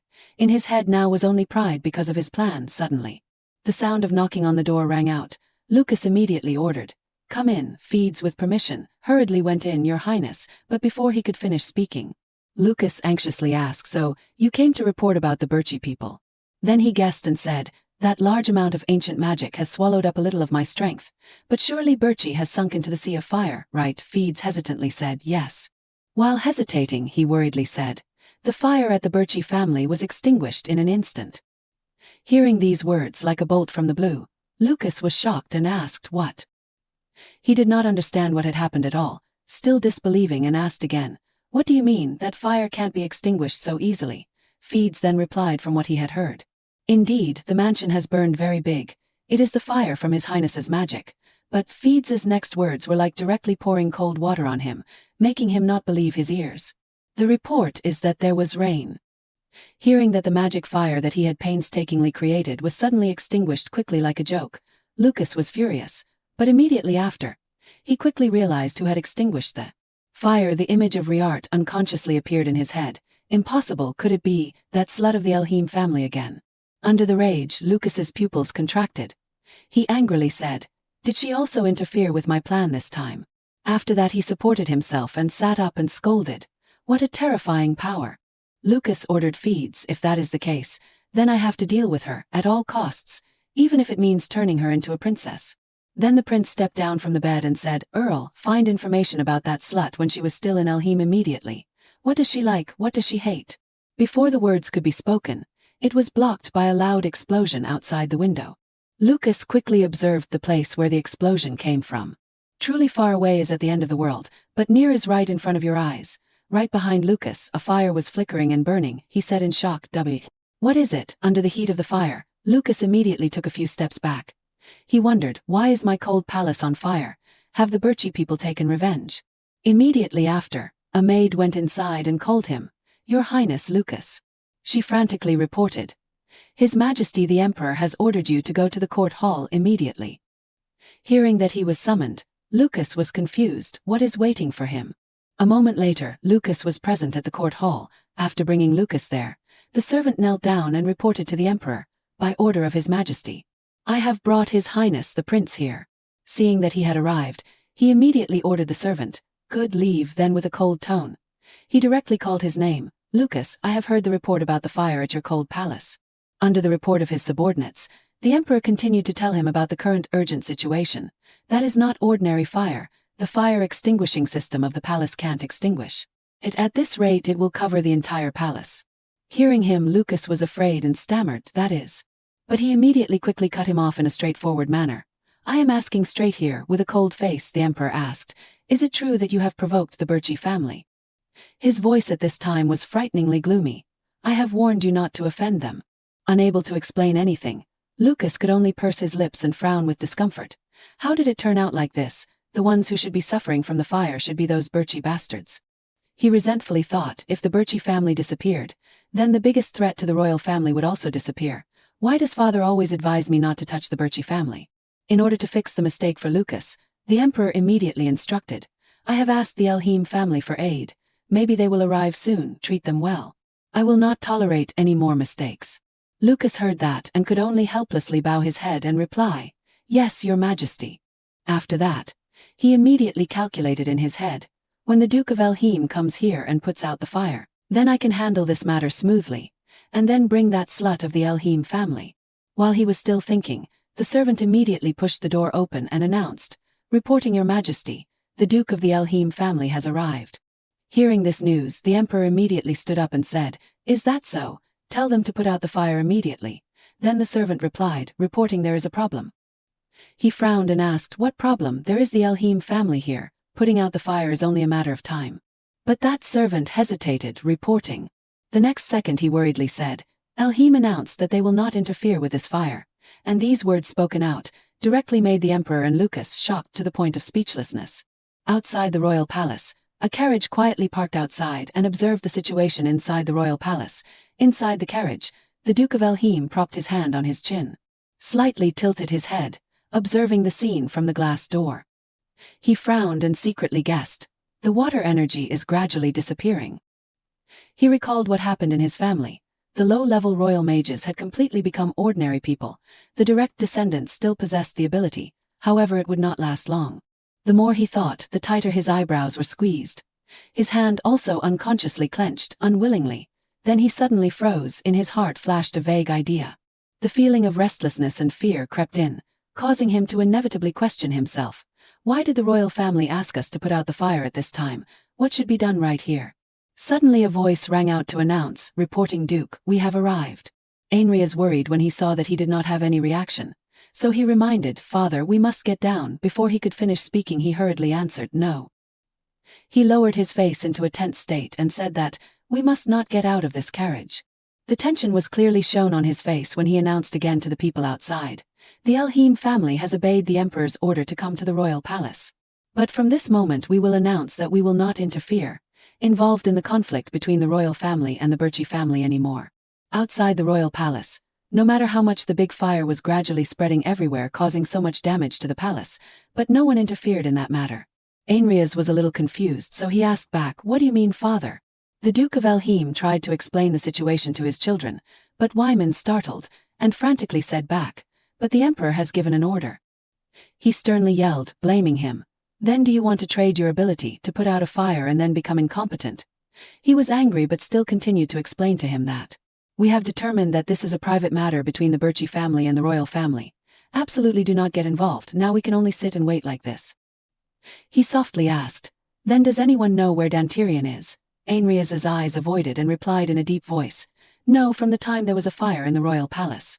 I have not seen any trace of him. He suppressed his anger and frowned, secretly cursing, a useless thing. What is it doing at this moment I do not even know. Suddenly he saw something. In their eyes appeared tension, worry. He gritted his teeth and tried to repeat what he had just said. I repeat, from now on Elheim will. But the person outside quickly cut him off and announced, the Emperor's Royal Knight Squad has arrived. Hearing those things he was shocked in disbelief. What? The door of the carriage suddenly opened. Some knights had arrived and lined up neatly outside. The Emperor riding a handsome horse came over. He greeted him enthusiastically. Long time no see, Duke Elheim. The Emperor's eyes darkened, shining with disappointment. His voice soft, I have heard that you do not want to put out the fire. I understand your difficulties. Being related to the conflict between the royal family and the Birchi family may cause you a lot of trouble. Then he mentioned the severity of the problem when the fire had burned nearly a third of the palace and even spread down to the garden in the royal palace. Duke Elheim was even more tense when he heard the emperor's order, please let me see your water energy. With no choice Duke Elheim could only obey. Helplessly replied, understood. His whole family quickly stepped down to face the emperor. He solemnly asked back, how should I show my water energy? The emperor calmly pointed to the fire that was burning fiercely on the other side and said that, the small greenhouse over there is not related to the prince. So please use your water energy to put out the fire there. He looked in the direction the emperor was pointing and reluctantly agreed, yes. Suddenly he softly called Wyman, causing him to shiver and turn pale. He looked at him in disbelief, his face pale with fear, looking up at him stammering yes. He glanced at another place but sternly ordered, use your ability to put out the fire. Wyman widened his eyes in fear and almost cried in shock at what he said. But then he could not refute and tremblingly began to use his ability. From his palm appeared a beautiful water sphere. That was Wyman's water energy, but at this moment he was tearful and bitterly looking at his ability that was about to disappear along with the water. Energy in his hand, the power. According to the power that he created, the fire was extinguished, but at this moment Wyman was full of pain. His hand kept trembling looking at his ability gradually disappearing. He trembled and bowed down, hugging his arm, his heart full of disappointment. Next to him Duke Elheim could not do anything other than clenching his teeth and enduring. But for Rhianrius he did not reveal any emotions. He coldly glanced at his brother, looking at Wyman painfully shedding tears when his ability could not be used, causing him to secretly think, from now on he is just an incompetent person. Then he glanced his lifeless eyes to another direction without any concern for the other person. Duke Elheim at this time could not help but inquire, "Is that enough?" The emperor also replied full of satisfaction, "Your son has done well." But everything did not end there. The emperor directly ordered him, "Now it is the duke's turn." He heard his name being mentioned, suddenly froze. The emperor on his handsome horse continued to say, "If you show your strength in front of us, then even if you do not put out the fire we will not doubt you anymore." Under the cold eyes of the most powerful person in the country, the emperor repeated again, "Do it, Duke." He gritted his teeth, began to activate his ability. In his heart surged a feeling of discomfort. Could only helplessly look at the flow of water energy in his hand. Suddenly at this moment in the clear sky it suddenly turned black due to dark clouds covering from somewhere. The knights looked up at the dark sky above. It seemed that there was something very horrifying that made them fearfully exclaim, "Wait, that is." The knight next to him, who had just witnessed it for the first time, also felt surprised and widened his eyes. "What the hell is that?" Even Duke Elheim also habitually looked up at the dark sky before him. In the high sky, each cloud rolled together. Even from the gloomy dark cloud appeared a huge magic formation with all kinds of characters on it. He was afraid when he witnessed that distorted scene. The moment the royal palace a few minutes ago, when the fire was still burning fiercely and started to spread through the greenhouse next door, everyone in the royal palace at this time was full of fear and scattered because the fire was gradually spreading. Everyone was running in panic to save themselves. "The fire is spreading, everyone evacuate immediately." While the crowd was in panic, there was a mysterious person secretly hiding behind a hidden corner nearby. He sneaked inside the royal palace. Deep under the palace appeared another area. Inside, the flickering fire lit up the space below. The mysterious person followed the winding staircase down to the basement below. He was walking and guessing in his head, "She must be somewhere down here." That person slowly walked following the trail under the basement. According to the plan as well as what he had investigated, that person was still secretly thinking, "It must be somewhere here." Then suddenly he stopped in shock when he saw something. What hit his eyes was a creature with a black body and long hair floating in the air. That was the non-purebred spirit king created by the prince. He was happy and clearly shouted in his heart, "Here it is." He also took off his hat. It was none other than Dantirian. He stared at the creature, his eyes widening as if sensing something unusual, but something was off. She opened her eyes and stared intently at him, a distant gaze as if trying to delve deep into the one who had awakened her, which made him a little scared. The thing's eyes had opened. Dantirian was a little apprehensive but still spoke to the creature before him. "What are you?" She smirked and coldly introduced herself, "I am the past." He frowned upon hearing that name, past. As if seeing something amusing, Dantirian smirked. Then he asked her if so. He anxiously made an offer to an entity that could kill him at any moment. "Can you reverse time?" She did not refuse but instead said, "It is possible but it requires a lot of energy." Dantirian could not hide his excitement upon hearing that. Excellent. It was worth following that prince. Then suddenly, the non-pure blood spirit king inquired of the human before her, "You smell of water. Are you a water tribe human?" He did not deny it and replied, "That is right." Her pupils dilated and she sneered disdainfully, her voice full of contempt, "You also reek of forgery." Dantirian unconsciously tensed under her gaze, not as overwhelming as the spirit king, but the pressure was no less intense. However, he quickly brushed aside the anxiety in his heart and tried to appear normal, saying, "You mean Rian? Why care about that fake?" In the dark dungeon, her voice echoed evenly, "He is necessary." She affirmed with great interest, "I need to find my other half to become the spirit king. Once I succeed, reversing the past for you will be child's play." He was stunned when he heard her confident pronouncement. In his mind, he secretly calculated his plan. If I can go back to the past, then I can return to when Riart was still in Elheim. As if about to achieve what he needed to do, Dantirian bowed low and made an offer beneficial to both of them. I can't bring him to you right now, but soon. As soon as I have the chance. However, I need proof that you are a spirit king with a power over time. Although he knew his actions could endanger himself, he still asked her to verify what she had just said. If you can extinguish the fire burning the royal palace, I will believe you. But then she shared with a bit of disappointment. Then I will have to sleep for another month. Knowing that the fake spirit king would refuse, he did not hesitate to reiterate the bargain she would get by proving it. But if I bring you that fake, it is nothing. Right, she was momentarily stunned as if calculating something. Finally, knowing that Dantirian held the last piece for her to achieve her goal, the non-pure blood spirit king decided to reach out and make a deal. Okay, I accept this bargain. Dantirian did not think she would agree so easily, but then she waved her hand, and the ground around him began to shake as dark magic surrounded him, causing him to turn back in surprise. With just a simple wave, everything was quickly resolved by her. After finishing, she did not forget to remind Dantirian, I will wait for the day you bring him. Then once again, the non-pure blood spirit king sank into her slumber. Outside the formation, with characters appearing in the dark sky, shaking everything around, Duke Elheim, seeing such an unexpected change, could not help but look up in surprise. Bewildered, what? He stared blankly, unable to believe his eyes. One moment the sky was pitch black with lightning, but the next he saw a clear blue sky. Even Ainrias stared blankly, unable to believe what his eyes were seeing. What just happened? Suddenly, a knight ran from behind and shouted, Your Majesty. The knight announced, the fire in the royal palace has been extinguished. This startled Duke Elheim. The emperor coldly glanced at the knight and asked, Extinguished? Seeing that the matter had been resolved, he was no longer interested in seeing Duke Elheim's power, so he coldly turned away with the knights and steeds, not forgetting to say, Good news, but it is a pity that we could not witness the power of the Elheim family. Until next time then.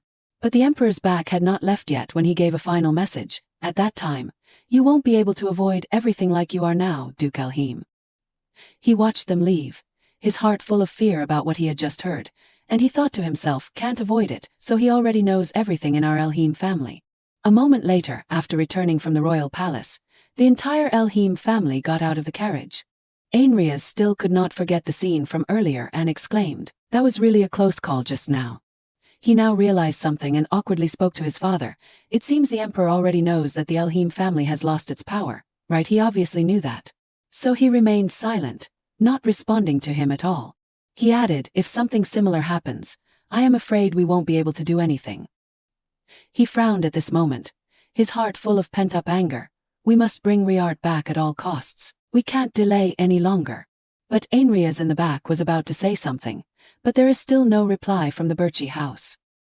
Hearing those nagging words, he could not bear the anger he had been suppressing any longer and quickly turned around and shouted, You weakling, if they do not reply we will just attack, right?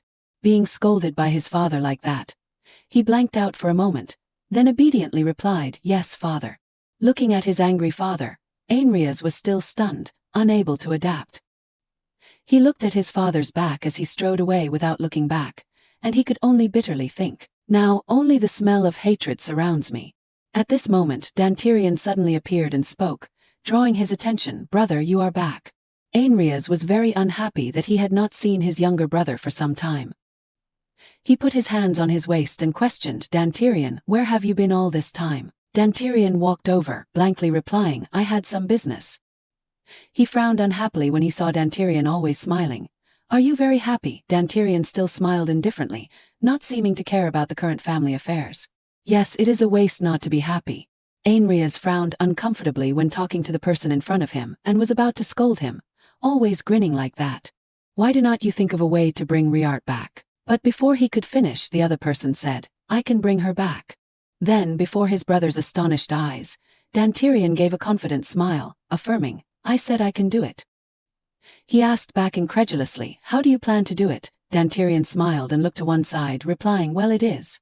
Following his gaze was Rianrius' emotionless face. Dantirian said to his brother with great interest, Only if our Rian here agrees. As a sure affirmation that this was the key piece in this game, the key was here. Hearing himself being mentioned, but just hearing the name Riart, he could not help but smirk wickedly, placing his hand on himself, affirming, Just bring her back here. Early in the morning, the soft morning sunlight lit up the entire room. Riart Elheim attentively finished a painting, followed by Merlin, who silently stood watching her master. The silver fox was obediently fast asleep, causing her to praise it for being a friendly species in nature. Hearing Riart say that, Merlin could not help but imagine the friendly creature she spoke of wreaking havoc around the mansion, leaving everyone helpless because they could not do anything. He was indeed friendly, but she did not ignore her and just hesitated. Yes. The soft lines were making the painting more and more vivid. Riart softly asked Merlin, "Do you know what this is?" Merlin also gently lowered her head and replied, "Yes, you have painted a beautiful ocean, right?" She smiled in satisfaction upon hearing that and then recalled the moment. She recounted, "When I was in Elheim, I always wanted to go somewhere spacious and airy. And on the day Michael took me, he took me to see the sea. That scene was deeply imprinted in my mind." Merlin attentively listened to her story and then suggested, "So that is it. Although this is the first painting, the painter is truly very good. Should we frame it in glass?" Hearing her say that, Riart hesitated actually. With a slightly flushed face and the shyness of a young woman in her 20s, she could not hide her feelings and told Merlin the truth. "I want to give this first painting to someone." Outside in the courtyard of the mansion, Michael was standing and talking with Walter. Suddenly, a familiar voice sounded behind the two of them, drawing their attention. "Michael, there you are." He saw her approaching him with a painting in her hand and happily called out her name, Riart. Walter saw her and respectfully tilted his head to greet her. "Good afternoon, miss." He happily struck up a conversation with her. "Are you looking for me?" Riart smiled and replied, "Yes, I have something to say." He smiled and asked, "What is it?" Riart revealed her embarrassment and then looked at the painting in her hand, hesitating. Well, after a few minutes of consideration, she presented the painting that she had just drawn to him. "I want to give you this." Before Michael's surprised gaze, she explained, "This is my first painting. I have recreated the scene of the sea that we looked at together." He reached out and took the painting into his arms, still a little stunned and unable to believe it, and asked Riart again, "Are you sure you want to give it to me?" She was still very certain and replied, "Yes, I am sure." Like a child receiving a gift, he could not suppress his emotions and smiled as he thanked her. "Thank you, Riart. This is the best gift I have ever had. I will cherish it forever." Walter, standing beside him, also praised her painting. Along with the enthusiasm and seeing Riart's talent, he suggested, "Why do not you participate in the competition, Riart?" Hearing him say that, Riart asked back in surprise, "The competition?" Michael, based on what he knew, told her some information about the painting competition, a place where people could show their talent. "There is a painting competition for nobles. They will participate anonymously. There, everyone will be free to show their abilities, and I am sure that you will have the most magnificent painting among them." Riart had heard about it before. She thought to herself in surprise, in this empire, there is one Archduke family and 3 Duke families. The family of Archduke Elos, including the collateral relatives of Queen Terentia. Then came the position of Duke Elheim with a not-so-pleasant expression. Then comes the Elheim Duke family. Following was Carmen Birchie with a sharp face and a scheming smile, the Birchie family of death. And finally, there was a man wearing a robe with intricate patterns and a mask. And finally, the Heron family, always shrouded in mystery. Thinking of the man wearing the mask, Riart thought of the information she had. "I heard that the Duke of the Heron family is the judge of that competition. He often calls himself Jen Walkroy." She could not help but consider participating in the competition. "If I participate in that competition, I might meet that person, and if I am lucky, it will help the Birchie house too." Thinking of doing it, she obediently accepted Michael's suggestion. "Yes, I want to participate." Hearing her say that, he happily laughed. "Great, I will discuss this with father." Michael also did not forget to thank her for the gift she had given him, but Riart did not quite understand what he meant. She blankly tilted her head and asked, "What do you mean?" Knowing he said something strange, he changed the subject. "Nothing, by the way. Is there anything you want, Riart?" Honestly, Riart did not know what she needed, so Michael decided on a gift for her. She did not understand and asked, "Decide what?" He decided to keep it a secret and did not reveal it to her, only smiling and winking mysteriously. "Secret, just look forward to it." Looking at Michael's happy face, Riart also kindly replied, "Although I do not know what you want to do, I believe you. I will wait for your secret." Suddenly, something sent a chill down her spine, causing her to freeze for a moment. Then, as if something was about to happen, the two of them simultaneously looked up into the sky, but there was nothing above, only the clear blue sky and the soft sunlight shining down. Walter, behind the two of them, blankly asked, "Is there something wrong?" Riart looked up at the sky in confusion and hesitantly asked, "Just now, did the sky suddenly darken?" Even Michael agreed with what she had just seen. He looked up at the sky to make sure he was not seeing things. "I saw it too. There seems to be a strong energy." In her heart, there suddenly arose a sense of unease about what she had just seen, a dark energy as if enveloping Riart. "I have a bad feeling about this." He hurriedly hugged her to reassure her. "Maybe it is not something important. Don't worry too much." But he quickly changed his expression, coldly looking up and secretly calculating in his mind. "Come to think of it, today should be the day our spy sets fire to the royal palace." Right, Michael's eyes gradually darkened, and he also had a strange feeling about what had just happened. Is it related to that? A few days later, everything gradually returned to normal. Riart was still the same, always practicing to draw the most beautiful painting of the ocean. After deciding to participate in the competition, she continued to practice painting. Life at the mansion was gradually making her adapt more. Everyone was also very friendly, making her feel warm when she stayed at the Birchi tribe. At the same time, she gradually became accustomed to life here, like a member of the Birchi family, only a little strange in that everyone always asked her if she needed anything. But in this place, Riart was able to talk more comfortably, free to do what she liked, but now she smiled more. She even sometimes wondered if it was me when I was still in Elheim. I would never have dared to dream of days like this. Holding the paintbrush in her hand, she thought of the place that had imprisoned her in the past. Elheim, like a cage of roses, beautiful but full of thorns. But after a period of time, Riart gradually realized that she no longer felt hatred. She did not even care about what happened to them. Suddenly, a voice sounded outside, attracting her attention. "Excuse me, miss." Merlin stepped in from outside, respectfully bowing and proposing to her, "Would you like to take a walk in the garden with me?" A moment later, outside in the magnificently constructed garden with ancient architecture, Riart Elheim followed behind Merlin, feeling the gentle weather with the warm sunlight. And she happily spoke, "The weather is so beautiful today." She also smiled and replied, "Yes, even the blue sky wants to congratulate someone's special day." She was surprised upon hearing that, not fully understanding what Merlin meant, special day. Then Merlin leaned to one side and made a gesture this way. Immediately, something made her stunned and unable to believe it. Before her at this moment, everyone was gathered together, with happy smiles on their faces and bouquets of fresh flowers in their hands. Everyone called out to her, "Come here quickly." Michael smiled and said the first congratulatory message to Riart. "Happy birthday, Riart." Michael smiled and said the first congratulatory message to Riart. "Happy birthday, Riart." Riart was stunned by the scene before her eyes. She did not know how to react for a moment. But then she quickly realized, today is my birthday. She had completely forgotten. She had originally forgotten it because she had known since she was a child that her birthday was also the day her mother died. Riart not only did not get to celebrate her birthday because in the Elheim family there was someone placed above all else, her twin brother. At that time, she could only cower behind the door, watching her twin brother being praised by everyone because that day was also Rian's birthday.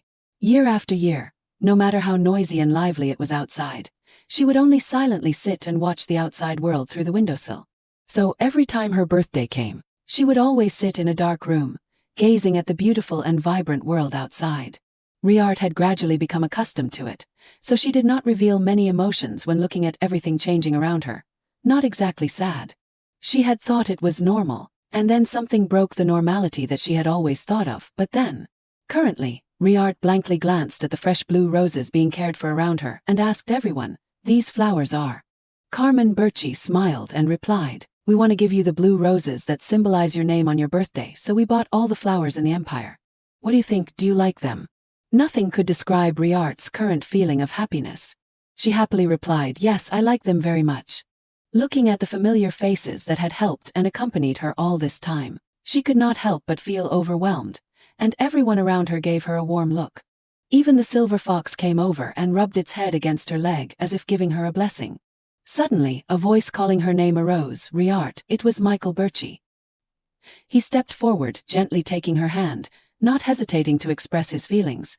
"Meeting you is the greatest luck of my life." Then he bent down and gave her a light kiss instead of thanks. "Thank you for being born." Riart was truly touched by everyone's words and actions. Her eyes gradually became teary, wondering if this was a dream. "This is the first birthday that I have not been criticized. No one said that my sin was being born." Am I allowed to embrace this happiness and warmth? Everyone around her gradually stepped forward to congratulate her on her birthday. On everyone's face was a happy and sincere smile, sending blessings to her. Congratulations, Riart. Happy birthday, Riri. Thank you for being a member of our family. Hearing those words, she was still a little hesitant and asked everyone, is it okay for me to become a member of the family?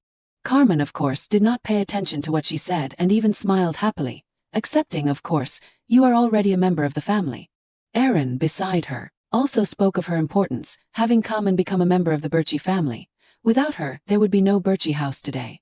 Michael also bent down and expressed his gratitude for being able to celebrate her birthday today. I am really glad that I was able to wish you a happy birthday. From now on, let us celebrate your birthday together in the years to come. Hearing those words caused her to be momentarily stunned, and tears involuntarily fell, like pearls falling on the cheeks of a young girl, with sparkling eyes that could not express all the gratitude. In her heart, everyone around her, seeing her cry, immediately panicked and hurried to ask, Riart, why are you crying? Riri, are you okay? Knowing that she was a little emotional and had made everyone worry, she quickly wiped away her tears of happiness and reassured everyone, I am okay, it is just. She was truly grateful for what everyone had done for her. Although tears were falling, she was still very happy and said thank you to everyone. I am very happy. Today is a special day that Riart will never forget. I am really very happy. She would never forget today for the rest of her life. No matter how bad things got, as long as she had this memory, she felt like she could live forever. Suddenly at this moment, Michael smiled with great interest. He bent down and whispered into her ear, come on, we can't end the party with just a few wishes. After Michael's words, the time for gift-giving had come. The first person to give her a gift was Erin Birchie. The former head of the family gave her a ring with the family crest engraved on it. He proudly said to her, haha, with this you can freely go anywhere and buy anything in my name. However, his son was very surprised by the gift he gave, so he quickly asked, are you still lucid, father? Next was Carmen Birchie. Duke Carmen's gift was land deeds and a labor contract. He happily raised the gift, from now on the entire territory and the people here will be yours. Seeing his son like that, Erin could not help but criticize, you are not any more lucid than me, Carmen. Next was Merlin. She also had a gift for her. Although she was a little shy, she still really wanted to give Riart that gift. Merlin gave her a handmade necklace. One by one, the others also stepped forward and gave her gifts that they had chosen themselves with very happy expressions. She had also received small gifts from Walter and Andre. After the party ended, he began to lead her back. Standing in front of her room, seeing him reach out to open the door for her made her very grateful. Thank you for bringing me back to my room. Why? Before she could finish, Michael had interrupted her, with a smile on his face and a mysterious look that he exuded. He officially led her into the birthday gift segment that he had created. Come on, what are you talking about? The main event has not arrived yet. Riart was a little stunned upon hearing that. She looked confused into her familiar room, the main event. What caught her eye was 17 gifts of various sizes neatly placed right in the middle of the room. Riart was truly shocked by the scene before her. She slowly walked over to look at the gorgeously decorated gifts, a little unable to believe it. So many. He behind her found it very normal, so he replied, of course, how could one gift be enough? Open one and try it. She opened the first gift, which was a small teddy bear. Michael behind her subtly explained to her, this is for you when you were 4 years old. All of them are gifts for you from the past. With a smile full of confidence and pride on his face, as a sure promise, he declared, all the birthdays before that you could not participate in, I will make up for them all. Hearing the certain words that he spoke, tears involuntarily welled up in the corners of her eyes. Riart rushed forward and hugged Michael tightly. He was also very happy and reached out to hold her in his arms. She said thank you. She happily thought, a gift from Michael for my childhood. It feels like the little girl from that day has been saved by him. And so until now, when the two of them were hugging each other, the souls of both seemed to blend together. Both of them felt very happy because they had each other now. The best gift I have is you, Michael. After being in the room for a long time, he suddenly proposed to hold a coming-of-age ceremony for her. He continued, well, if we hold it in Birchie, then everyone will know you are our family. However, she was still very blank, not understanding what the Birchie tribe was doing for her. But my coming-of-age day has passed long ago. But for Michael it was not a big deal at all. It does not matter if Birchie wants to do it, who dares to stop it? Hearing the words that he said, she was momentarily stunned, but then quickly felt happy and replied, yes, okay. He also did not forget to ask her if it was okay if the Elheim house was also present at the party. Hearing that, Riart shook her head and replied, yes, it does not matter. Those people are nothing to me anymore. At this time on the other side, in the Elheim family, Ainrias stepped into the study to inform Duke Elheim what he had just heard. Father, there is a letter sent from the Birchie house. Hearing that, he panicked and asked, did Riart reply? But he hesitated to answer, no, not exactly. His next sentence directly shocked him to the point of disbelief. The Birchie house announced that they will hold a coming-of-age ceremony for Riart after a few months. He was stunned and opened his eyes wide to ask again, Riart's coming-of-age ceremony at the Birchie house. His expression darkened and looked very ugly. In his mind he thought to himself, it is still unknown whether the Spirit King that Dantirian mentioned has awakened or not, and there is no legitimate reason to bring Riart back. If we participate, it will only be a joke for all the nobles. Ainrias once again asked for his opinion, should we go? But at this time, Duke Elheim was still hesitant, not knowing how to answer. Suddenly, a cold voice rang out, what is father still hesitating about? Rianrias gave a terrifying smile, saying through gritted teeth, we are blood relatives after all. We must attend our younger sister's coming-of-age ceremony with dignity. As the sparkling rays of sunlight streamed through the window frame, Riart was sitting and drawing. She wondered to herself, can I make it to the finals of the art competition? I need to make sure I catch the eye of Duke Heron. Just then someone took her hand. The two of them softly called out each other's names, Riart, Michael. Michael was concerned and said, you have been concentrating for too long. Take a break, you might get sick if you keep going like this. Riart smiled and replied, don't worry. And thanks to you, the Duke, and the former Duke treating me so well, nothing is difficult at all. By the way, there is something I wanted to ask. Can you help me? Michael replied, you can ask me anything. Riart said, I want to use special materials for the painting. Are there any unique drawing tools in Virch? Hearing that, Michael stroked his chin and thought about the special materials. In Virch, there is holy paint bestowed by the Temple of Light that we sponsor. Riart then asked, holy paint, can I use it? Michael smiled slightly, it is difficult for ordinary people, but since you are a powerful awakened, maybe you can. Riart remained silent. She thought to herself, according to what I remember before the regression, Duke Heron is looking for someone who can restore damaged holy works of art. If I can prove that I have the ability to restore holy art, he will definitely come to me no matter what. Thinking that, she spoke, can I get that paint? Michael nodded, if you want, I will bring it to you whenever you need it. Now let us take a break from drawing practice and start today's dance practice. Riart secretly assessed the person in front of her. Sometimes, Michael reminds me of that silver fox. B. The scene shifted to another place. The melodious sound of a piano filled the room. Michael praised her, you have really improved in dancing, Riart. Riart politely replied, it is all thanks to practicing regularly with you. She thought to herself recently, I have been very busy preparing for my coming-of-age ceremony and the art competition, but I still make time to practice dancing with Michael.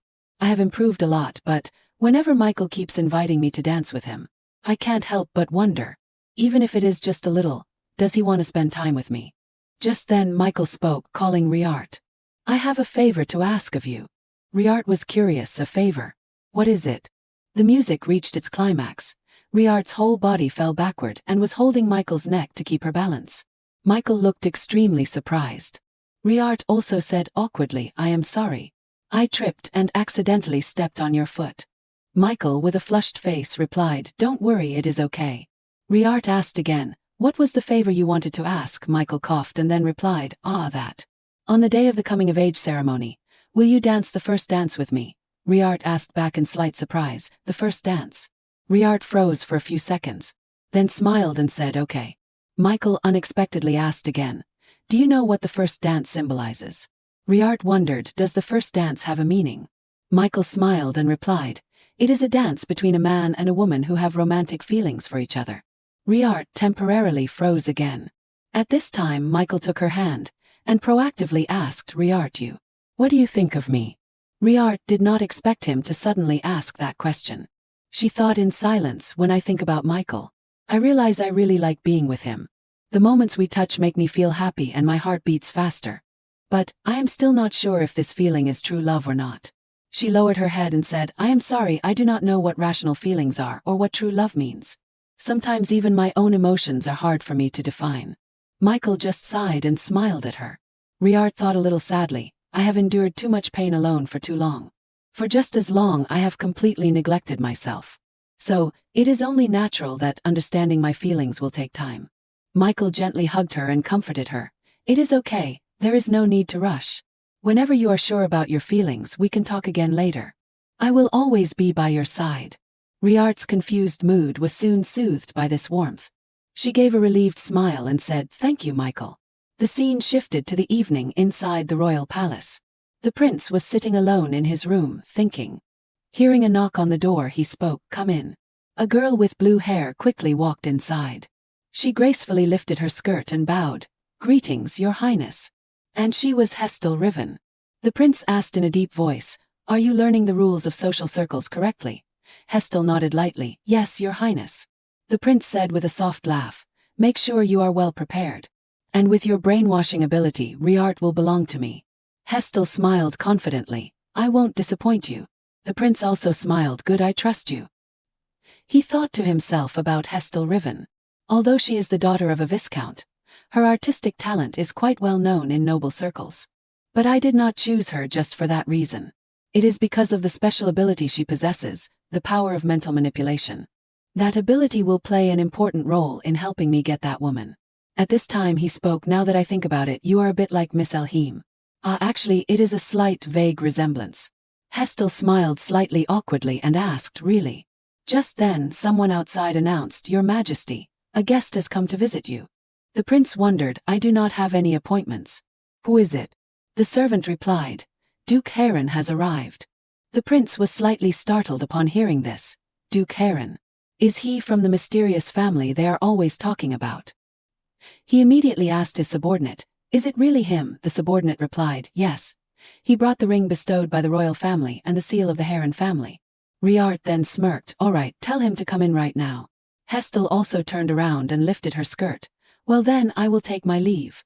As she went outside, she happened to meet the person. Hestel wondered, could this be Duke Heron? So she boldly glanced over. But she only saw the person's feet. Then she left without gaining anything. The person quickly entered and said, "It is an honor to meet you, Your Highness." The prince replied, "All right, and what brings you to me so suddenly?" The duke replied, "I want to ask you something related to the fire that occurred at the royal palace." The prince, slightly startled, said, "If it is about the fire." The duke continued, "There was an unusual fire in the crown prince's palace that could not be extinguished with ordinary water. And I received a report that, suddenly, all the flames were extinguished at once. That fire was clearly caused by some special method. I believe it is related to the temple." The prince thought, it seems he knows quite a bit. He forced a smile and asked, "So, what do you want?" The duke replied bluntly, "I want to find the person who put out the fire." The prince was slightly surprised to hear that. Then he smiled faintly and asked, "You want to find that person?" He calculated inwardly. "All right, I can use this to manipulate Duke Heron. It is not difficult, but I can't make a connection without knowing what the duke is thinking. Then help me and I will introduce you to that person." The duke replied coldly, "Understood. But if what you say turns out to be false, you should prepare for the consequences. I do not tolerate those who deceive me." The prince then replied, "Understood, do not worry too much." He scorned inwardly. Even the emperor could not find the cause of the fire. How does he expect to find the truth? The two finally shook hands, and the duke said, "Then from now on, I will cooperate with the royal family." The next morning, Riart stood in front of the carriage and said to Merlin, "Then I trust you, Merlin." Merlin replied, "Yes, do not worry. I will make sure to send everything without any problems. You will definitely make it to the finals. Even I, who do not know much about painting, feel something overwhelming in your work. Well then, I will be going now, miss." After the carriage left, Michael said, "Now we should go too. Dad asked me to take you straight to his office." Riart nodded, "All right, let us go." Michael said as they walked, "It is amazing that you painted with wax. I have never seen anything like it before, but it is really beautiful." Riart said, "Thank you. It is thanks to you that I was able to bring the wax paints." Michael shook his head, "No, if you were an ordinary person, you would not be able to use this kind of paint at all. But you did it because you are you." Riart thought, Michael said the same thing to me. If even Merlin, an ordinary person, feels something different, then Duke Heron will definitely notice it too. At this moment Michael suggested, "Well, now that you have submitted your painting, can we spend more time together?" Riart smiled inwardly. "I think we have already spent quite a lot of time." Michael asked again, "But, Can I ask you something? Riart nodded. What is it? Michael wondered. Riart, your painting this time, it is quite abstract. Can you tell me what you painted? Riart said, well. She began to recall. The painting she submitted. A vivid red. Michael wondered, what is it? Riart replied, it is still a secret for now. Michael was slightly taken aback. What? He did not push but smiled gently. All right, but you have to tell me later. Riart nodded and smiled. Yes, I will tell you. The two quickly returned to the castle. The father greeted them. You two have arrived, Riart, Michael. The grandfather also said, now that everyone's here, let us get straight to the point. The father replied, I was just about to, father. Riart waited with a slight curiosity. What is the conversation going to be about? At this moment the father said, our Virch. I have planned to make it a duchy. The two were very surprised to hear that. Riart spoke up and asked, can I ask what made you suddenly make such a decision? The father replied, it is something I have been thinking about for quite some time. Virch has existed for a very long time. I was raised with the education that the boundary between the royal family and Elheim should not be broken. That is why I could not retaliate against them no matter what they did to us. The grandfather added, but when we think about all the things they have done to us, we decided that we can't continue to remain silent. Michael said, the goal is to keep them alive. We do not need to be bound. The father said, and it would be better to hold Riri's coming-of-age ceremony a little earlier. Riart was stunned. My coming-of-age ceremony. Michael also wondered, why suddenly hold the coming-of-age ceremony? The grandfather spoke up, I heard some rather disturbing news. There is news that Duke Heron has joined hands with the royal family. Riart was very surprised to hear that. Duke Heron. The father continued, it is not that I am making any dangerous moves because it bothers me. Before doing anything, I thought it would be a good idea to safely complete the coming-of-age ceremony and prepare for the transition to the domain. Riart lamented inwardly. Duke Heron joined hands with the royal family. This never happened before the regression. According to my memories before the regression, Duke Heron was a man who had no interest other than restoring the emblem. The royal family must have made an agreement regarding the torch. But if you look at my drawings, it is clear that he will find me somehow. On Duke Heron's side. He was standing, looking at his hair and realizing, it is turning paler than before. Is it because I have been using my abilities too often? Just then the servant outside announced, Your Grace, the carriage is ready. Heron said, go now. He reached for the mask on the table, then realized I do not need this. Because now is Jen Walker. The painting competition has begun with countless drawings submitted. The person in charge said, welcome Jen. These are the paintings that passed the preliminary round. Which picture do you think stands out the most? Heron glanced and assessed. It does not seem that any painting looks special. Until he saw that painting. This is the painting Riart sent. The person in charge next to him said, I guess you like this painting too. I think the winner of this painting competition will be the anonymous person. Heron realized in surprise, I just felt the divine power. We finally found someone who can restore the divine flame. So he turned and asked, hey, can you tell me who drew this right now? The person in charge shook his head. Because it was submitted anonymously, the identity of the painter is still unknown. Riart gritted her teeth and made up her mind. I have to find out somehow. The entire event on this side is being eavesdropped on by a girl. And she is Hestel. Heron on this side was walking and thinking, there must be a way to find out. First, let us go upstairs and talk to them. Just then someone called him, hello. That person is Hestel. She spoke and asked, the genius painter Jen Walker, right? Heron realized inwardly, this woman. This is the woman I met before in the Crown Prince's palace. At this time Hestel said, my name is Hestel. Heron replied, oh, I know that name. I heard that you are a new star who has become quite famous in the nobility recently. Did you come here for the painting competition? Hestel replied, yes, I am also an entrant in this competition. I waited because they said they would return the painting that was eliminated in the preliminary round. No matter how long I waited, you did not come, so I came to visit you myself. Heron asked back if I did not return it, then it passed the preliminary round. Why are you here? Hestel covered her face and replied, I thought that was impossible. This time I submitted a painting where the entire canvas was painted red. Heron thought, did this woman paint that painting? But I do not feel any divine power from this woman. There is something I do not know, or she is lying. At this time, Hestel pretended to turn around. If I say it this way, it will be very specific. I am sorry, please pretend you did not hear anything. Quickly Heron called her back, stop for a moment. Hestel turned her head smugly. Yes. Is there anything you want to say? Heron asked, can you tell me more about that painting? Inside the royal palace, the prince's surprised voice rang out. Is that really so? Hestel replied, yes, Duke Heron is the famous Gen Walker. The prince muttered, disguised to change appearance. I really did not expect that. So how did you approach him? Hestel smirked and replied, I told him that I was the owner of the painting he was looking for. Now he is completely on my side. The prince praised, you did a great job. You must also make sure that you conquer that man without making any mistakes. Hestel replied confidently, yes, do not worry. There will be no mistakes. I will fulfill your wishes. Cut to Riart's place. She wondered, did my painting win? Merlin replied, of course, no surprise at all. I knew if it was the lady's painting, it would definitely win. Riart smiled bitterly. Merlin, really? She thought, if I win, it means I am really standing out in the painting competition. Knowing that there is someone who can draw a sacred work, now Duke Heron will come to me somehow. At this time Merlin asked, lady, what are you going to do with the prize money? Riart was a little surprised. There is prize money. Merlin took out an envelope and replied, yes, it was sent with the letter today. If there is something you want, why do not you buy it now? Riart muttered, nothing in particular. Merlin also agreed and said, that is right, because the lords always give you everything you want, so it is not surprising either.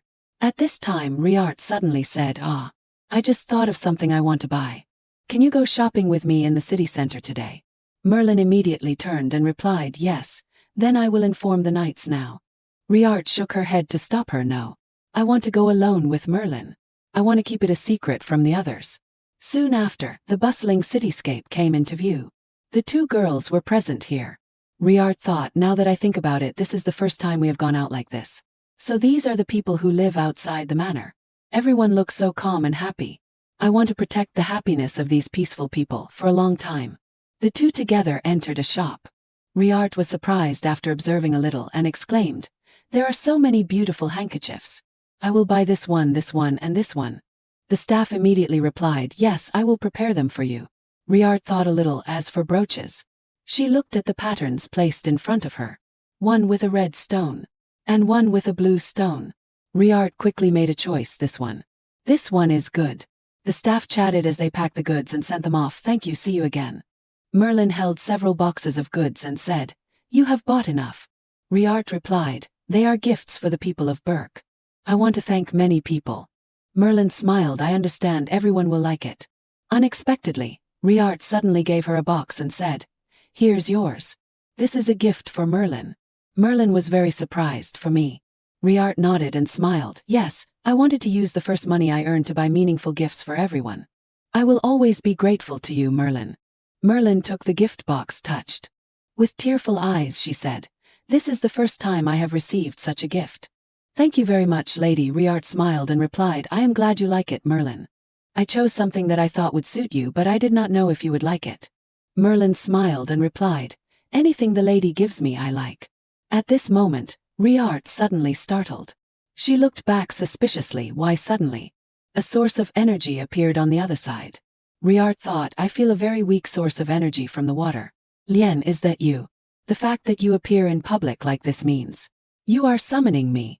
Seeing that she was a little strange, Merlin called suspiciously, lady. Riart also quickly regained her senses and said, it is nothing, let us go home.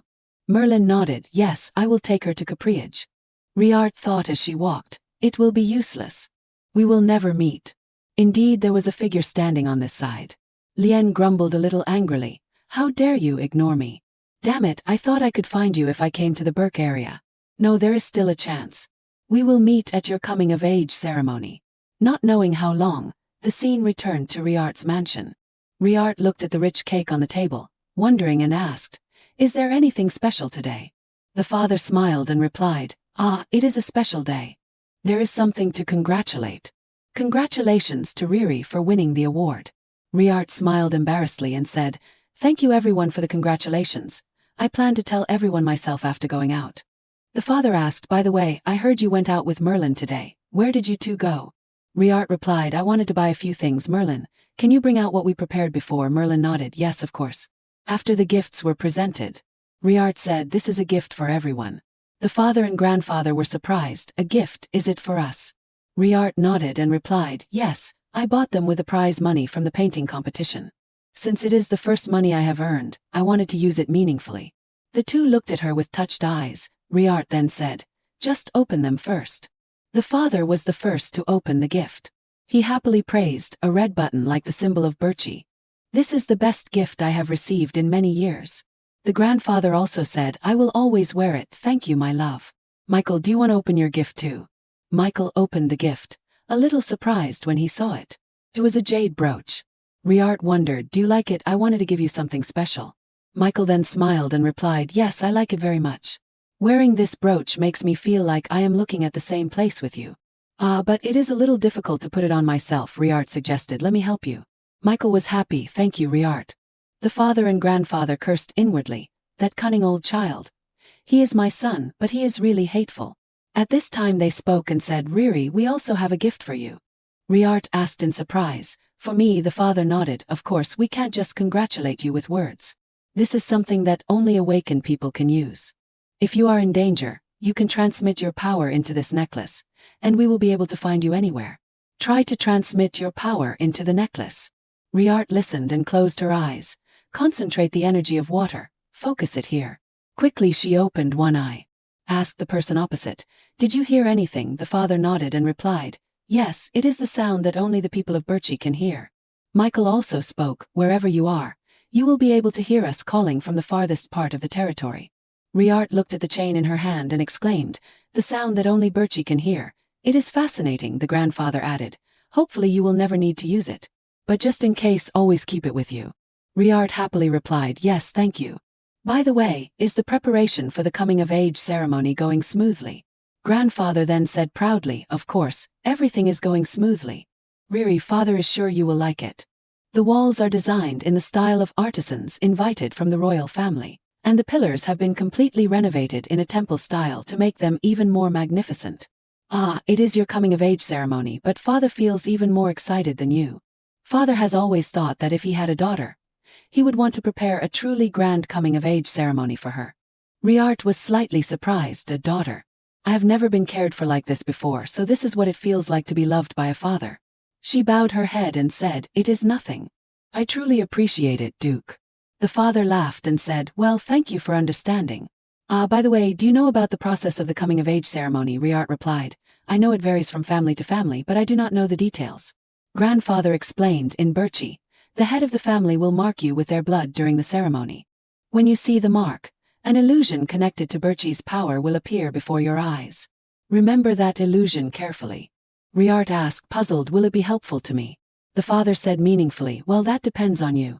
After taking Riart back to her room, Michael said with a smile, "Tomorrow is finally the coming-of-age ceremony." Riart nodded, "Yes, I never thought I would hold the ceremony here at Birchie. Thank you everyone for always treating me like family and taking care of me." Michael replied, "That is only natural." Riart smiled slightly and continued, "And thank you, Michael, for helping me practice dancing all this time. Because I have practiced so hard, I do not think I will make any mistakes when dancing with others." Hearing this, Michael froze. Then he rested his hand on his hip and asked, "Others? Who is it?" Riart replied, "I have someone in mind." Michael frantically asked, "Grandfather or father, Walter, Andre, Merlin?" Riart replied, "Calm down, Michael. Maybe it is someone you do not know." Michael darkly wondered, among the people around Riart, "Is there a man I do not know?" Seeing that strange expression, Riart wondered, "Michael, what is wrong?" Riart forced a smile and said, "It is nothing. I was just thinking vaguely." Then he took Riart's hand and placed a kiss on it. Afterward, he reluctantly nibbled her hand lightly. Then he looked up at her strangely. Riart frowned slightly at the slight stinging sensation. Michael finally released her hand and said, "Then, see you tomorrow, Riart." Watching him leave, Riart wondered, confused, what was that today for some reason? He seems to be in a bad mood. After that, Riart returned to her room and went to sleep. Suddenly, she heard a familiar voice calling her name. "Riart, wake up." Riart asked doubtfully, "Michael?" Michael took her hand and said, "Don't be afraid. I won't eat you." Merlin's voice woke Riart from her dream. "Young lady, I will be entering in a moment." Today she needed to wake up early because there were many things to prepare. "I will help you so you can go out right away." Riart secretly dreamed it was just a dream. Having such a dream, is it because yesterday's events are still on my mind? This feeling, what is it? Soon they arrived at the annex. The carriage slowly entered. A girl lightly lifted her dress out of the carriage. Riart was quickly and carefully helped down by Michael. The father greeted her with a smile. Riri, you have arrived. Michael whispered, you look so beautiful today. As if you just descended from heaven. Riart shyly avoided his gaze, thinking, because of that dream, I can't help but be aware of it. At this time Michael spoke, I will be by your side to protect you all day. But if anything happens, remember to use that necklace. Riart nodded, yes, I understand. Then let us go. An announcement rang out. Lady Riart of Virch is entering. Many eyes turned to Riart, whispering incessantly, oh my God, she is so beautiful. I never knew Lady Elheim was so beautiful. Riart and her father walked to and stood opposite each other. Now we will begin the coming-of-age ceremony. The father reassured her, there is no need to worry. You do not need to share what you see in the ritual. It is better to keep it to yourself. With that, he cut his hand between his fingers, gently dripping it onto her hand. Riart also quickly closed her eyes, seeing herself lying in Michael's arms, hearing him call Riart. No matter what you know the future to be, the important thing is, I do not think I can live without you anymore. Then Riart slowly opened her eyes, escaping the illusion. Surprised, she looked towards the other person. Michael was standing beside her, looking at her with a sweet smile. Riart fell into thought, I do not know what the illusion I just saw means, but the emotions I experienced in that illusion, perhaps that is what Michael calls love. I am still not completely sure. But for some reason my heart feels so full that I could cry.